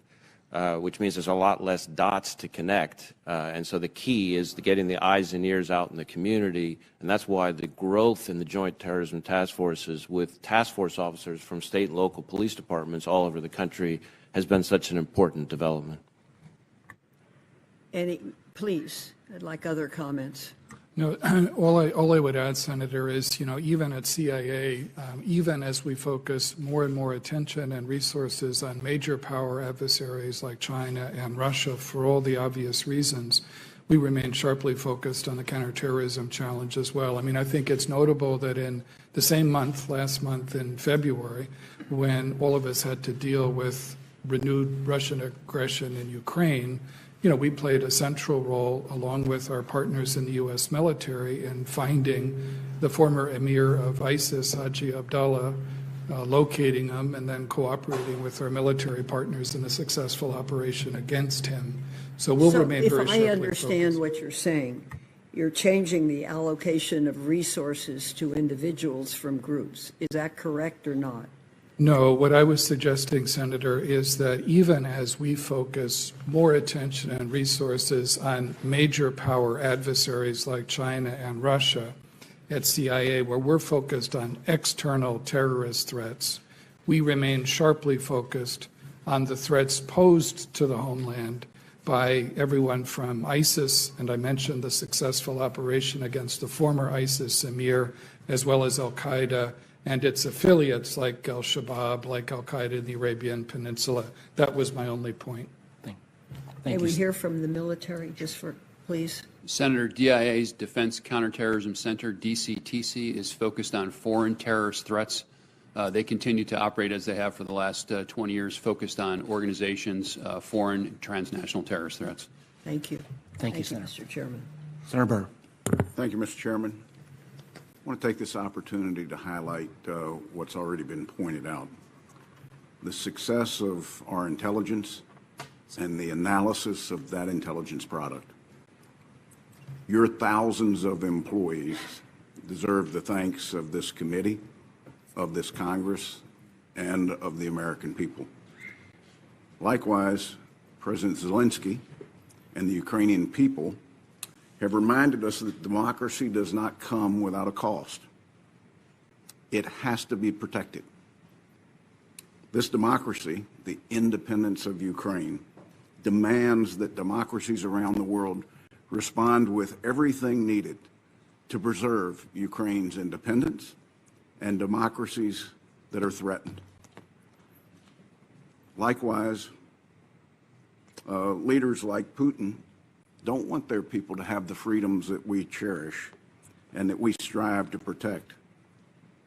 This would not be possible without the men and women who work for you on behalf of not just this country, but democracies around the world. We are eternally grateful for all the work that they do, but more importantly, the response that they've had to this current challenge. Mr. Chairman, I have no questions in open session. Thank you, Senator Burr, for once again acknowledging the great work of this community. I appreciate it. Senator Wyden. Thank you very much, Mr. Chairman. And I share Senator Burr's view. And let me thank you particularly, Director, for your professionalism and dedication. We've talked on a number of subjects, and I've appreciated it. Now, let me turn to cybersecurity. In a recent unclassified briefing from my office, government cybersecurity experts reconfirmed that a technology known as SS7, which allows phones to roam from one network to another, could also allow foreign actors to get into our networks and intercept Americans' calls and texts. These experts also identified Russia as one of the top threats for this kind of surveillance. Now, fortunately, there's a way to prevent this that doesn't get in the way of communications between our country and Russia. U.S. carriers could simply block roaming requests from Russians' phone networks. The only inconvenience would be that anyone with a U.S. phone in Russia would need to buy a local phone card. Director Haynes, my question would be, would this policy make it harder for the Russian government to spy on Americans? Thank you so much, Senator Wyden. And I think it's an excellent question, obviously. And I asked my folks what they thought about this. And basically, I think we want to explore it. If you're willing to give us a little bit of time, I gather it really would require a little bit of research to understand what the consequences would be of doing that exact kind of blocking. So I'd like to be able to come back to you, but I think it's a really worthy question and appreciate the interest. And you inherited this problem because I've been asking about it for some time, but you're new on the beat and you've been responsive and I appreciate it. Director Burns, the public knows far less about intelligence activities conducted under Executive Order 12333 than under the FISA law. You are streaming live now from Fox, everybody. Raw, unfiltered, nonstop news. We are currently listening in live from a hearing on Capitol Hill featuring the Senate Intelligence Committee. They are talking about worldwide threats from Russia amid the invasion into Ukraine, which has officially, it's entered its 15th day. As you can see, we have a live look from Kyiv, the capital of the Ukraine, to the bottom right-hand side of your screen. The sun is setting, and we are continuing to follow every latest development as we get more gut-wrenching video into our desk, more information about how it is impacting us here in America with inflation, with gas prices. We did have President Biden officially announce the ban on Russian oil and energy sources earlier this week. So again, be sure to stick with our Live Now from Fox team throughout the day as we follow this ongoing situation. My name is Regina Gonzalez with you here on Live Now from Fox. I'll be with you for about another hour as we bring you live, raw, unfiltered, nonstop news. I actually do want to bring you a vantage point we have from the White House in our nation's capital this morning. Just want to let you know that we're continuing to follow the reaction from the Biden administration as well as other lawmakers after we got that consumer price index report this morning, officially saying that inflation hit a fresh 40-year high in February, rising 7.9%, and that this is largely driven by higher gas prices. Month over month, it rose 0.8%, according to the Commerce Department, and the year-over-year reading is in line with estimates and compares with an annual 7.5% jump in January, marking the fastest increase since February 1982, where inflation hit 7.6%. So here is where we can expect Republican senators to speak on these numbers here any moment. So we are monitoring this here for you on Live Now from Fox. We've also got stocks trading here. The Dow Jones responding to this invasion. You could see it's down almost 400 points on this Thursday, March 10th. We were joined by a Fox business reporter just about a half hour ago, talking about all of the economic impacts that this invasion has had here in the United States. Meanwhile, overseas, I do want to bring you out to that live look we have of Kyiv in the Ukraine. Again, just some gut-wrenching video that we have gotten here to our desk within the last 24 hours. We know that a children and maternity hospital was bombed by Russian troops yesterday, killing 3 and injuring at least 17 in Mariupol. So to bring you all up to speed on what is going on over there in the Ukraine, plus some information on the peace talks that have been underway this morning between the Ukrainian foreign minister as well as Russian officials, I do want to bring you this quick report here from Fox's Doug Lazater. He's out there in Washington, D.C. with the very latest.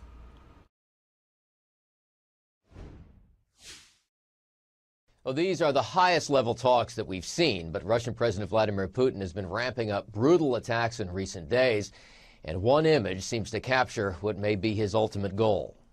That is a Soviet flag flying above a Russian tank storming its way across Ukraine. In fact, the Russian military distributed these images.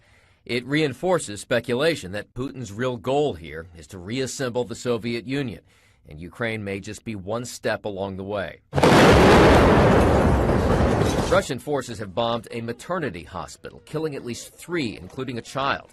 Ukraine's president once again urging the United States and others to do more to secure his country's airspace. Me asking you several times, a million times, close the sky. No, you have to phone us to our people who lost their children and say, sorry, we didn't do it yesterday. But the Pentagon has nixed a possible deal to help facilitate the delivery of Polish fighter jets to Ukraine. The transfer of combat aircraft right now could be mistaken by Mr. Putin and the Russians as an escalatory step. Russia has accused the U.S. of helping to operate chemical and biological weapons labs in Ukraine. The White House calls it preposterous, but warned that Russia could use those kinds of weapons in a false flag operation. Vice President Kamala Harris today meeting with Polish leaders in Warsaw. Closer to home, gas prices continued their meteoric rise. The national average, according to AAA, jumping up about 7 cents overnight. And while gas prices have been on the rise for months, the White House unveiled new social media branding yesterday to blame Vladimir Putin for the hikes. In Washington, Doug Lazater, Fox News. Please, Anadolu, please stand up. And we did get a press conference earlier this morning from Ukrainian Foreign Minister Dmitry Kuleba after a trilateral meeting with Russian Foreign Minister Sergei Lavrov and the Turkish Foreign Minister as well.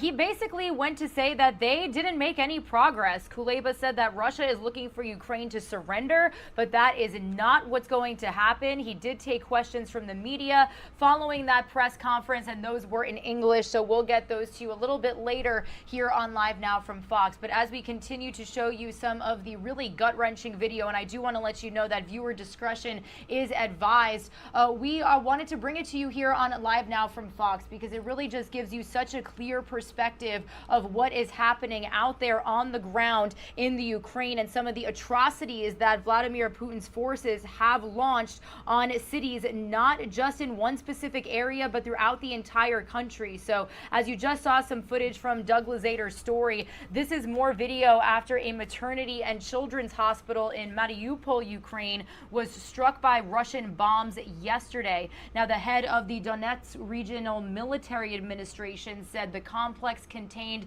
a maternity hospital, a children's ward, and other medical facilities that were destroyed by this Russian air raid.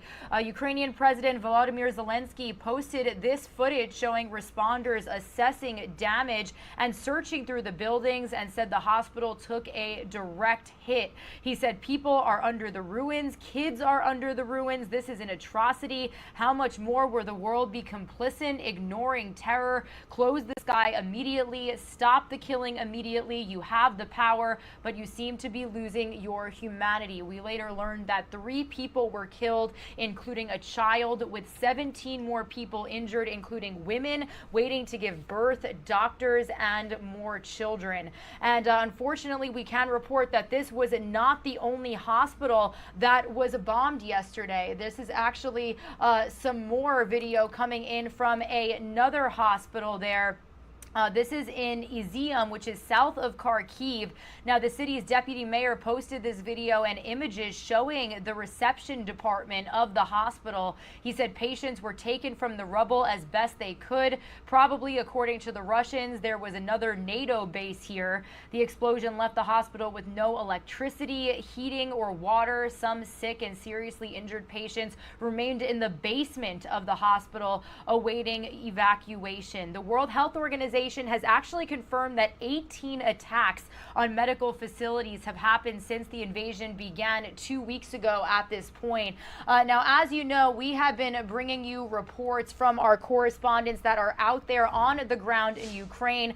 Fox News correspondent Trey Yingst has been out there assessing the damage, out there after all of these situations have happened. So I do want to bring you this report here this morning. Search for survivors in the southern port city of Mariupol after a Russian missile severely damages a children's hospital and maternity ward. Local officials saying at least 17 reported wounded, including children and expectant mothers.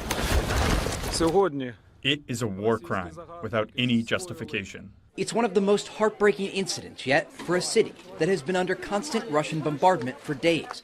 Residents cut off from power, water, and food. The World Health Organization has documented 18 attacks on health facilities and workers in Ukraine. Repeated efforts in recent days to bring in desperately needed supplies to Mariupol and ferry residents out has failed every time. The most recent ceasefire shows some signs of success, getting civilians out of the capital Kyiv and scattered eastern cities, the latest of 2.1 million. The UN has said are fleeing so far to neighboring countries. Today we will do everything to continue the functioning of humanitarian corridors, but if there is at least one shot fired, full responsibility lies with the invaders. It comes amid renewed fears over Ukraine's nuclear power infrastructure after fighting cut power to the decommissioned Chernobyl plant. The UN Nuclear Watchdog Agency saying there is so far, quote, no critical impact on safety. After territorial gains in the south, Russia claims its forces are intensifying efforts in the north, placing military equipment around residential buildings in Chernihiv. But Ukraine's military and civilian volunteers are responding, ramping up defenses in many cities, including homemade metal barriers. The slow Russian encirclement of Kyiv is raising fears the stalled offensive will soon take a more brutal and indiscriminate pivot. Yes. I grew up here. I got married here. I think that most of us will stand until the end.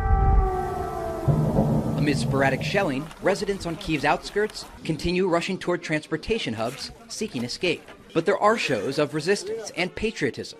The Kyiv Classic Orchestra playing the national anthem and Ode to Joy in Maidan Square.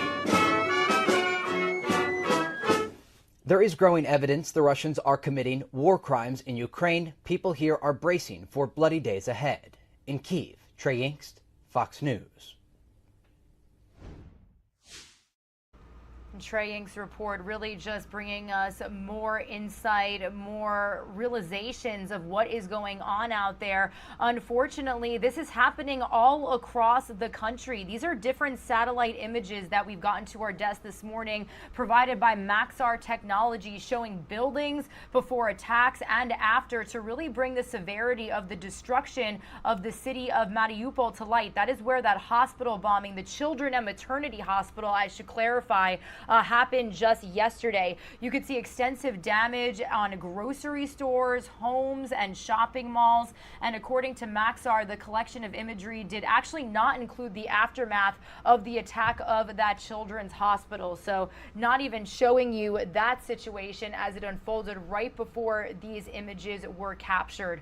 Meanwhile, you also heard Trey Yingst to talk about the Chernobyl nuclear plant. Now, we do have an update about the workers at the plant in Ukraine being held captive by Russian soldiers. Our Fox News correspondent Lucas Tomlinson is also in Ukraine. He's in Lviv with this story. Let's listen in.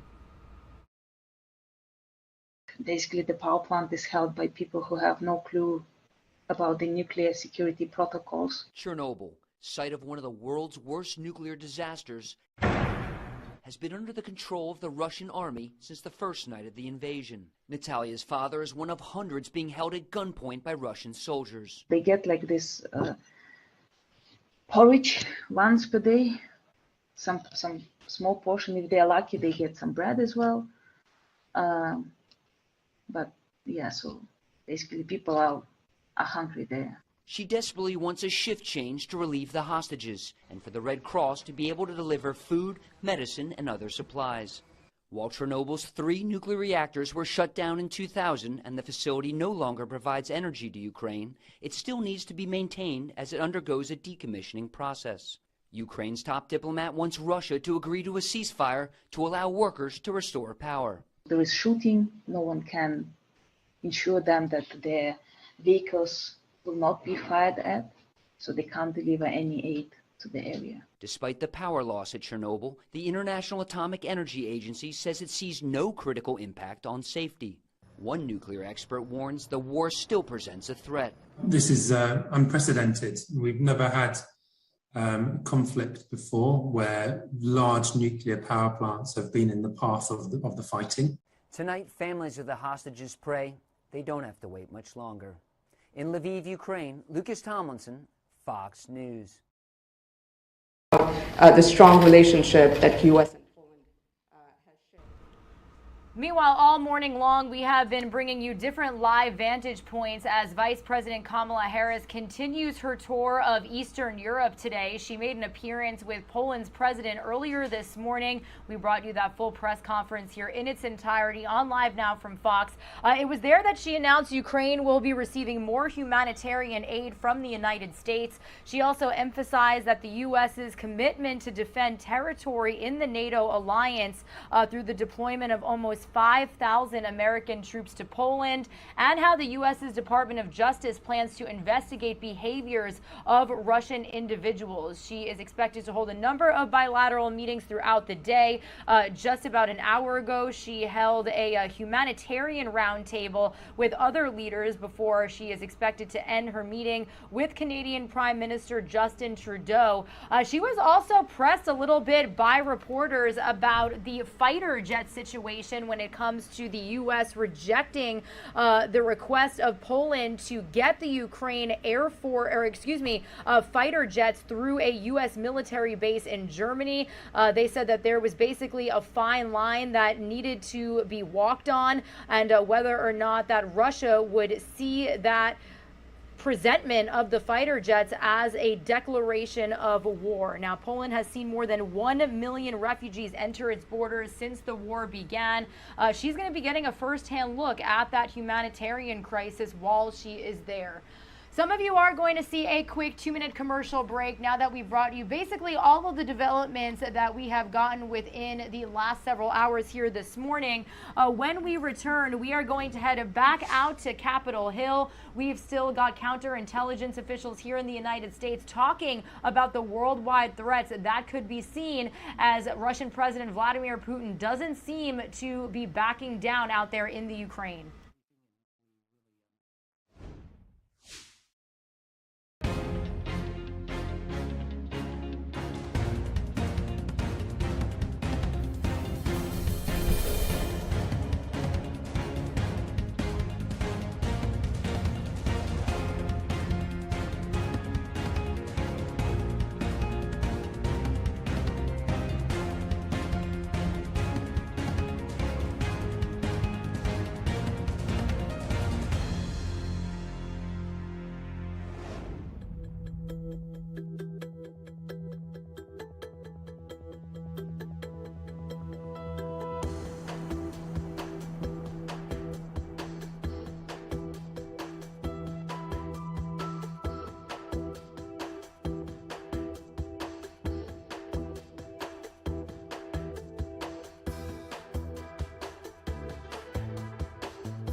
he's seen, partly because his own intelligence doesn't appear to have told him what was going to happen. Second, because of the reputational damage that China suffers by association with the ugliness of Russia's aggression in Ukraine. Third, by the economic consequences at a time when, growth rates in China, as you look over the rest of this year, are lower than they've been in 30 years. And fourth, I think, because President Xi is probably a little bit unsettled as he watches the way in which President Putin has driven, Americans and Europeans more closely together and strengthened the transatlantic alliance in ways that would have been a little bit hard to imagine before the invasion began. I think the Chinese leadership looks at Europe not just as a market, but as a kind of player with whom they can have an independent relationship and try to look for ways in which they can drive wedges between us and our European allies. And what President Putin has so successfully done is to make that much less likely. Well, I didn't intend to dwell in this public session on China as much as I'm going to wind up doing it in my 5 minutes, but the Chinese have also announced their plans, their intention, their capability devoted to biotech, and underlying those activities, I think, is something Director Wray and Director, we should be really focused on, is how much that may impact Americans as Chinese try to get more information about Americans in various ways as they develop their own biotech potential to impact populations. I'll let you start, and then Director Haynes, I'll come to you. So certainly the Chinese have shown that they are willing to pursue our personal data at a scale unlike anything anywhere else in the world. They have stolen more of our personal and corporate data than every other nation combined. And then one of the other lessons we saw from the COVID period is their aggressive targeting of COVID research, whether it was vaccines or other forms of medical treatment. And you could almost clock any company's announcement that they were making progress on something almost within days. You could then see Chinese targeting of trying to steal that research. We certainly know they've done that with personal data, financial data. I'm wondering, with their biotech focus, Director Haynes, are they going to be, do we need to be now concerned about genetic data in ways that we might not have been at an earlier time? Yeah, we do have concerns with bio data across the board, and I think not just genetic data, as you point out, but that's a critical aspect of it. And the collection of that by China in particular, but other countries as well, and how that can be used in the future, particularly as the technology develops. So absolutely. That's right. I've noticed some of the reporting here and the studies here, or you could take this this biotechnology, look at populations here or Africa or other places, and decide to do things that specifically have impact on just a segment of the population that has the genetic code that may be susceptible to that, where their surrounding neighbors and others in the country don't have. I think it's an area we'll be talking more about, and I look forward to discussing that further. Thank you, Senator Blunt. Senator Bennett, again, just want to publicly thank you for what we were able to do last week in looking at some of our overhead assets. You're up. Thank you, Mr. Chairman, and thank you very much for coming to Colorado. I want to start by lending my thanks to all of you and to the people that work for you. While Putin was lying to us and to the Ukrainians and his own people, your people were ascertaining the truth, and we were warning the world, and that could not have happened without the work that you've done. So I deeply, deeply appreciate it. We were on the phone on Saturday, most of us, I guess, with President Zelensky. He started the call by saying, we're just fighting to be able to live our lives like you. And he ended the call by saying the world should live in peace. The world should live in a pluralistic way, by which he meant with freedom of speech, freedom of religion, self-determination, and that's what's at stake here. And I think we've got a chance to win this fight in part because of the people that work for all of you. So I want to say thank you. Director Haynes, Putin's aggression against Ukraine and against international rules and norms demonstrates the urgency of maintaining American superiority in emerging domains, including space and cyber, two domains that really I think the American people have not heard enough about. Last week, as the chairman mentioned, he joined me in Colorado for a series of briefings with Space Command, the National Space Defense Center, and NRO leadership. Our conversation reinforced for me that our military and intelligence community missions are inextricably linked, and we are concerned that the decision to relocate Space Command does not fully account for the intelligence community missions that are in Colorado, the depth of the private sector, which is so critical to building resilience in space. It's my view that we should be spending money on the mission in space, not on moving Space Command and starting from scratch. Could you explain how strengthening the integration of our military and intelligence missions is critical to maintaining our superiority in space? Yeah, absolutely. I mean, I couldn't agree more with the overall sentiment, which is that we have to integrate these areas. I do think that,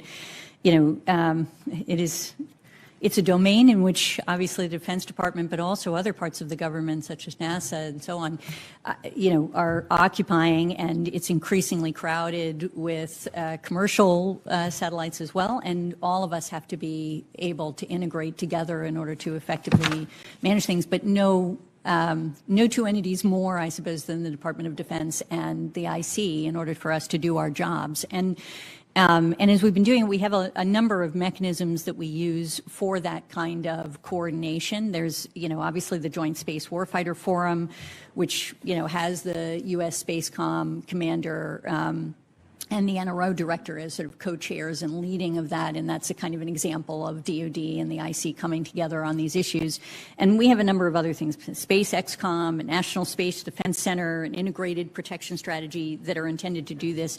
I would just say that, as I know you already know, but just to acknowledge it, like we have work to do in this area to make sure that, frankly, as compartmented as some aspects of our work is, that we integrate that as well effectively so that we can actually work across this domain in a sensible and sort of strategic way, and really appreciate your support and others for this area, because I think it's obviously critically important to our future. We heard some unbelievable things while we were there, but which obviously we can't talk about in open session, but it is very clear, I think the chairman would agree with this assessment, that we do not have a moment to lose here in space.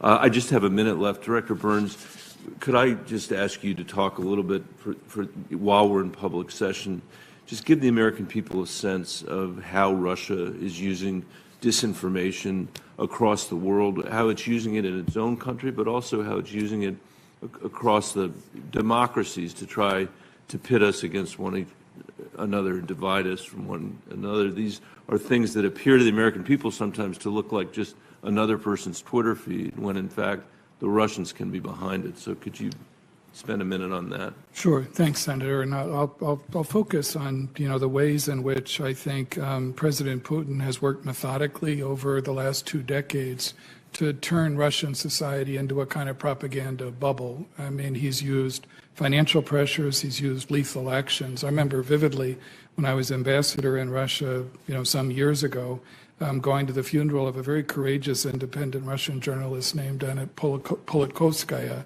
in the fall of 2006. And that's just one part of the pressure that he's brought against, open information in Russia. He's intensified his domination of the state-run media and in his strangulation of independent media, especially in recent years, and particularly since the invasion of Ukraine began.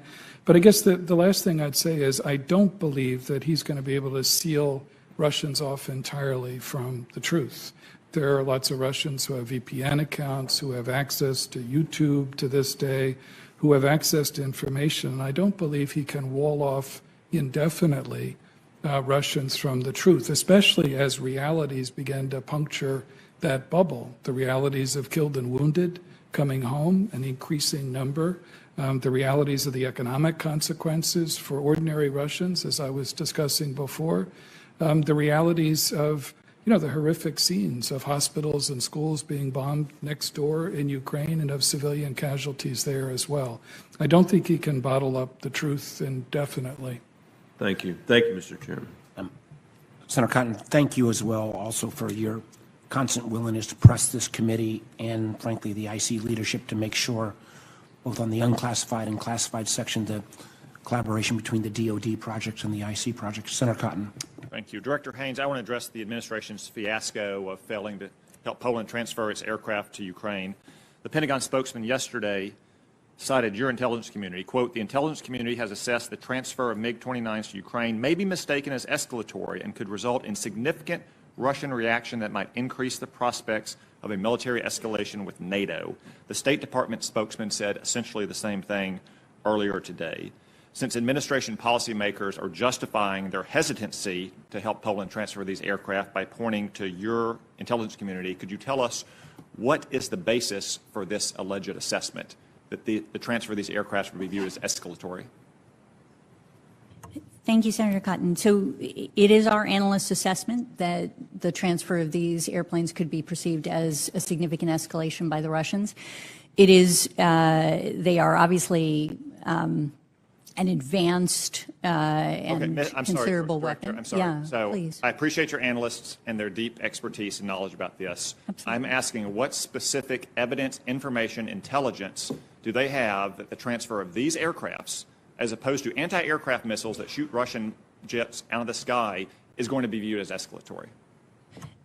Why don't I provide to you a written product that will give you the basis for that?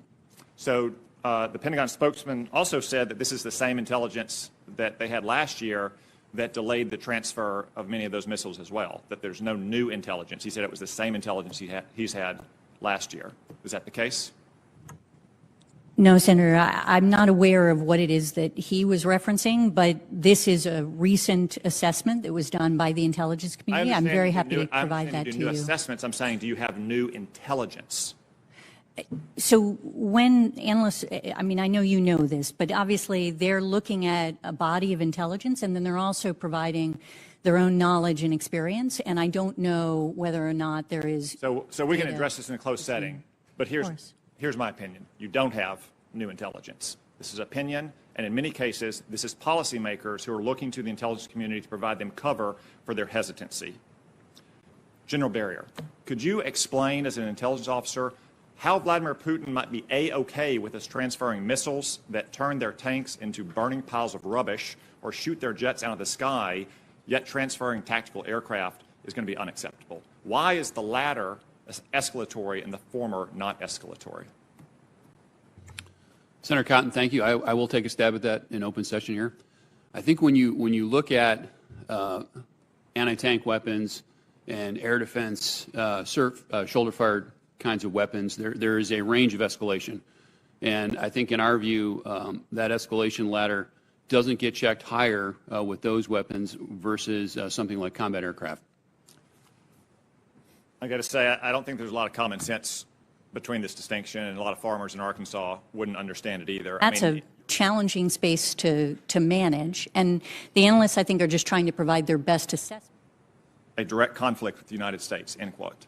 That was from January 21st, that assessment said Russia doesn't want a conflict with the United States. You think they're more likely to want a conflict now, after Vladimir Putin has seen the performance of his army? Not just against the Ukrainian army, but with moms with Molotov cocktails and grandmas with AK-47s. You think they're more likely to want a piece of us now than they were 2 months ago? I don't think it's an issue of whether or not they're more likely to want a conflict. It's whether or not they perceive us as being in that conflict with them. I think we're in a very challenging position, right, where we are obviously providing enormous amounts of support to the Ukrainians, as we should and need to do, but at the same time trying not to escalate the conflict into a full-on NATO or U.S. war with Russia. And that's a challenging space to manage. And the analysts, I think, are just trying to provide their best assessment of what is likely to be perceived as that kind of escalation in this circumstance. Well, I mean, I've got to say, it seems to me that Vladimir Putin simply deterred the U.S. government from providing these aircraft by saying they would view this as escalatory. And if that's going to be our position, I mean, we might as well call the commanding general at Fort Lewis outside Seattle and tell him to take the flag down and surrender our position. Because he's not going to stop in Ukraine, he's not going to stop in Europe, he's going to go all the way to the West Coast. And every time he raises a threat, we immediately back off. One other question I want to ask in this area as well about intelligence sharing. Last Thursday, the House Armed Services Committee Chairman Adam Smith said, quote, "We are providing some intelligence, we're not providing the kind of real-time targeting because that, you know, steps over the line that makes us participate in the war," end quote. Just a few hours later, the White House press secretary contradicted him, saying, "We have consistently been sharing intelligence that includes information the Ukrainians can use to inform and develop their military response to Russia's invasion. That has been ongoing, and reports that suggest otherwise are inaccurate." So who is correct? The Democratic chairman of the House Armed Services Committee or the White House press secretary? Are we or are we not providing that kind of real-time targeting intelligence to Ukraine? We are providing an enormous amount of intelligence to Ukraine. I'd be happy to get into, in closed sessions, the details of what we're providing, and I think maybe if there's anything else that people would like to add. Can you at least tell me who is correct between the chairman of the House Armed Services Committee and the White House press secretary? Honestly, Senator, I think getting into this in closed session would be easier so that we can actually explain to you what it is that we're providing. But I'm happy to defer to my colleagues who may have additional. I'm sure we'll address it in closed session. Thank you, Senator Khan. Senator Blunt's last worldwide threat, Senator Casey, your first worldwide threat area. Senator Casey. Mr. Chairman, thanks very much. I think I join a chorus of gratitude and commendation for the work of the intelligence community, not only with respect to what's happening in Ukraine, but I think more generally. And so I want to thank both Director Haynes and Director Burns for the work they and their teams have done, not just most recently, but in many cases for years and even decades, so many dedicated professionals. I think that gratitude, though, is extended to every member of this panel, Director Wray and General Nakasone, General Barrier. It might be that the collective public service of the people that work in each of your areas of responsibility, that public service might be more consequential today than it's ever been. So I want to extend that thank you more broadly. I want to try to get maybe to two issues. One is on food security, or I should say food insecurity across the world at this time and how it's exacerbated by what's playing out in Ukraine, but also to get to a question on China. We're told that in 2019, the number of people across the world who were on the edge of famine was about 27 million. That was in 2019. A hell of a lot worse right now. 45 million people across the world on the edge of famine. So in just 2 or 3 years, 2 years really, from 19 to 21, up from 27 million to 45 million. We know that Ukraine itself, its farmlands, provides food for the whole world, especially to places like the Middle East, South Asia, and North Africa. Here's the data on wheat, corn, and barley. 12% of the wheat of the world provided by Ukraine, 16% of corn, 18% of barley. So you have both an exacerbating problem on food insecurity and Ukraine providing all that support. So with this state of food insecurity in mind, how does the IC incorporate food insecurity into its various analyses of threats in the United States and beyond? Director Haynes, if you could start, or anyone else. Of course, Senator. Thank you very much for the question, and I agree with you. This is a really incredibly important issue and one that we are following. So we assess that Russia's invasion, which, as you point out, it's caused energy prices to rise, which also has a dynamic relationship to the food security issue and has put upward pressure on global food prices. And this is what poses essentially the additional risk to food security globally. It could disrupt food supplies, particularly wheat, for the reasons that you identified, because Ukraine, I mean, having been known as the breadbasket of Europe in many respects, is critical to that. And both, frankly, Russia and Ukraine are important food suppliers to the global market, and this is part of what I think we're going to be seeing as a challenge moving forward. And as a consequence, we perceive that there is an increasing challenge through 2022, particularly with developing countries that rely on many of the food supplies at particular prices for them to manage this. So we are doing work on this. If you're interested in additional material, I definitely get that to you from the real experts as opposed to me, but others may have more to add on this. Thanks very much. I wanted to get to a question on China. The China section of the threat assessment says, and I'm quoting in pertinent part, quote, Beijing's willingness to use espionage, subsidies, trade policy to give its firms a competitive advantage represents not just an ongoing challenge for the U.S. economy and its workers, but also advances Beijing's ability to assume leadership of the world's technological advancement and standards, unquote. As many of you know, Senator Cornyn and I have worked for a good while now on a piece of legislation which would institute as a matter of law, a committee to review outbound investment, especially the offshoring of critical U.S. Supply chains. How's the IC working to better understand both the Chinese government's surreptitious efforts to gain an unfair competitive advantage over U.S. firms and workers?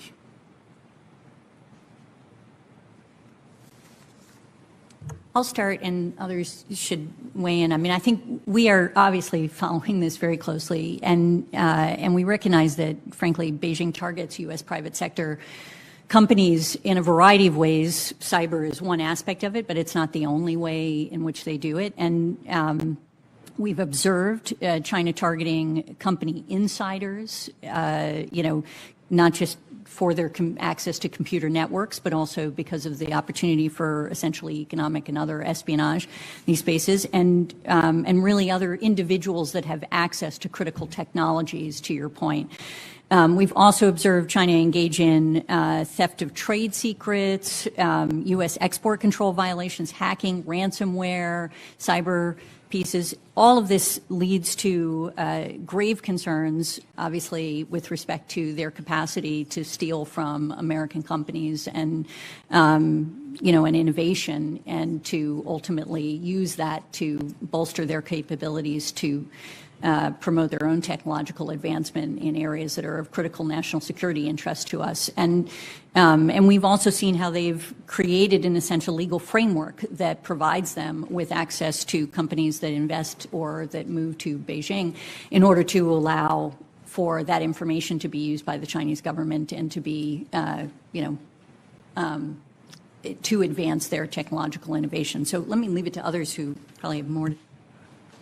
Director Wray. I would just add that some of the reforms that have taken place thanks to this committee's leadership on the CFIUS process, for example, have been extremely important, and we've dedicated now collectively significantly more resources to trying to be more proactive, which is what some of the new authorities enable us to do that.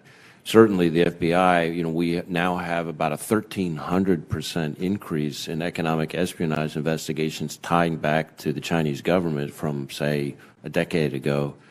And we are finding that more and more, much as Director Haynes referenced more broadly in her opening statement, that sharing information through a variety of ways with private sector partners often enables them to make responsible decisions that maybe in the past, in a short-sighted way, they would not have made. And I think that's ultimately going to have to be a key part of this as we go forward. We can't just investigate or disrupt our way out of it. We need the private sector engaged too.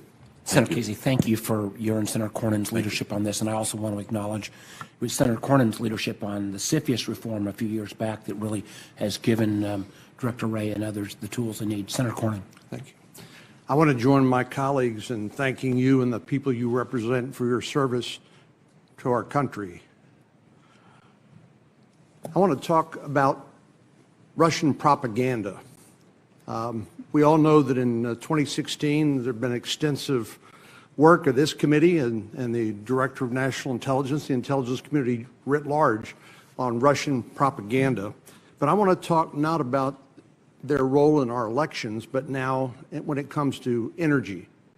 John McCain, our former colleague, used to say that Russia was a gas station masquerading as a country, which is a humorous way of talking about how Russia is economically dependent on energy exports and is doing everything he can to keep Europe and the rest of the world dependent on Russian energy exports. Many of us have pointed out that the high price of oil that Putin is reaping today is being used to fund this horrific invasion in Ukraine.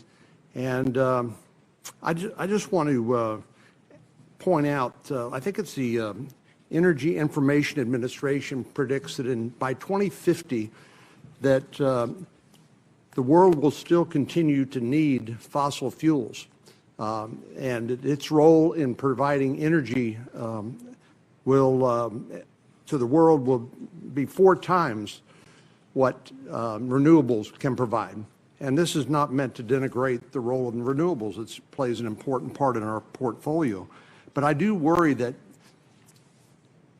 Russia's ability to provide a monopoly and to weaponize energy when it comes to Europe could well undermine the sanctions that we are trying to impose. It would certainly seem to make the other countries in Europe who rely on Russia for their oil and gas more pliable or compliant with the Russia's wishes.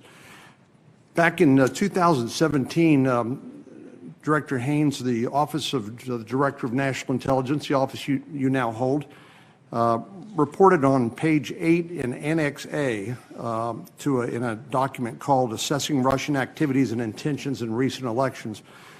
But there's a piece about how Russia today, which I believe now is a registered foreign agent of the Russian Federation, was conducting anti-fracking messages with the intended impact of weakening political support for U.S. production of our natural resources and diminishing any challenge to Russia's preeminent role when it comes to providing oil and gas and energy to Europe and the rest of the world. So it seems to me that Russia has been for some time trying to discredit any energy initiatives which threaten its preeminent position, whether it's attacking American or European fossil fuels or funding green groups to spread disinformation.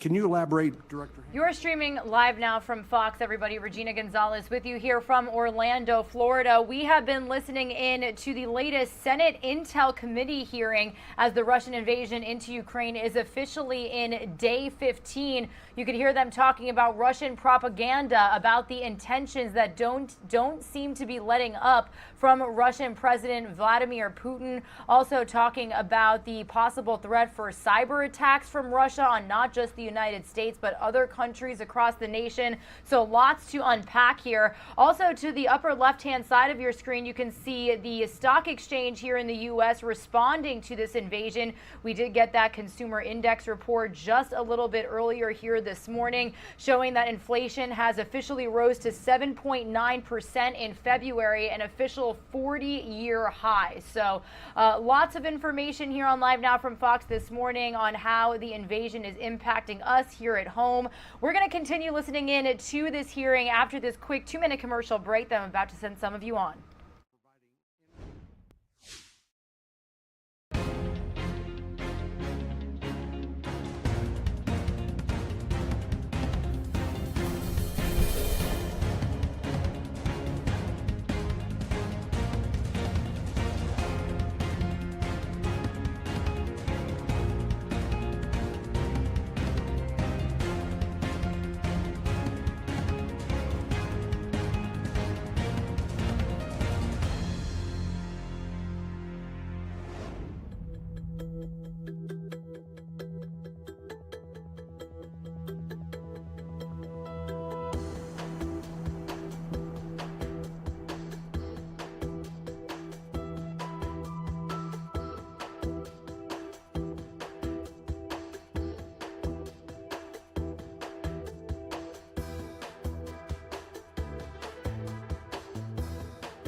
Good morning, everybody. You're watching Live Now from Fox, raw, unfiltered, nonstop news. My name is Regina Gonzalez with you from Orlando, Florida. We've been continuing to bring you all of the latest developments here in the United States as the Russian invasion over in Ukraine officially enters day 15. I do want to stay on Capitol Hill. We were out there just before this quick 2-minute commercial break that I sent some of you on.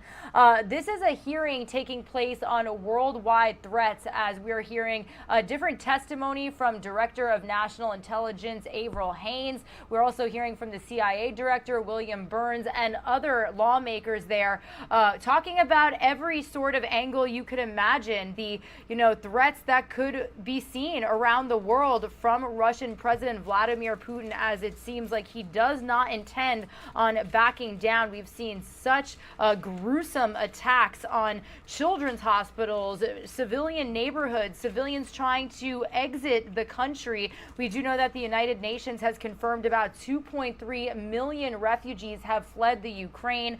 You also heard some of these lawmakers talking about Russian propaganda and everything you need to know here as we follow this invasion. So I do want to continue listening in live, raw, and unfiltered. Yeah, President Putin's a low bar in terms of concern about reputational damage, I think. But I do think they're concerned about that. I think they're concerned about economic consequences at a time when, their own projected growth rates are lower than they've been in quite some time. And I think, as I mentioned earlier, they're concerned about the way in which President Putin is driving Europeans and Americans closer together at a moment when I think the Chinese have always valued their independent relationships with the Germans and other leading Europeans as offering opportunities to drive wedges between them and the United States, which I think President Putin's actions have helped to deprive them of. So I think they're concerned by all that. One more unintended consequence of what Mr. Putin has done. General Nakasone, one thing that has surprised me in Ukraine is the lack of a strong, consistent Russian cyber attack on Ukraine. I expected to see the grid go down and communications, and that hasn't happened. Do you have any assessment of why? I thought that would be in the first couple of days. So, Senator, I think that, as we look at this, and we're only 15 days in, and so much can still occur, and we're very vigilant to make sure nothing does occur. But with that said, I think that there are several things that are important to note. We've worked very, very hard with Ukraine over the past several years, really since the shutdown of energy in 2015. We had hunt forward teams from U.S. Cyber Command in Kyiv. We worked very, very closely with a series of partners at NSA and the private sector to be able to provide that information. The interagency, these are all impacts that I think have played out positively early on. And I think to a degree there's still obviously a Russian calculus that will play out here, and we'll be very, very vigilant to see what occurs there. Finally, Director Haines, one of the learnings from the Ukraine experience, from our point of view, is the value of sharing intelligence. I don't mean sharing necessarily between allies, but I mean with the American people, with the people of the world. I've always thought that we classify too much, and that we really blunt the impact that we could have in international relations by not sharing, as long as we don't compromise sources and methods. It appears that a conscious decision was made to share more. Is that the case? Yes, we have, all of us, I think, engaged in this, and it has been an extraordinary team effort, to be honest, in trying to promote sort of more mechanisms for sharing, finding ways to make sure that we're integrating our work across the intelligence community and providing that information to partners and allies in this context, and also disclosing certain things publicly, as you've indicated. And I think it really has been, at least from my perspective, critical to the diplomatic effort. I think it has helped to galvanize the response, and also, I hope, help to prepare the Ukrainians to some extent, even though I think, honestly, it's obviously tragic that despite all of the information we put out, that we still see the Russians invade Ukraine. And so it's a bit bittersweet in this moment, but I think we've learned a lot of lessons from it, and I think it will allow us to continue to do that in places where we see the need. Mr. Senator, if I might, just on top of what the director said, we share a lot of intelligence, but here's the difference. The intelligence that we're sharing is accurate, it's relevant, and it's actionable. I think when we look back at this, that's the key piece of what we've been able to do as an intelligence community. Thank you. Thank you, Mr. Chairman. Senator Sass, even though you claim to be the longest-serving rookie on this committee, I want to personally thank you for your relentless focus on China and holding the IC's feet to the fire that it's not just language, but dollars that flow that. Senator Sass. Thanks, Chairman. And thanks to all 5 of you for being here. I have a bunch of questions about self-deterrence around the MiG U-turn, around real-time sharing of lethal targeting information, but I think I'm not going to do that here. I'm going to save it for the classified setting because I think Senator Cotton, his exchange is the most important part of this hearing so far today. Vladimir Putin will embrace the idea that we might self-deter every time he issues a press release. And lawyerly hair-splitting about providing this kind of weaponry is not escalatory, but providing that kind of weaponry is escalatory. I don't think we really believe that. I think the administration is pushing the intelligence community to give them cover for lean-forward decisions they don't want to be making. So I applaud Senator Cotton on his line of questioning, and I suspect it'll be the heart of a lot of what we do in the classified setting. I want to stay on the China point that the chairman just mentioned. And Director Burns, first of all, kudos to all of you. It's been said many times today, but let me associate myself with the praise for the pretextual rebuttal of Putin's lies about why he was going to invade. The whole IC did great work. Director Burns, since you arrived, standing up the China Mission Center, as you pledged to do, is a really important development, so thank you. Could you explain to us how Chairman Xi views Putin and this invasion a month ago, today, and a month from now? I mean, I think, as I said, I think the Chinese leadership, President Xi, has invested a lot in partnership with President Putin and Russia. I don't think that's going to change anytime soon. It's for a lot of very cold-blooded reasons. I do, however, think that President Xi is unsettled by what he's seen transpire in the last 15 days in Ukraine. I don't think they anticipated that the Russian military was going to prove largely ineffective so far. I don't think they anticipated that the West would react with such resolve in terms of not only military support for the Ukrainians, but also in terms of economic consequences as well. I think they are worried about reputational damage, and I think they're worried about the wider economic consequences at a time when, especially in 2022, with the Chinese leadership preoccupied by the Party Congress in November, they're looking for relative stability and predictability in the global economy. This unsettles that as well. So I think that's raised, some question marks, in the minds of the Chinese leadership as they look at what is going to be an enduring partnership, but maybe with a few more concerns than they had 16 days ago. That's helpful. I have heard from multiple foreign ministers and defense ministers and other NATO leaders over the course of the last month that you can't say there are any silver linings to the evil of what Putin is doing and targeting women and children and civilians. There is no moral limit to what the guy will do. But if you made a list a year from now of developments that happened in the world because of this invasion, the horror list is a mile long, but one of the only things on the good side of the ledger is that I think many European leaders are going to get more steely-eyed realist about who Chairman Xi is because the guy greenlit this invasion. Russia has 11 time zones, and they were able to move almost all their troops back from the Far East because Xi wants to see the West destabilized. He wants to see Europe and the U.S. humiliated and embarrassed, and there are a whole bunch of European corporate executives that lust for the 550 million middle-class consumers of the 1.4 billion Chinese. And a lot of European political leaders were willing to provide cover for that and pretend that Xi is a sort of benign figure, and he is not. And the fact that he greenlit this by Putin, I think, is a pretty important development for our allies to get more serious about. General Barrier, I wonder if you could help us understand what are the most important needs the Ukrainian military has to extend this fight, and how can the U.S. do more and faster? So, Senator, thanks for the question. We'll go into much more detail in the closed session. Right now, they do You're watching Live Now from Fox, raw, unfiltered, nonstop news. Some of you are going to see a quick 2-minute commercial break. When you return, we are going to continue listening in to the Senate Intel Committee hearing, as you're hearing several top intelligence officials testify on Capitol Hill on potential worldwide threats that we could see in the wake of the Russian invasion into Ukraine. I do believe that there is an escalation ladder, and there is a difference.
Participated in these military drills.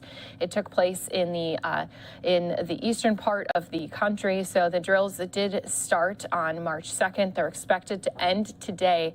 And according to the ministry, these exercises are held annually, both to help with cooperation, quote, among the NATO member armed forces. So this is just some of those latest videos we've had coming in here to our Live Now from Fox desk, of course. So we've still been getting in some new numbers, as we now know that there are more than 2.3 million people who've had to flee from Ukraine since this invasion. Good morning, and thank you again for being here with us on Live Now from Fox. Christy Larson here at the desk with you as we continue to keep you covered on everything you need to know, not only surrounding the conflict that's been happening in Ukraine as Russia continues to push on their attack, but also everything that's been happening right back here on United States soil, because there have been many things that have been done to help assist with Ukraine. Not only has President Biden introduced that and announced that ban on Russian oil imports, this to also punish Putin, as President Biden had said, to make him feel the pain. But also now on Capitol Hill, we're having a hearing with our Senate side. They have their Intelligence Committee speaking with some of our leaders in areas like our FBI, CIA. They're talking all about worldwide threats, but the main focus has, of course, been on today's threat of Russia. So they've been asking a lot of questions surrounding the use of jets that Poland has offered up. And of course, we know that there's been so much debate surrounding those jets that they'd wanted to give to the U.S., to give to the Ukraine forces. But also there's been questions on what else is needed for the Ukrainians to continue to hold off those Russian troops. So I do want to take us back out to that hearing. It is happening live here on Capitol Hill. And thank you so much to everyone who's been watching here with us as we continue to keep you updated on the latest happening around the world. Defeating them in the information space, but this is one where they seem to have latched on. I don't think anyone believes per se that if there's some very serious attack or even a fake one that they're going to convince the American public that the Ukrainians are behind it.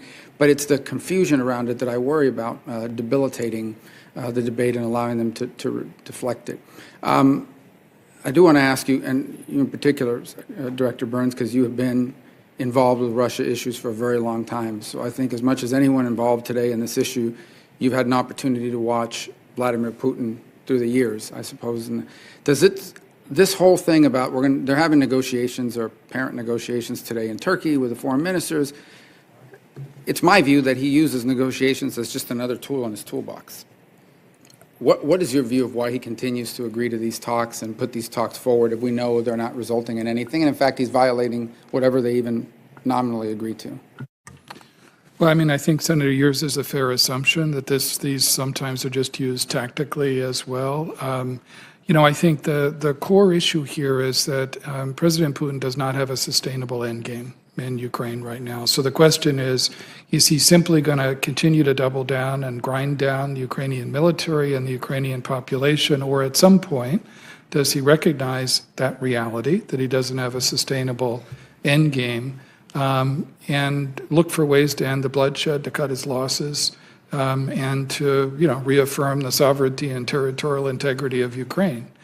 Now, given Putin's track record, given the fact that he's someone who hates to act out of what he believes to be weakness, that he hates to concede or admit mistakes, that's probably a long shot. But, you know, that's our hope, at least, that at some point he recognizes that.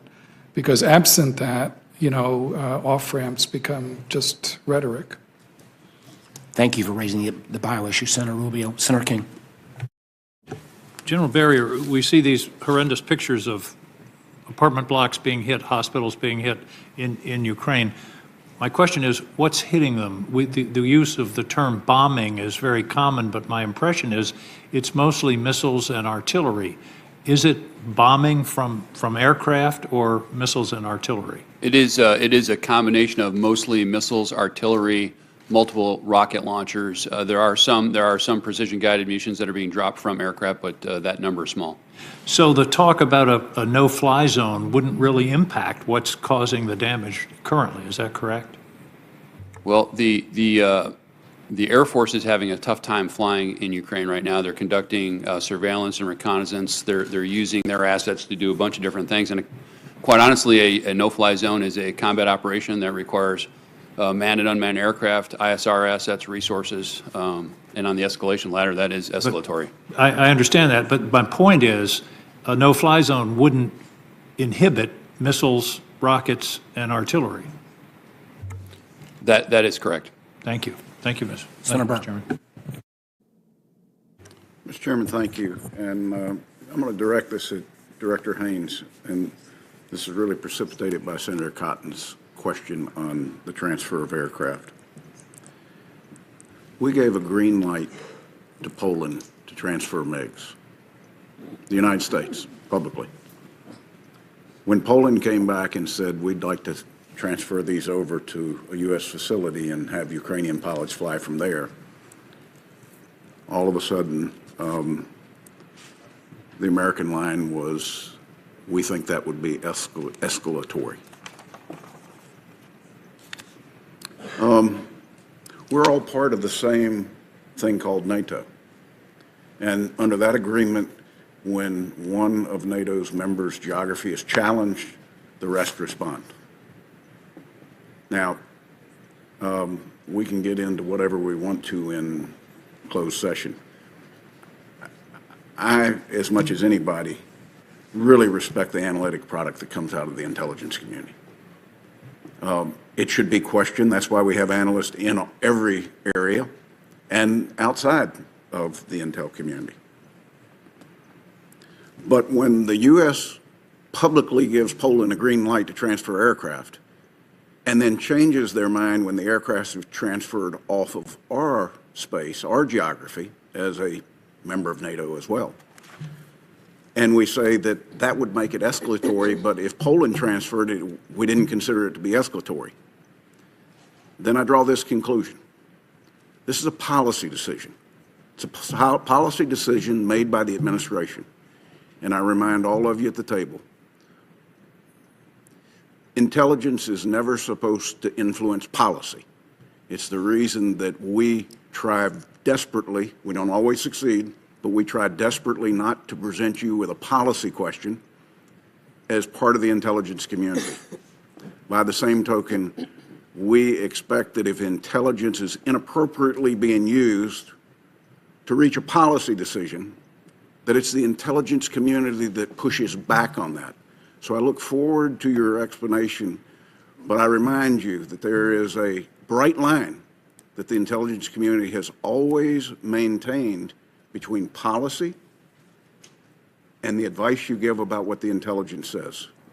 My hope is that we haven't, as an intelligence community, put our finger on the scale of a policy decision that's been made, because clearly this is confusing to the American people. How America could say, Poland, it's okay for you to transfer, but you can't transfer it off of our geography. I thank you, Mr. Chairman. Senator Collins. Can I respond? Oh, sorry. Just to say, Senator Burr, I mean, obviously, and you know this, but analytic objectivity, and for all of us here, is an absolutely core ethic for the intelligence community. And I do not believe that there is any issue here with respect to political or policy pressure being put on the analysts. They were asked the question of whether or not providing these airplanes would be perceived by the Russians in an escalatory way, and they answered the question. And I don't know when the timing was with respect to the policy Director, I'm not things that were made, but I'm not okay. questioning what the analysts came to a conclusion on. But if the analysts came to a conclusion that the transfer of aircraft was escalatory, then it would apply to Poland's transfer, not just a transfer off of United States geography. And that was not used as a reason when Poland was given the green light, but it was used when it was thrown into our laps, which leads me to believe that there is a policy decision that we're not going to be involved.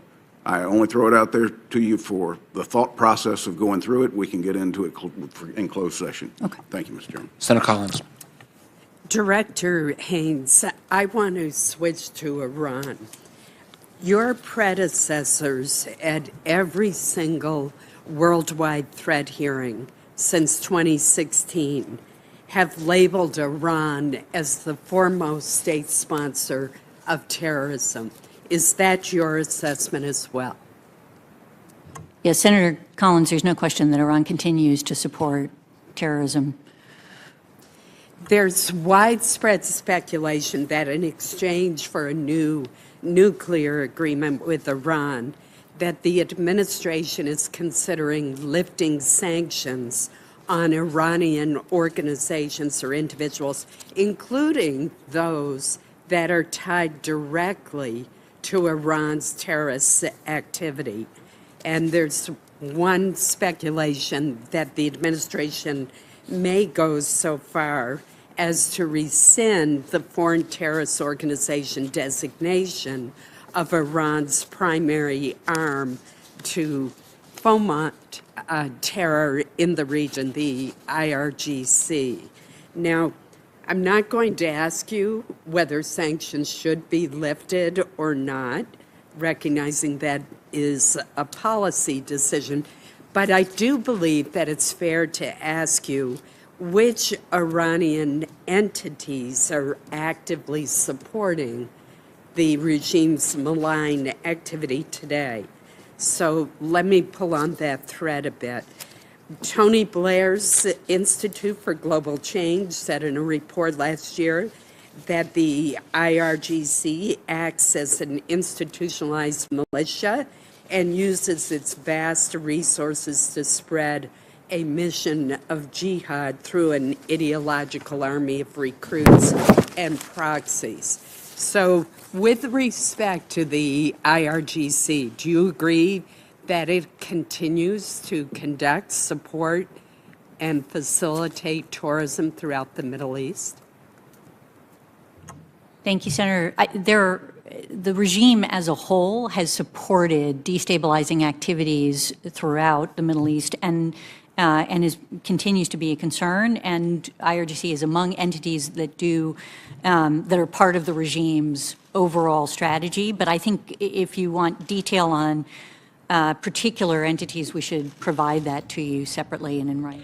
And do want to say thank you again to everyone who's been listening in here with us on Live Now from Fox. A very interesting hearing to be listening to, especially as they've been talking about worldwide threats all the way from, we just were listening to them speak to Iran, but the majority of this hearing has been comments made about Vladimir Putin. What kind of threats does Russia continue to push through, not only in their invasion in Ukraine, but if they were to take over Ukraine past that as well. So do want to let our viewers know, of course, we're always keeping an eye out for breaking news happening all across this country. We do have a fire that is happening right now in downtown Los Angeles. Here is some video live as our Skyfox is up above. Now, this is a one-story commercial building fire, but right now they are asking their fire teams, their crews that are out here trying to put out this fire to exit the building, to come down off of those roofs, as they are now in a more defensive operation when it comes to putting out these fires. So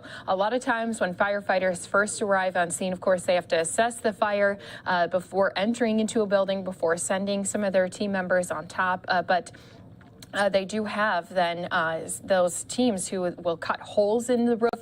That's to help some of that air and smoke be released. They also usually have people going inside to be sure that there's no one left inside of this building. So hearing that they're taking them off the roofs, hearing that they're taking these firefighters out of the building could mean that they're seeing that this is picking up, that they need to keep their teams safe. So now you can see they have multiple ladder trucks out here attacking this fire, lots of engine trucks out here as well. So as we do always like to keep you in breaking news, I want to remind everyone you can follow us on social media. Also, you can always come and join us on LiveNowFox.com to see other locations that you can watch us on. But here again, breaking news out of downtown Los Angeles. You can see all of these fire engines that have responded here to this working fire. Again, a one-story commercial building right now burning in downtown Los Angeles. And this happens from time to time when we have our chopper up in Los Angeles. We do have our signal gets crossed a little bit because that chopper is up in the air. They got mountains. They have other things that interfere. So what we'll do is take this opportunity to step away for a 2-minute break. When we come back, not only are we going to continue to keep an eye on that fire, see if there's more updates coming to us from our teams in Los Angeles, but also continue to give you some more of these news stories happening here, not only across our country, but around the world. Right now, we've been hearing some reports of Russian troops being attacked by Ukrainian forces. That has made those Russian troops pull back from these outskirts of Kyiv. Of course, we've been talking about Kyiv, the capital of Ukraine, for many days.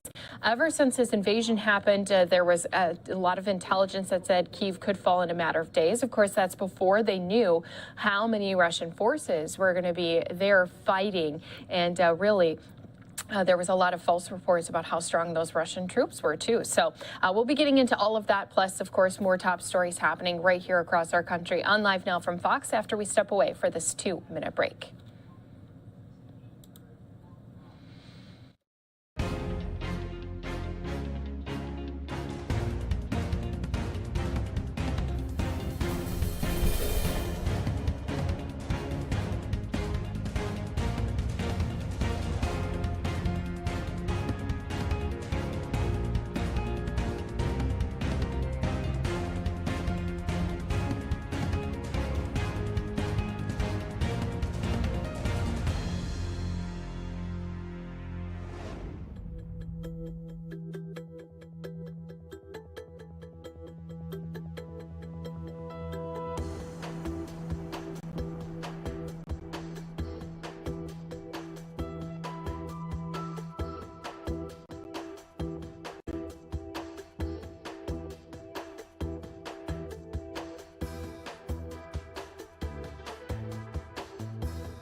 Welcome back here to Live Now from Fox. Wanted to bring up this live picture out of downtown Los Angeles as you are now seeing a lot more flames. So this has dramatically changed just in these last 2 minutes ever since our viewers were off in the commercial break till now. So I wanted to pop it back up here. You can see some of those teams up on the roof. Now, we had been told that they were going to ask all their firefighters to exit the structure, to come down off the roof. It looks like they may have left a few people on to assess some of that damage and some of the fire that is happening inside of this commercial building. So once again, we are in downtown Los Angeles showing you this live picture of this fire that is taking place again.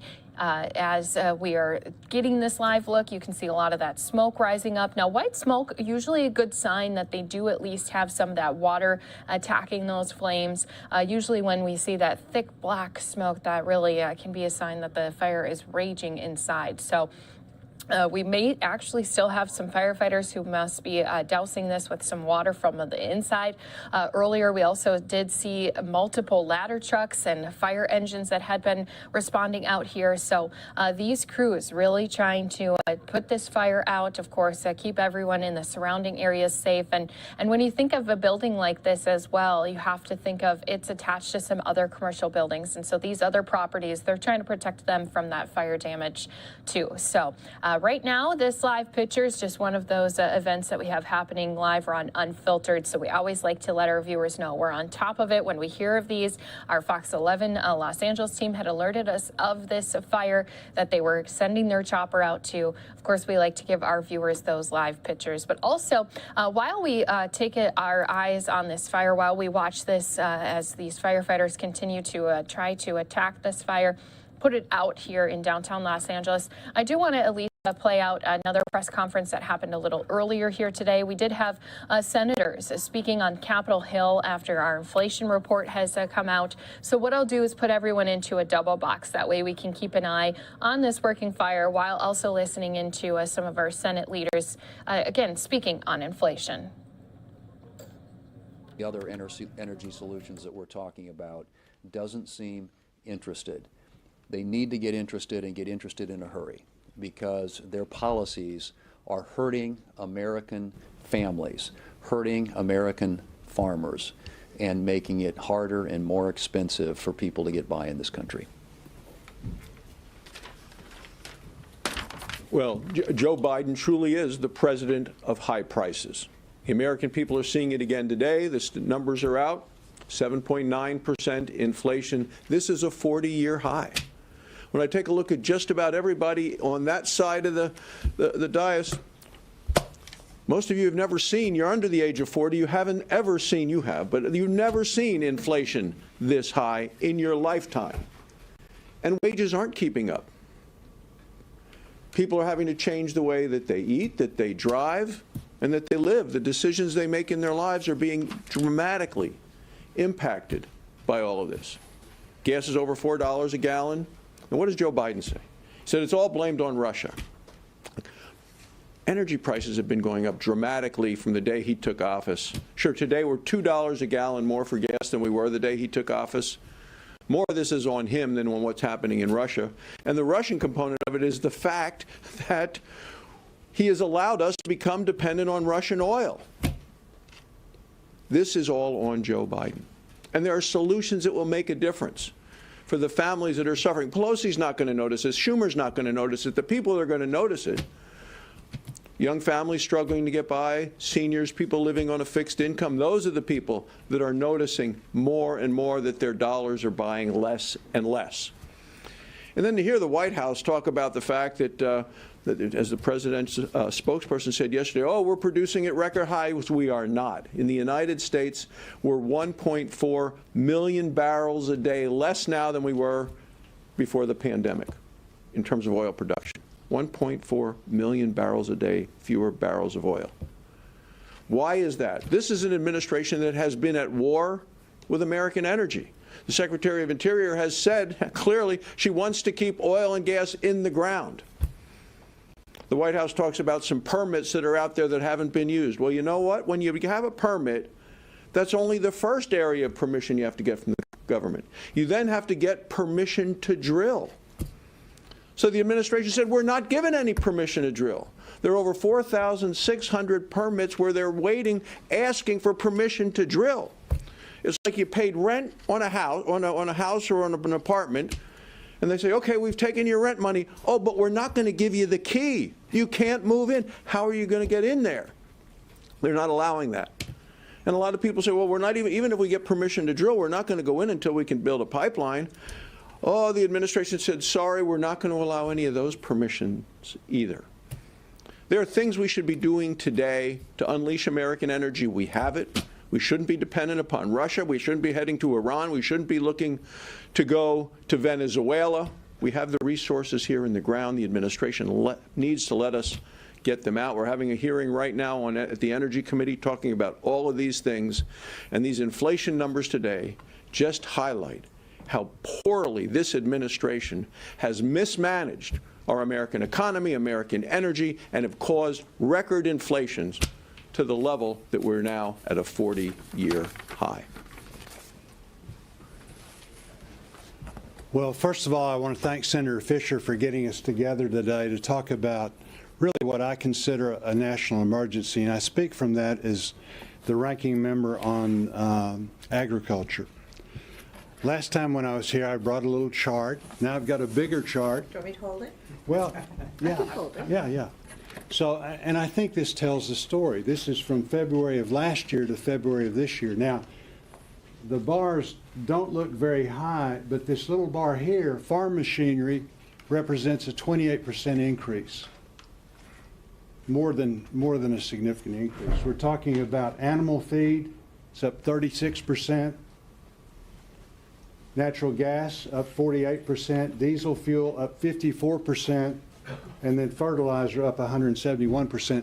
It'd be interesting if and I should have done it, but we were here a few weeks ago talking about the same thing, and I would say that if you looked at these bars compared to then, they would be shorter.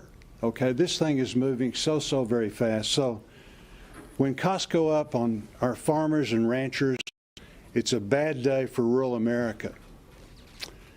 And it's a bad day for everyone who works so hard to purchase the food that they need, to put it on their table, and in essence, everyone loses. So this is a national emergency. What I would like to do is get the administration to focus on this. It affects everyone in America. It's not just an American problem, it's an international problem. So we simply have to lessen our cost and thus lessen our cost to the consumer, which is so very important for the people of America. Thanks, Deb. Thank you.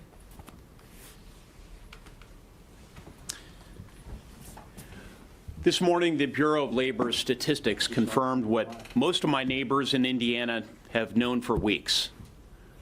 Consumer price inflation is at record highs. Now, as wages rise, we've seen the price of household goods and essentials outpace the increase in wages consistently across income groups and across geographies. In short, people are hurting. Talk to business owners, they're hurting. Talk to the manufacturing workers in Indiana, they're hurting. The ag sector is, of course, hurting. But most importantly for today, I'd like to emphasize that people on fixed incomes are hurting. Our senior citizens, people of modest means. I had the opportunity just days ago to speak to the director of a not-for-profit on the east side of Indianapolis by the name of the Shepherd Community Center. They provide social services to at-risk Hoosiers and their families. And what this director told me was incredibly compelling and heartrending. We have families that this director's serving who are having to water down their milk so that it lasts a little bit longer. The price of rents is skyrocketing. Some people are being forced out of their homes. Trips to the local market cause great anxiety because of the sticker shocks. This is the everyday reality for these rank-and-file Hoosiers who are struggling to make it. And it doesn't have to be this way. These are policy-induced challenges. Policies. Policies like the $1 trillion+ American Rescue Plan. Now, this was originally billed as a COVID relief bill. It had very little to do with COVID relief. This partisan bill sloshed $1 trillion+ into the American economy at a time that the economy was opening up again, and this has driven inflation. We know this. And more of the same has been proposed with the president's signature initiative, the Build Back Better plan. Well, I'm here to reassure my constituents, especially those who are on fixed incomes, that I'm not only attentive to this issue, it is my #1 priority as their United States Senator. We're going to fight back against some of these nonsensical, irrational, simplistic policies that National Democrats continue to put forward, and we're going to do whatever we can to fight back as members of Congress to ensure that these policies, which will exacerbate the current inflation, do not see the light of day.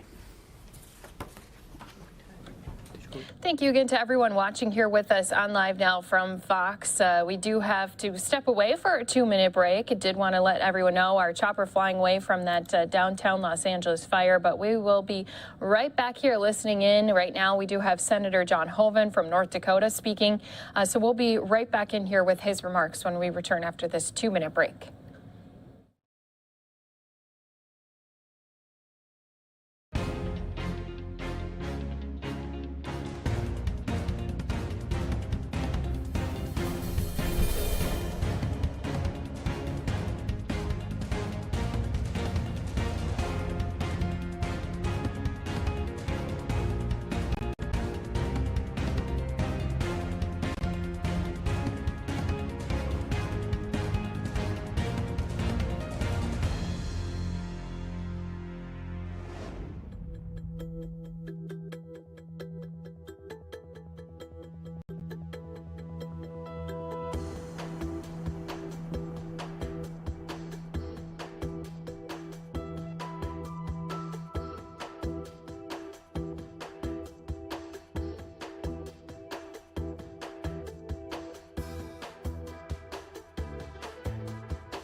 Well, as you saw this morning, inflation is now 7.9%, 40-year high.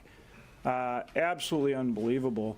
And it goes back to what we've been talking about for the last number of weeks, and that's the underlying price of energy is a huge part of it. So for those of us from rural states like my state of North Dakota, obviously Nebraska, big ag state as well, Indiana, our farmers are out there producing the food, fuel, and fiber every day that makes America work. And, you know, one of the biggest underlying costs they have is energy. When you look at oil, natural gas, I mean, they, whether it's fueling their equipment, whether it's the fertilizer that they put on their fields, which of course is natural gas based, whether it's chemical that they use and so forth, all those things are energy based. So the run-up in energy costs directly impacts their costs in a big, big way. And remember, this now affects every single American because, I mean, that's the food supply. And, you know, we like to say, and rightly so, that our farmers produce the highest quality, lowest cost food supply in the world that benefits every single American every single day. But when their costs are going up dramatically, in some cases more than 30%, percent. I mean, you see a gallon of gasoline is now, on average, $4.25 going up, and you see how much energy goes into our food production. You recognize that that, of course, gets passed along to all consumers. And it's not just the administration's putting the handcuff on our ability here in this country to produce oil and gas. It's also the war on coal. And I can tell you from a state that's huge in agriculture, but also huge, really an energy powerhouse for this country, we're seeing it. For example, obviously, as I just said, we're seeing it in the oil and gas prices. We produce 1.1 million barrels of oil a day in our state, second to Texas. We produce huge amounts of natural gas, but because we can't get the approvals and the permits, we can't get gathering systems and get that natural gas to market. So in some cases, we're flaring it.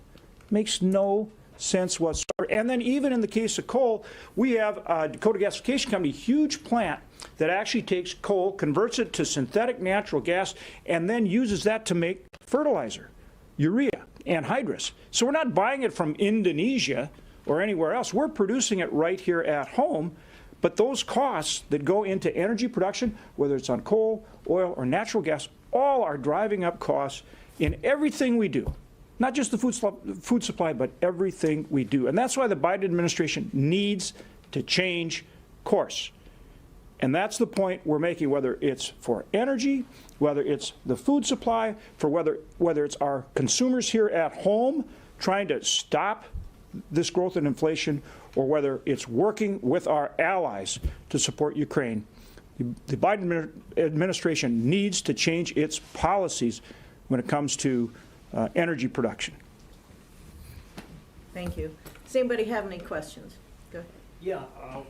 Number one, are we facing a food crisis? Can farmers even have a margin left with these input costs soaring the way they are from fertilizer and other inputs, and overcome, so this might even overcome the increase they're getting for their grain, which has also gone up because of Russia and Ukraine being big producers.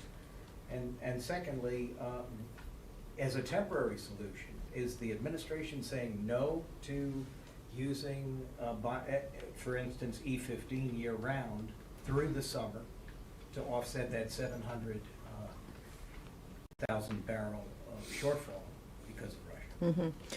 Farmers right now, what they're telling me is they're weighing their options. You know, commodity prices are doing pretty well, but the input costs are so high, so they're trying to make some planning decisions with an understanding of what the market is, what their cost is, in talking to their bankers as well too. I just met with some Nebraska bankers. They feel that the ag economy is good. We're not looking at a situation like the 80s, but there is just so much uncertainty out there all across the board, whether it's in agriculture, small businesses, families. There is so much uncertainty out there that people are worried about the future. And that transfers to our energy industry, which Senator Hoeven can certainly speak to with a lot of knowledge with what his state does. But when you have an administration, when you have a presidential candidate, Joe Biden, saying that companies should be held liable, people should be put in jail.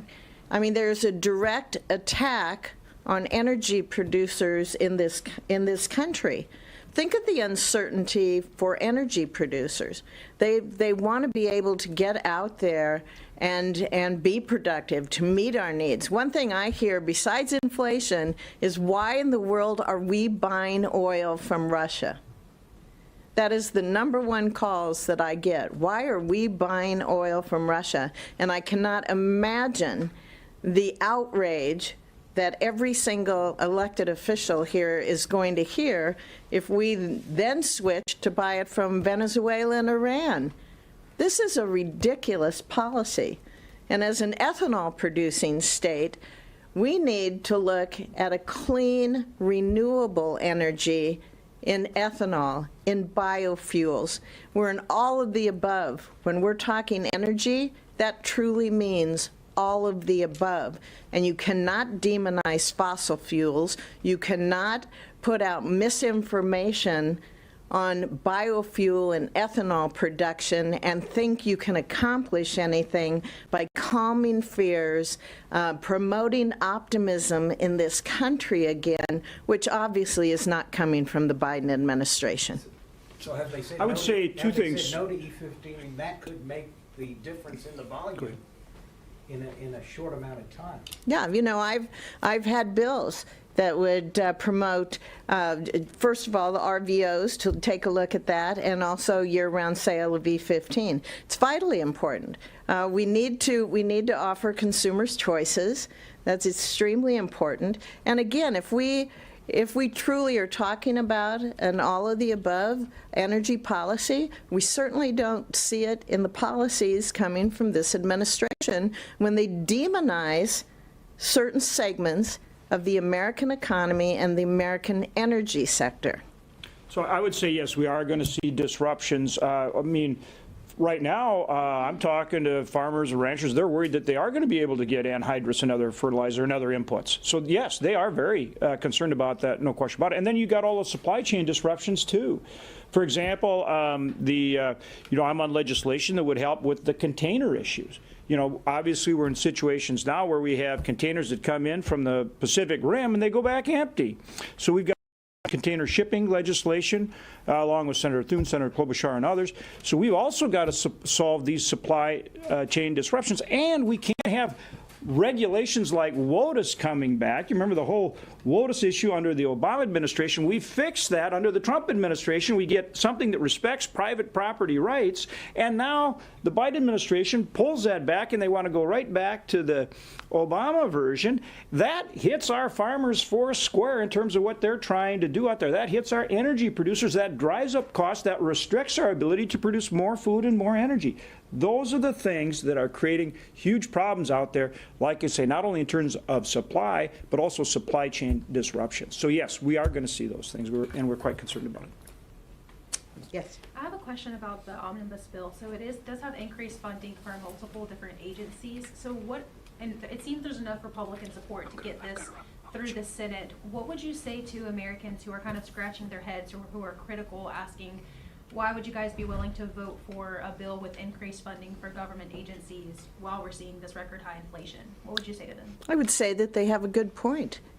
You know, as a government, as a federal government, we should be setting priorities just like families do. And when times are tough and you see increases in inflation and you're making your paychecks stretch and stretch to make ends meet, I would say that we need to set priorities just like families do. And that isn't, in my opinion, to make increases across the board. It's to go back to regular order, be able to bring up appropriations bills and have a robust debate on them, and then take a vote on appropriations bills. Are you personally supporting this, and do you think there will be a significant Republican support, or you think just bare minimum? You know, we're going through the bill. My staff and I are going through the bill to see what's in over 2,000 pages of a piece of legislation that we'll be taking a vote on soon. And then one more follow-up question, sorry. Senator Schumer has repeatedly criticized the Republican Party, saying you guys always bash Democrats for inflation, but without proposing solid solutions for tackling it. What is your response to that? Are you guys working on solid solutions that could help?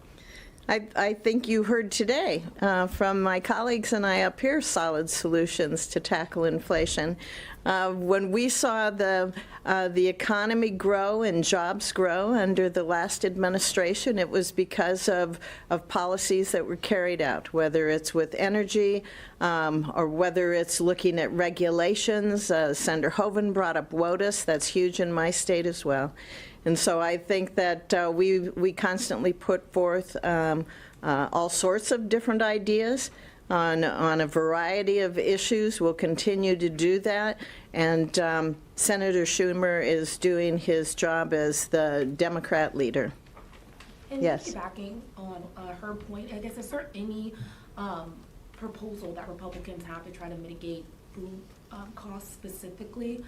Is there any conversations with the Department of Ag, for instance, to try and help alleviate some of the burdens that farmers are facing right now? I think you have to look at, again, regulations that are out there, and when you know there's uncertainty with the administration, people are leery of making investments that they don't know what the return will be on. Thanks, guys. That's it. Yeah, thank you. All right, so senators, wrapping things up, they're speaking to inflation, of course, upset about some of the recent decisions the Biden administration has been taking. We do have this live picture coming to us from the White House. We are expecting a briefing with Press Secretary Jen Psaki here coming up. It's scheduled to take place in just about 5 seconds. But of course, you can see still have a lot of the media personnel finding their seats. So as soon as this does begin, this will be one of those live pieces we're going to jump into right here on Live Now from Fox. So let's step away for a 2-minute break. And when we come back, if this hasn't been started, we'll also keep you covered on other top stories happening right here across the U.S.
And welcome back here to Live Now from Fox. Did want to let our viewers know when the White House press briefing gets underway. Of course, this will be something we'll be jumping into here on Live Now from Fox. But today we do have a number of different things that we're going to be staying on top of. Today in Chicago, we do have Jussie Smollett. He's going to be learning his fate. Will it be prison or probation? Well, speaking more about this was our Fox 32 Chicago team earlier this morning. Let's listen into more details on what's going to be happening inside of the courtroom, which cameras will be allowed into for the first time during this trial. Let's go ahead and get more details again with our Fox 32 team. Actor Jussie Smollett back in court today, this time for his sentencing after being convicted in December for staging a hoax hate crime on himself. Smollett, of course, faces a maximum sentence of 3 years in prison for each of his 5 guilty counts. But legal experts say that is unlikely given his minimal criminal history. Now, before handing down a sentence, the judge, James Lynn, must consider Smollett's request for a new trial. That request includes accusations that Lynn and prosecutors made errors, a hostile attitude, prejudicial commentary, and alleged discrimination against potential black jurors. So joining us this morning with more on where things stand this morning is Jussie's brother, Jojo Smollett, who will also be reading a statement today at the hearing. Good morning. Thank you for joining us. And please let our viewers know, what is it you plan to tell the court? Well, what I plan to tell the court, you'll see shortly when I talk to the court. But I just did want to say that one of the main subject matters that I will be pushing for is that even though I completely disagree with the verdict, I completely disagree with the jury's findings, and I completely disagree with the way that my brother has been over the last 3 years plus now convicted in the court of public opinion. What I'm focused on today is bringing home the point that in this nation in which we've seen bipartisan commitment to criminal justice reform and stopping the mass incarceration that we see that is so unnecessary in this country and so unjust, I'm going to be asking that for in this case, in which even if you feel that he is guilty, this is a crime that is not even considered a felony in most states in America. He has no criminal record, and he should not be even considered. No one should even be considering jail time for someone with no prior felonies. And in a situation as contentious as this, in a case in which so many people literally say there was no evidence in this, and I know I'm one of them because I sat and witnessed all the evidence during the court case. If you sat and read through the documents and read through the transcripts of this case, and you can tell me that you find a smoking gun or you find some bit of formidable evidence, I'd give you $1,000. You can't. There's no way. Your brother has said from the very beginning that this was real, that it was not faked, and under oath told the jury that he was still a victim. And despite that, he was convicted. Now, usually in sentencing hearings, a judge looks for some kind of contrition from a defendant. Is he going to be making a statement today before sentencing? And if he does, what are you expecting him to say? You know, that's a good question. I haven't spoken with Jussie about that, and I don't know, to be honest, if he's going to make a statement. But what I do know is that in this situation, you're dealing with someone that has a bright past. Like Jussie was a shining person in his community. He was charitable. He's philanthropic. He loves humanity. He's always given back to the communities.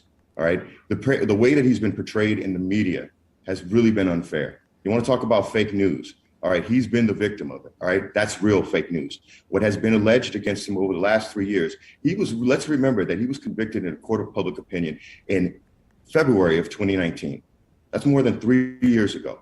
All right, and more than 3 years later, he finally is going to be sentenced for something that he did not do in the first place. And he's had to deal with the anxiety, the gut-wrenching anxiety. All right, being on a television show that he dedicated so much labor, time, and effort toward making a success, losing so much, all right, because of a rush to judgment. We've got 30 seconds. Leaving the litigation aside, I'm just curious, you know, America loves a second chance.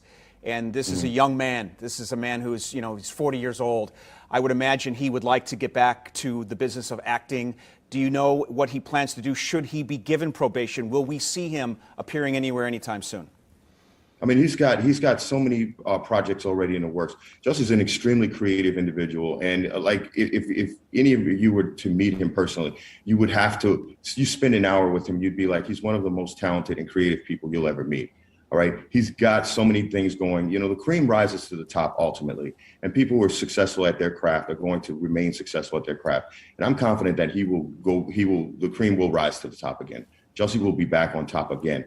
But in this situation, we are just facing a grave injustice today. And the judge, I do know, has the opportunity to do the right thing, not to sentence any jail time, not to take the views of the extremists and the people that have a personal vendetta and just don't like Jussie for whatever reason.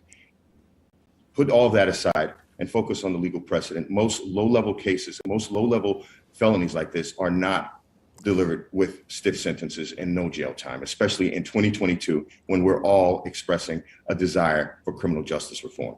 Jojo Smollett, I want to thank you for your time today to talk to us about your brother's case, and we will see you in court later on today, as we will be there as well. Thank you for your time this morning, though.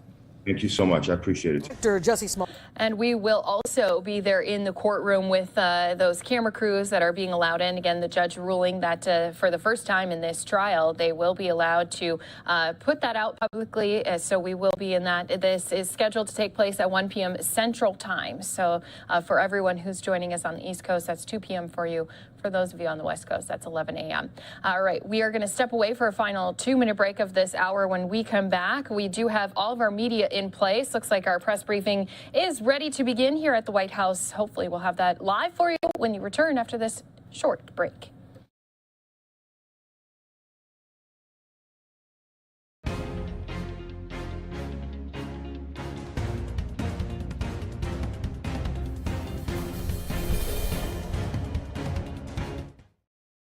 Okay, I don't want to disappoint you, but I have no toppers today.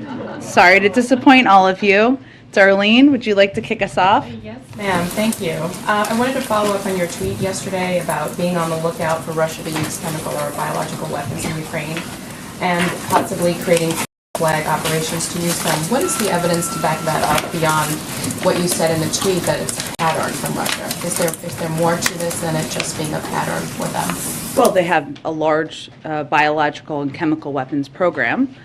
So it's a pattern, but they also have the capacity.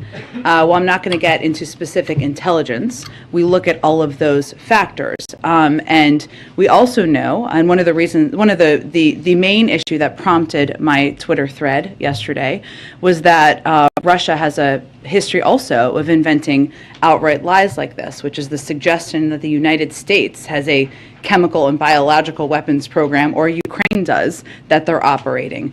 Russia is the country that has a chemical and biological weapons program. So the objective was to make clear the inaccuracy of the information, the misinformation they're trying to put out, and make clear to the world that they not only have the capacity, they have a history of using chemical and biological weapons, and that in this moment we should have our eyes open for that possibility. Would use of chemical or biological weapons be a red line for the president in terms of direct U.S. involvement in the war over there?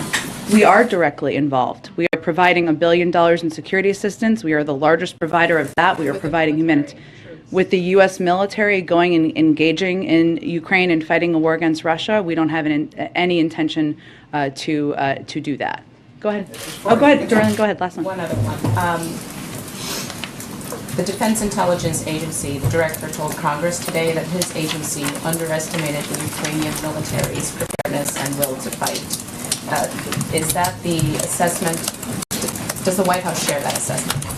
We do, and I think, Darlene, the world does. I mean, I think when we saw the preparations of President Putin and the Russian military on the borders of Ukraine, we saw the power of the Russian military, we saw the intentions of President Putin, and I don't think anyone anticipated the level of courage, of bravery, of capacity to fight back that we have seen in the country. At the same time, we've also seen some miscalculations by President Putin as well, in terms of that capacity and willingness, but also in terms of their own planning and logistics of their military. And then lastly, can you just talk a little bit about the fate of the COVID money, the $15 billion that Speaker Pelosi took out of the bill yesterday? I mean, how confident is the White House that you will ultimately get that money?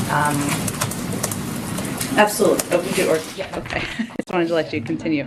Well, we need this money. So without additional resources from Congress, the results are dire. Just to give you some specifics, in March, testing capacity will decline this month. In April, free testing and treatments for tens of millions of Americans without health insurance will end. In May, America's supply of monoclonal antibodies will run out. So failing to take action now will have severe consequences for the American people. That's why we requested $22.5 billion to avoid severe disruptions to our COVID response. The reason we've made the progress we have at this point is because we have been ahead of where the pandemic is in terms of having the preparations, for the most part, of vaccines, of supplies needed, and we want to continue to stay ahead of that if we can. So these are conversations, as you all know, and has been reported out, that are happening with members, but we will need that funding in order to continue to fight the pandemic. Go ahead. Just to follow up on Darlene, are you detecting any sign of any imminent use of chemical weapons over there? I'm not going to get into any intelligence. Obviously, we continue to assess the declassification of that, as you know, Steve, as we have done throughout the course of the last several weeks. But what we endeavored to do when we put out that information yesterday is to remind the world of the large biological and chemical weapons program that Russia has, the fact that they have used it in the past against dissidents on their soil and on NATO soil, that they and that they were taking a step to put out misinformation about our own programs, capacities, and those of the Ukrainians as well. The President spoke this morning with the President of Turkey, Erdogan. Did they discuss access to the Black Sea, do you know? They had, I know we just put out a readout that you should all have. They had a constructive, lengthy call. I believe it was almost an hour, if not an hour. And the president is very grateful to the role that Turkey is playing and has played even earlier today in hosting diplomatic negotiations at this moment in time. But in terms of additional specifics, there's not more I can get into from here. Go ahead, Caitlin. Thanks, Jen. I just want to be totally clear. Are you saying if Russia does conduct a chemical weapons attack in Ukraine, there will not be a military response from the United States? I'm not going to get into hypotheticals. What we're saying right now is they have the capacity and the capabilities. I'm also not going to get into intelligence. But the president's intention of sending U.S. military to fight in Ukraine against Russia has not changed. But that sounds like even if there is a chemical weapons attack, that calculus will not change. So I just want to be clear on what the U.S. response would be. Again, there has not been a chemical weapons attack. We are conveying to all of you what the capacity and the capabilities of Russia are, what steps they have taken in the past. Let's hope we are not having a discussion about that, but the president and our NATO partners have not changed their assessment about their plans to send U.S. troops in. Would President Biden let a chemical weapons attack in Ukraine go unanswered by the United States? We have not let anything go unanswered that President Putin has done to date. We have not let anything go unanswered to date, any steps that President Putin has taken to date. What that would look like, I can't give you an assessment of that from here at this point. One other question. The U.S. says their assessment is that Ukraine has planes that they could use. They don't think it would be effective to send more aircraft to Ukraine right now. Ukrainian President Zelensky has pleaded for more aircraft, saying that they desperately need it. So I guess the question is, how do you square the U.S. assessment with what President Zelensky, who is on the ground in Ukraine, says that he needs for his Air Force?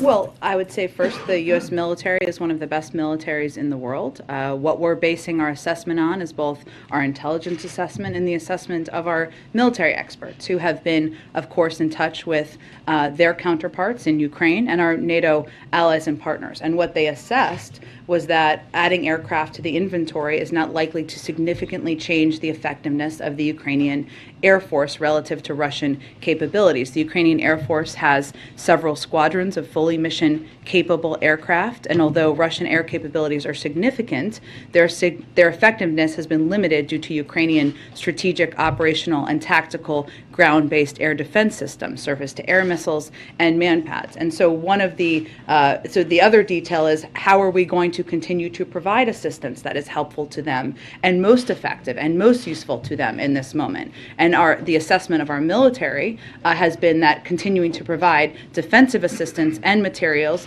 in that form is what is most useful and effective at this point in time. Go ahead. Thank you, Jen.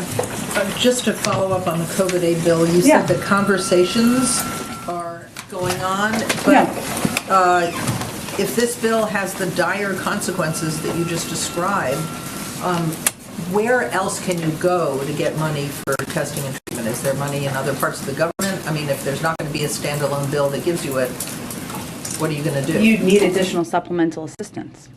What do you think the chances of that are? It is essential we get that assistance, otherwise we will not be able to, as I just outlined, Mara, and I appreciate you asking the question again for further clarification, we will have to stop a number of components of our program that are essential to the American people. So you're saying there's no way you can get money move money around that's already been appropriated? Well, again, I think that if we had that money to move around, we would be moving it. And our assessment is that we need this additional funding in order to meet the needs of the American public. And I would also note that a lot of these programs are widely popular across the board, regardless of your political affiliation, providing antivirals, providing tests, providing free vaccines. Those are all programs that we're talking about continuing. And I just have one more question on another subject. The administration has been criticized for putting sanctions on one dictator and then going hand in hand to other dictators like Venezuela. How do you explain that?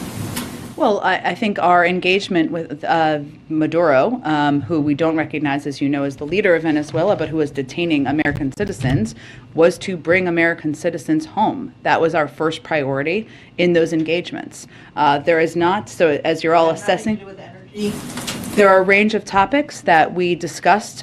Largely, the conversation was about our approach to the Western Hemisphere. Certainly, Venezuela, as you all know, is the largest producer of oil in the world. But as you're one of them in the world. Sorry, thank you. Ed gave me a funny look there. I appreciate that. One of them in the world.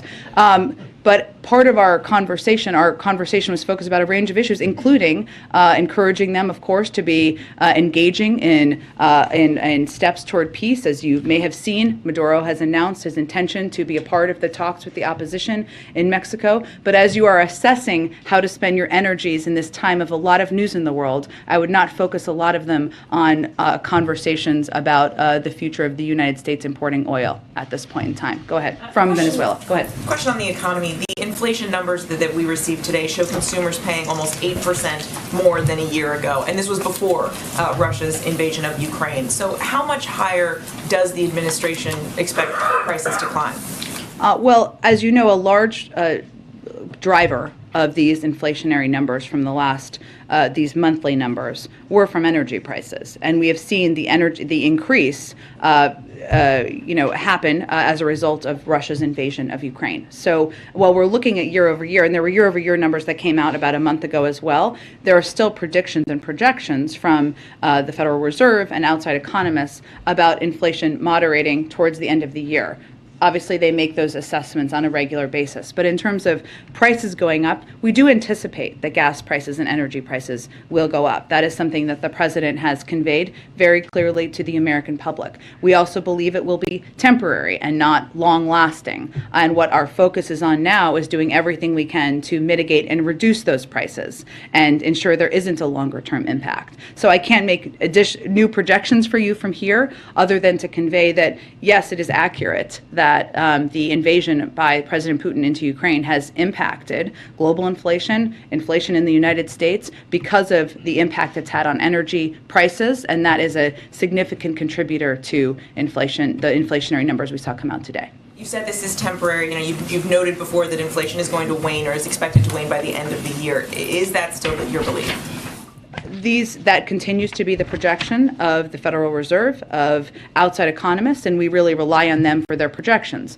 But there is also no question that inflation may be higher for the next few months than it would have been without President Putin and Russia's further invasion into Ukraine, particularly due to higher energy prices. And obviously they will watch that, and we are watching that, but that is definitely having an impact. And just one more on this topic. The president said earlier this week that American companies, he sort of urged them not to price gouge. Are you aware of any price gouging in gasoline that's going on right now? That's something we've asked the FTC to look at. They are the appropriate body. They're an independent body, so I'd point you to them for any assessment of that. But that's something we have to continue to monitor, right? We've been monitoring it. We've asked them to monitor it. But obviously, at this point in time, when Americans are paying higher prices at the pump, this is one of the areas where we need to watch closely. Go ahead. I ask you about the transportation mask mandate. Sure. TSA says it was based on a CDC recommendation. I'm just wondering if you're in position to explain the rationale, the science, the logic behind continuing it in places where the community level is low. Well, I would really point you to the CDC to provide further detail, but I would note, as you know, when you get on an airplane, you travel to different places, right? You're not just static in one place, whether it's a green zone or a yellow zone or a red zone. So what they also announced is that TSA will be, that the CDC will work with government agencies to help inform a revised policy framework for when and under what circumstances masks should be required in the public transportation corridor, because it's unique, right? If we're in Washington, D.C. and we're in a green zone or a yellow zone, you can make a clear assessment. If you're moving from one zone to another and you're picking people up from one zone to another, it's a little bit different, and that requires some consultation, which is what they're going to endeavor to do between now and April 18th. Completely separate topic. France said today that the window on an Iran deal is closing. Does the U.S. share that view? Is the sense here that Iran is trying to run out the clock? Well, our view is that we are close. We have been close for some time now, and we also, for the last several weeks, as we've been talking about. We also all know from having been through these negotiations before that the end of negotiations is always when the difficult and challenging parts of the conversation typically take place. So I wouldn't make that assessment or echo that from here. We are continuing to have these diplomatic talks. It is in all of our interests to stay at the negotiating table, and that's what our plan is to do from here. Go ahead. Jen, you said earlier to one of my colleagues that nothing that Russia has done so far in terms of this invasion has gone unanswered when you were being asked about bio and chemical weapons. Obviously, none of what we have done to answer Russia has steered them from continuing this invasion. So why not consider some alternate strategy to communicate to Russia the consequence if they are to do a bio or chemical weapon strike inside Ukraine? Like what? I'm asking you, in other words, why not communicate? You won't say if it's a red line, right? Because you won't say that it's not our intention right now. So let me start there. Is there any red line for Russia that the U.S. would have some involvement where the military entered in Ukraine? I'm not going to get into red lines from here, Peter. What I would tell you is that when I said we have not let anything go unanswered, what I mean is that we have amped up a range of military and security assistance, a historic amount to Ukraine, including a range of defensive weapons, which we've expedited the delivery. Even in the last 10 days, we've delivered about $240 million of that. And also we've provided a range of humanitarian assistance, and we have basically crushed the Russian economy, where the stock market is not even open. So it's inaccurate to suggest it's gone unanswered. We have taken all of those steps and rallied the world. And I'm not saying it's gone unanswered. You say it's gone unanswered. We've witnessed the answer in the form of sanctions. I'm saying, given the potential that you've indicated that Russia could use a bio or chemical weapons strike there, why wouldn't the U.S. communicate to them something that is not an answer, but instead preemptive to communicate the consequence if they are to take what would be a horrific this war to a horrific new level? The president's first and most important objective is the national security and interests of the United States and being clear and direct with the American people. He has been clear and direct with the American people. He is not intending to send U.S. troops to fight in Ukraine against Russia, to start another war, that would be an escalatory step that would not be in our national security interests and not in the interest of NATO. What we have conveyed is Russia's capabilities, their capacities, and their pattern of using chemical and biological weapons. And so what does he say then? That's the message to the American people. His responsibility to them, of course, is before any other. What does he say to Vladimir Putin if those at the head of the Russian government are considering that? What do you say to them watching right now? We have been very clear, and our actions have been the evidence of this, that there will be significant consequences for every escalatory step that is taken by President Putin and the Russian government. Follow on this then very quickly as it relates to the MiGs. You guys have said you closed the door on supplying combat aircraft to Ukraine right now, the transfer of MiGs. We heard from the Pentagon, your colleague there, John Kirby, said it was high risk. Mitt Romney today said there was a sentiment that we're fearful about what Putin might do and what he might consider an escalation. It's time for him to be fearful of what we might do. Why is it not a risk, a higher risk, to wait? To wait to what? We're not supplying, to not act in providing MiGs to the Ukrainian country. We said that's a high risk. Why is that a higher risk than not providing them? We're already witnessing civilians die as we speak. Well, I would say what our assessment is based on is how to prevent a world war here, Peter, which is a significant weight that the intelligence community, the Defense Department, and the President of the United States weighs at every moment in time.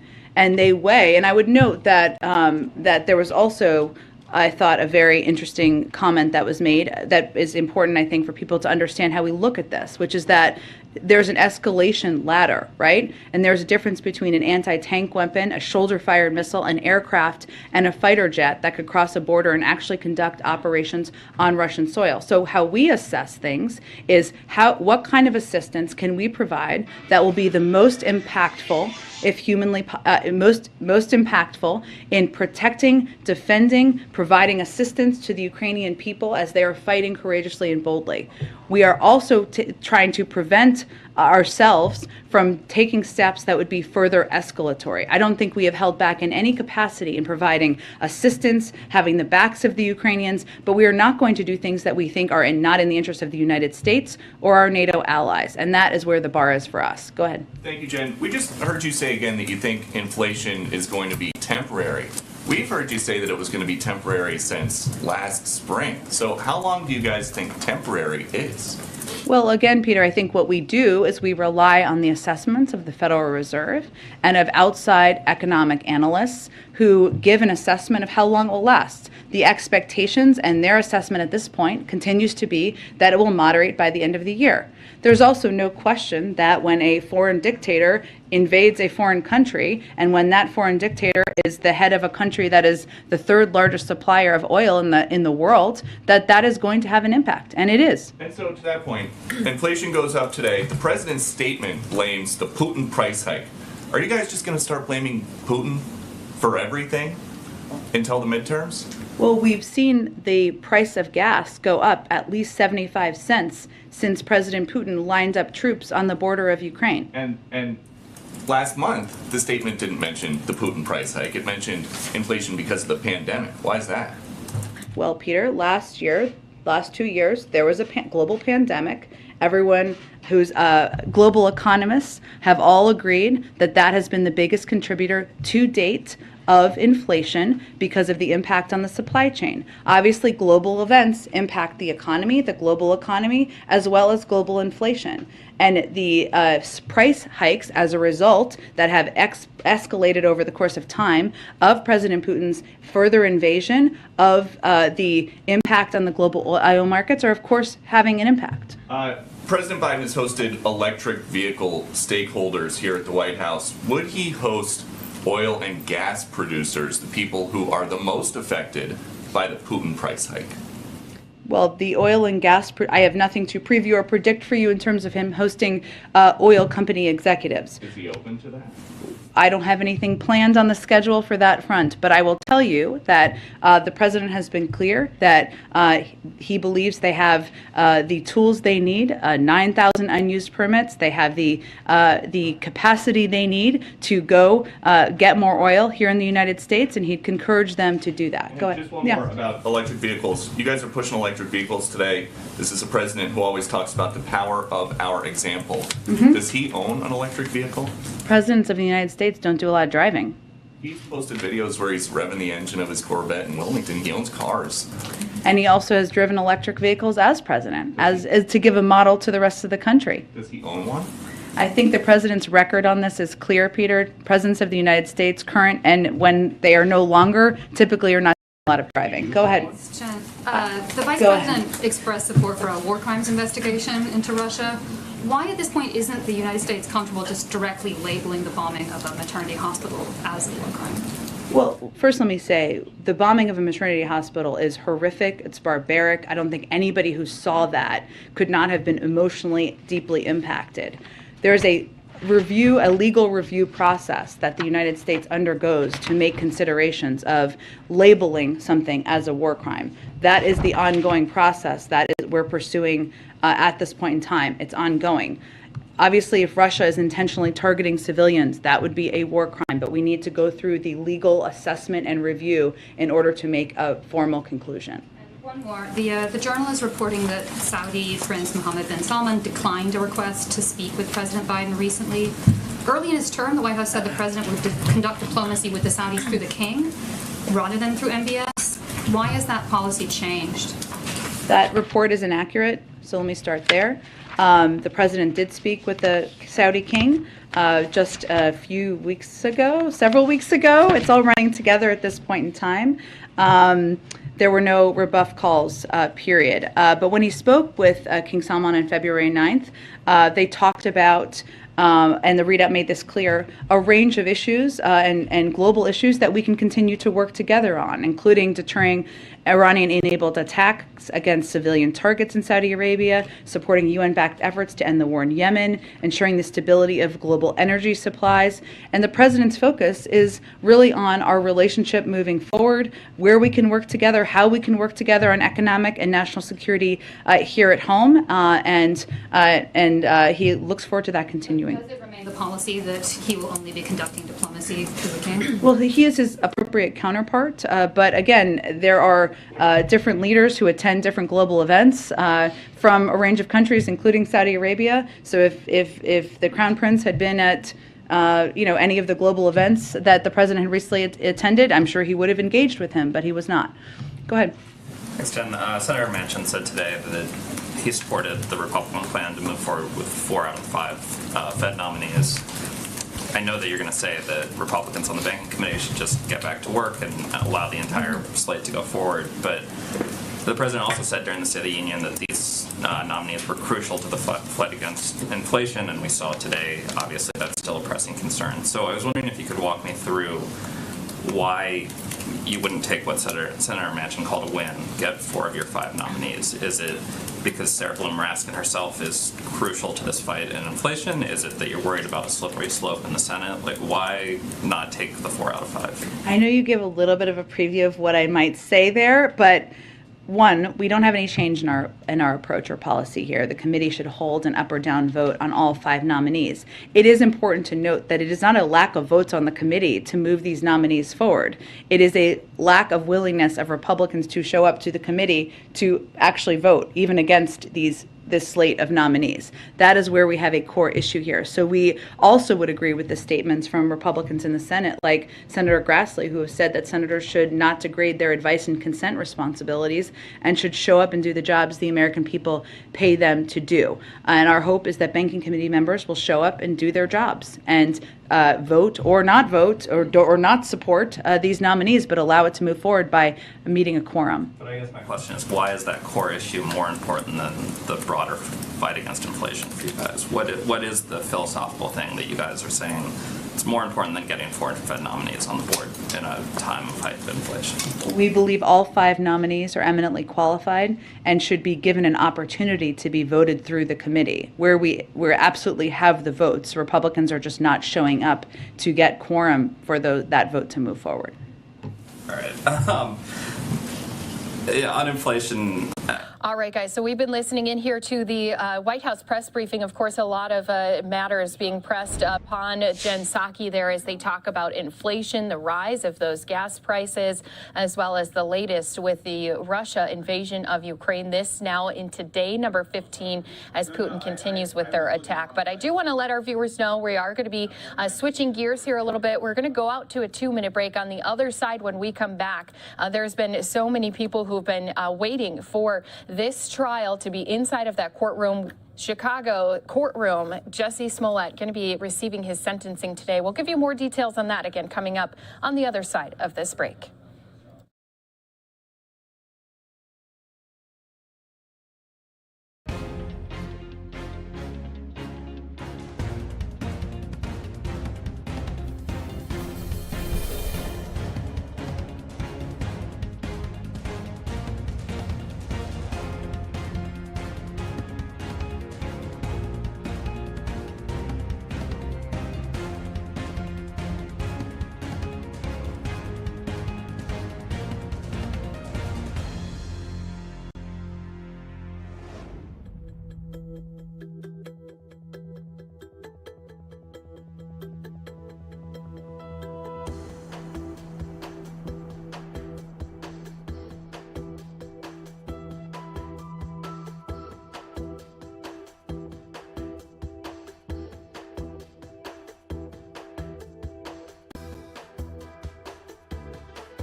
Welcome back here to Live Now from Fox. Today we do have a former Empire actor, Jussie Smollett, who is going to be learning his fate after that staged attack conviction. Of course, we want to continue to keep you up to date on the latest ahead of us going inside of that courtroom this afternoon with Fox 32's Casey Cronus. She's joining us here on Live Now from Fox. Thanks so much for being here, Casey. And I know there's been so many conversations surrounding this trial ever since there was this supposed attack 3 years ago. That's right. It's been more than 3 years now since Jussie Smollett staged that racist and homophobic attack against himself. The jury, of course, finding him guilty on 5 of 6 charges of felony disorderly conduct in December. And today is the day that so many have been waiting for, his sentencing. We will find out in a short time here, in about 40 minutes, whether he will be sentenced to time behind bars, probation, or be slapped with a fine. It's been something so many have been wondering since those guilty verdicts came down late last year. And there's been so many times, Casey, that people have heard some of the story that he's been saying ever since he had called police about this attack. Do we think today he will be making any remarks ahead of this sentencing, and will he stick to his story that he's the victim? From the beginning, Smollett has maintained his innocence and, according to the jury, lied repeatedly on the witness stand when he did take the stand in his own defense during this trial. After the trial, his own attorneys also maintained his innocence. We haven't heard directly from Smollett himself on those guilty verdicts, and I'm not sure that we will today. If he is sentenced to time behind bars, he will be ushered away right away, so we may hear from his attorney, but it will be interesting to see what his attorney does say after this sentencing, if anything at all. Now, there's been a lot of folks who have been weighing in ever since they did find him guilty on 5 of those 6 counts. And there's been so many groups also who've been reaching out to the judge, writing letters in Smollett's and just saying that he should be forgiven. He doesn't have a past history. Are any of those groups out here yet today? And what have you been hearing about that support surrounding Jussie Smollett? That's right. Dozens of letters were written on the actor's behalf to the judge that will make this decision today, including one of the most notable, actor Samuel L. Jackson. However, legal experts say that those letters may not carry much weight.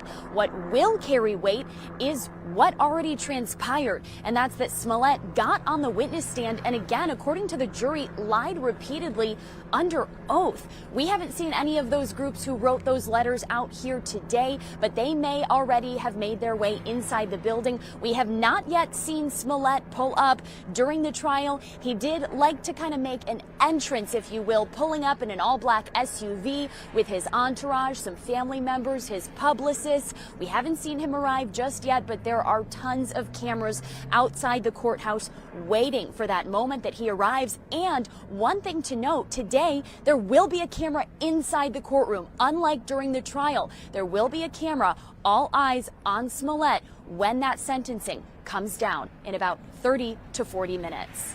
Right, and I'm glad that you mentioned that, those camera crews inside of the courtroom, this being the first time ever since we had heard of this, and to him being inside of that courtroom, that we'll be able to actually see and hear everything happening rather than just getting the reports and the pictures of those illustrations of him inside there. So we do appreciate you breaking everything down. I know you're going to be keeping your eyes out for when that whole team does arrive with Jussie as well, and appreciate you giving us some insight as to what to expect today. Fox 32's Casey Cronus, we appreciate your time here today.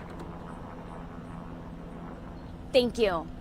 And don't forget, right here on Live Now from Fox, we are going to be also inside of that courtroom when that does happen. As Casey had mentioned, that is expected to take place here at the top of the hour. What we're going to do is step away for a 2-minute break. Do want to show all of our viewers we do have a Pentagon briefing that's going to be taking place a little later here today. So we'll be inside of that, as well as the White House press briefing. It's all coming up here on the other side of this 2-minute break.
welcome back here to Live Now from Fox. Did want to at least show our viewers we have two more live pictures here around the Chicago courthouse here. One from inside, that's that upper left-hand box, and that's the same shot we've been seeing sometimes when we've seen Jussie Smollett surrounded by his entourage walking in. So again, we just heard from our Fox 32 reporter. She was mentioning that she hasn't seen the SUV that he's typically arrived in happening and arriving here yet. So we'll keep our eyes on this shot here for all of our viewers with us on Live Now from Fox. But of course, we always like to keep you in live content happening right now. We do have some of our officials at the Pentagon stepping up to the podium. Let's listen in right here on Live Now from Fox. Secretary Austin directed of the January 5th, 2020 attack on cooperative security location Manda Bay in Kenya. Secretary Austin's intent for the independent review was to provide added insight, perspective, and the ability to assess the totality of this event involving multiple military services and Department of Defense components. The Secretary has accepted the findings and recommendations of the independent review. Since 2018, U.S. Air Forces Africa have been responsible for the synchronization of base support functions, including force protection at Manda Bay. As a result of the findings of the investigation and the independent review, the Air Force took action to address accountability recommendations. I think you have a statement now from the Air Force about those accountability recommendations, and I would direct any of your questions about that directly to the Air Force.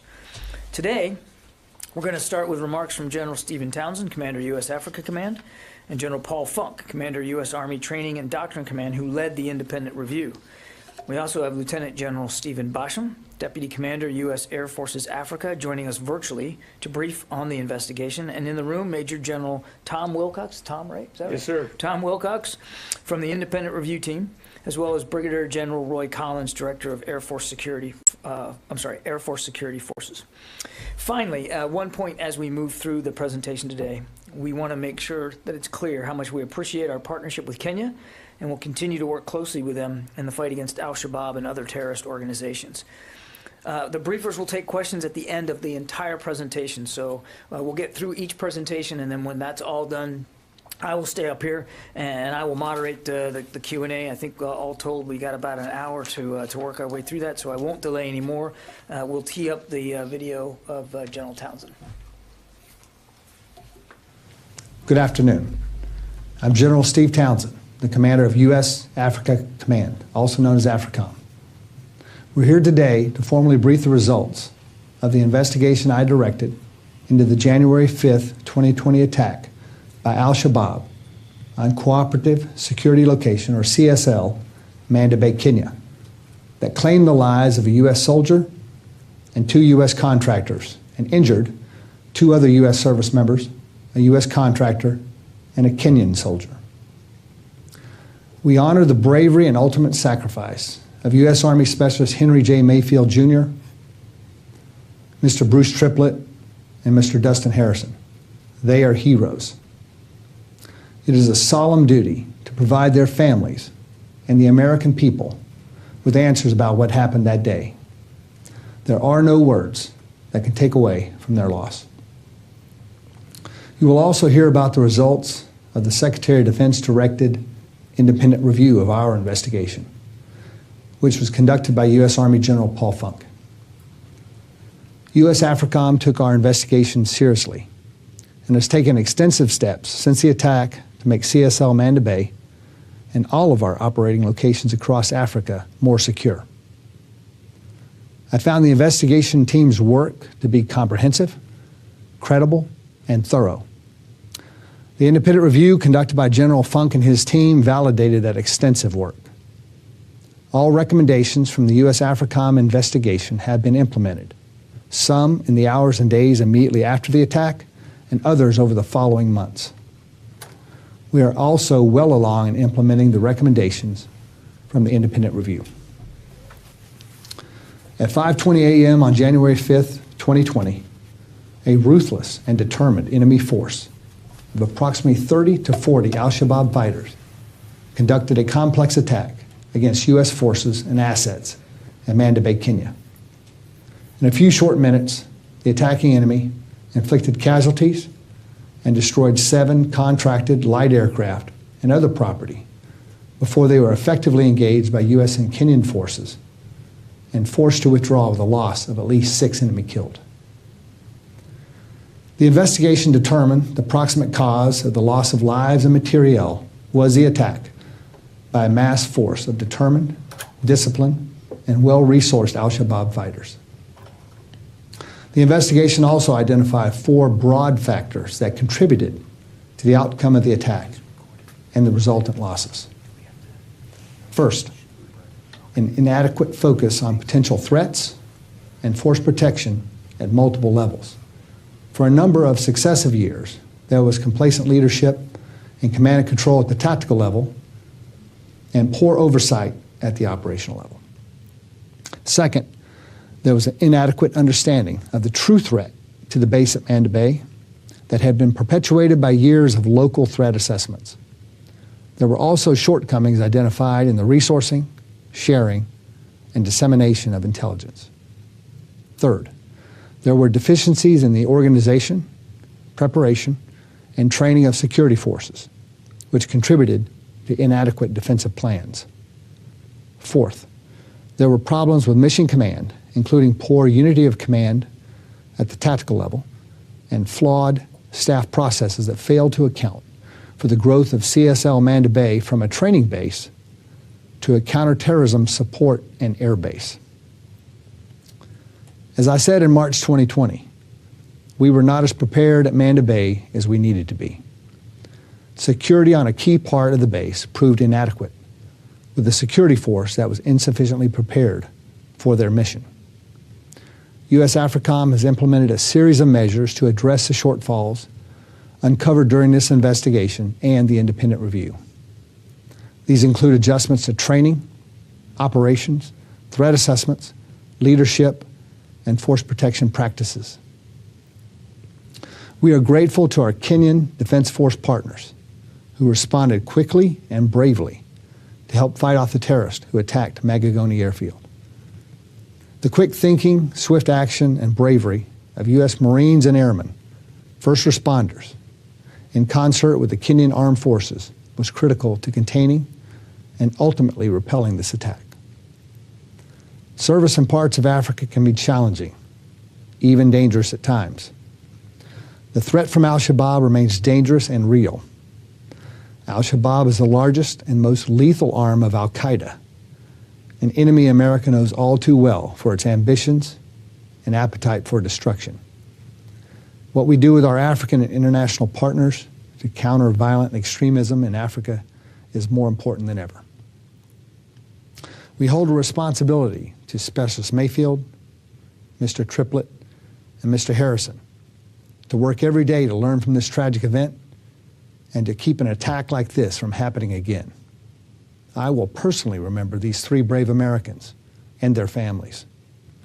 We honor their legacies and their sacrifice by faithfully implementing the lessons we have learned from this attack, not only at Manda Bay, but across Africa, as we continue the fight they were supporting.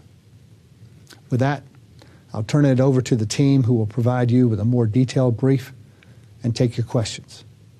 Thank you.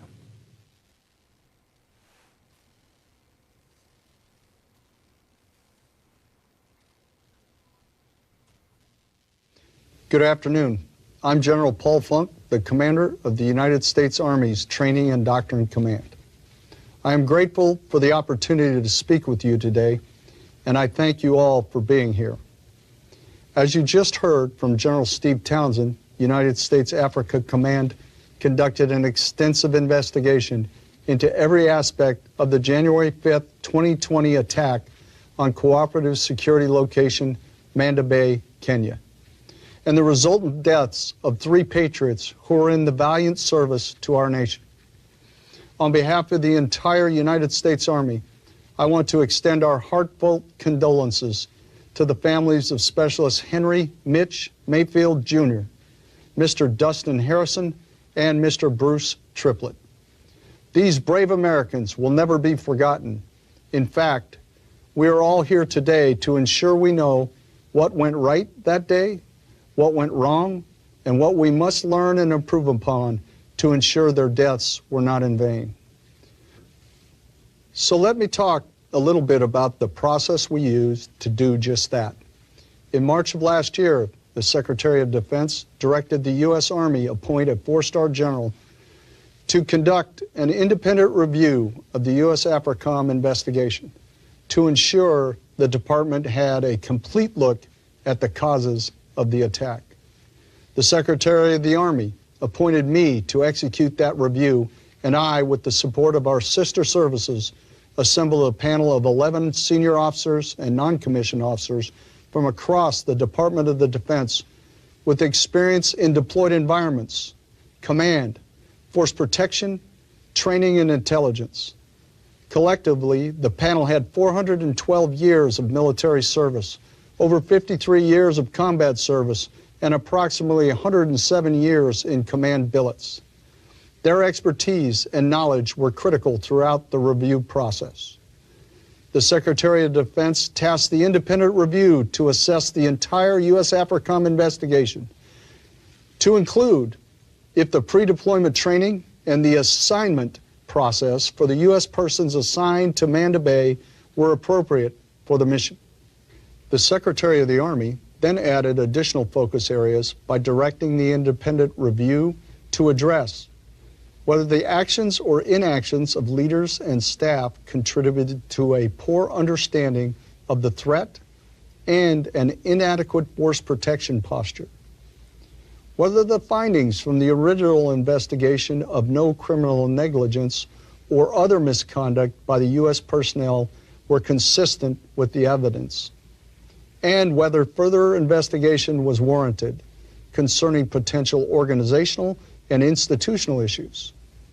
So we began a thorough review of the complete U.S. AFRICOM investigation.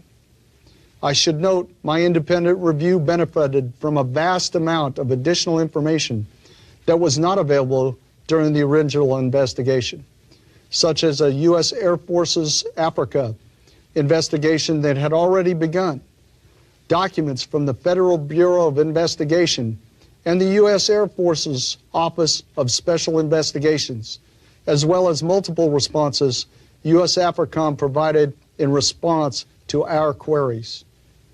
Our review was comprehensive, and I hope that the attention to detail we applied demonstrates to you the importance with which the Secretary of Defense, the Secretary of the Army, and I addressed this undertaking. We are listening in again a Pentagon briefing all surrounding the military investigation to this 2020 Kenya attack, which did take the lives of 3 American soldiers. I do want to move things along, though, because we do have quite a few pictures coming to us from Chicago. Again, this is where we are waiting for Jussie Smollett to learn his fate. We are going to be continuing on this topic right here on Live Now from Fox after we come back from a 2-minute break.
Welcome back here to Live Now from Fox. A couple different live pictures here for you inside of that Chicago courtroom where we do have actor Jussie Smollett scheduled to return here. He's going to be learning the fate of him. Is he going to go to prison or get probation time? Judge is going to be giving this sentencing here at the top of the hour. So he is expected to continue to deny his role in this staged attack that had happened back again in January of 2019. He does face up to 3 years in prison for each of those 5 felony counts of disorderly conduct. The charge filed for lying to police, of which he was convicted. He was acquitted on a 6th count. So Jussie Smollett does not have an extensive criminal history because of that, and the conviction is for a low-level nonviolent crime. Experts do not believe he is going to be sent to prison. We've been hearing from some of our different experts weighing in about this, and that's exactly what our Fox 32 Chicago team did earlier here this morning. Let's listen into their interview with one of their attorneys that happened just earlier here today. Okay, so we've been talking about it all morning long. Big day for Jussie Smollett. He'll be in court later today. Yeah, that's when a Cook County judge is going to determine his fate, and we're going to find out if it's probation or prison. We got defense attorney from Chicago, Steve Greenberg, to weigh in. Hey, Steve, thanks for talking to us. We're a little short on time. I just want to get it out really quick. The special prosecutor hasn't said if he's looking for prison or probation at this time. But if he starts to call some of these officers involved in this investigation, they could testify. Is that going to be an indication, possibly, that he wants the judge to go tough on Smollett here? Look, I think he wants the judge to go tough on Smollett, but if you know this judge, there's probably zero chance, unless Smollett says something stupid today, that he's going to spend any time in jail. The preference under our sentencing guidelines and standards is that he gets probation. Anyone else would get probation in this situation, and he likely will. It's a self-inflicted wound. It wasn't something violent. So I don't expect any chance that he spends a day in jail. I thought Anita asked Smollett's brother a really good question this morning when she said, do you anticipate your brother will show any contrition for his acts? Are you expecting he will, sort of a mea culpa, I'm sorry, Your Honor, before we find out his fate? And I think we lost Steve. Yeah. I lost you for a second there. Did you hear the question? But I heard the question. Yeah, I don't expect him to express any contrition. He hasn't thus far, and his attorneys haven't. If I were them, I wouldn't get into the merits. At sentencing, you never want to argue that someone's not guilty because the jury has found them guilty. If I were Smollett, I'd just simply keep my mouth shut, which is his right. The judge won't hold it against him. Reverend Jackson weighing in, asking for leniency, saying that he should get probation. How much weight or how much sway does Reverend Jackson have on a judge here in Cook County? Well, it has a lot of sway. I mean, obviously, you've got to think about the realities of the situation. If he sends this man to jail over this offense, everyone is going to cry out that he's being treated differently. The gay community will cry out. The African-American community will cry out. And the judge knows that, and the judge doesn't want to upset people. He doesn't want potential protesting or rioting. So as I said, I'm 100% certain he's going to walk out of there on probation, probably with very few conditions, probably won't even have to report. Interesting. Steve Greenberg, always a pleasure to have you, Steve. Thanks so much for your time.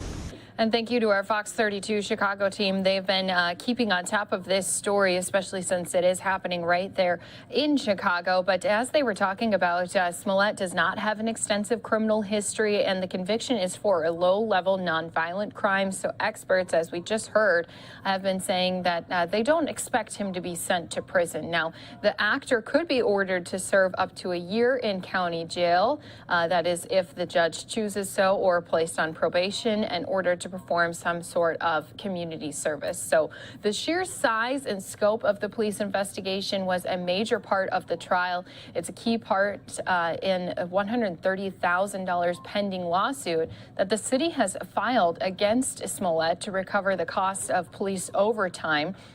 So the judge also could order the actor to pay a pretty hefty fine in restitution. So here again, have a couple live pictures for you outside of the courthouse, also inside of that courtroom as well. And again, today, the first time we are going to actually have camera crews inside there hearing this live as he will be sentenced. We're going to be on top of that here for everyone watching with us on Live Now from Fox.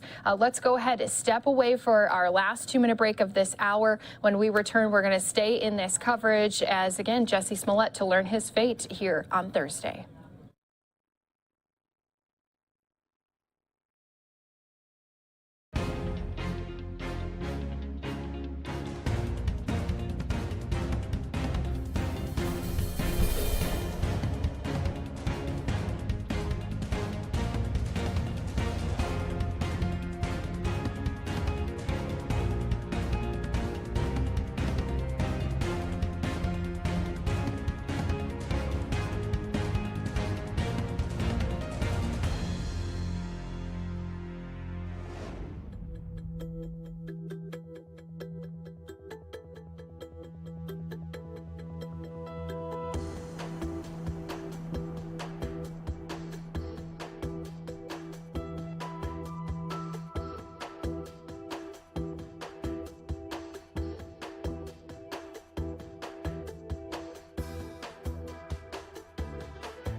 Welcome back here to Live Now from Fox. Again, we are here in Chicago giving you some live coverage as Jussie Smollett is set to be sentenced here today after being found guilty on 5 of 6 counts after he had staged an attack on himself, a hate crime attack. And this, again, has been going on for 3 years. It has really captivated the attention of so many people across the country. And now, finally today, the judge allowing camera crews to go inside. So previously, we had always gotten all of our information from reporters who were sitting there inside of the courtroom.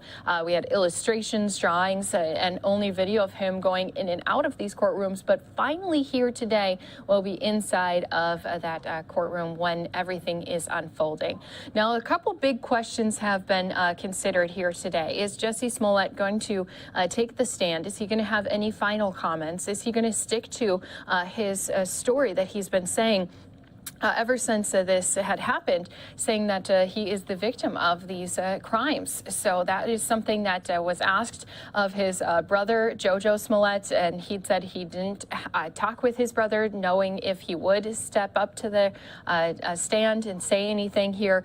We'd heard from some of the other attorneys who had been guests on our Fox 32 Chicago programming who had said, you know, if you were Jussie Smollett in this case, after the jury has already found you guilty and convicted you, now you're just getting the sentencing, it might be best just to sit quietly and receive that sentencing. So here we are again, waiting for his party to arrive, because we have had camera crews outside here. It seems like we have not seen that black SUV that he typically had arrived to the courthouse in, has not come. And again, we do know that this was scheduled to begin here at the top of the hour. So as soon as we see him arrive, that will be the cameras that you see in that upper left-hand box. And then, of course, we have our crews inside of that courtroom. That's what you're seeing, that seal there as well. Now, Smollett's lead attorney has said that he'll ask the judge to dismiss the charges before sentencing, but the judges rarely grant such motions.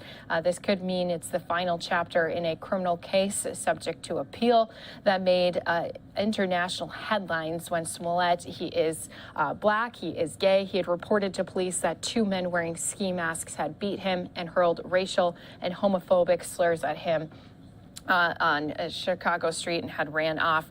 So again, thank you to everyone who's been here watching with us. Here's just some of that police video that we had been showing our viewers before. It's some of that body camera video is going to be shown here.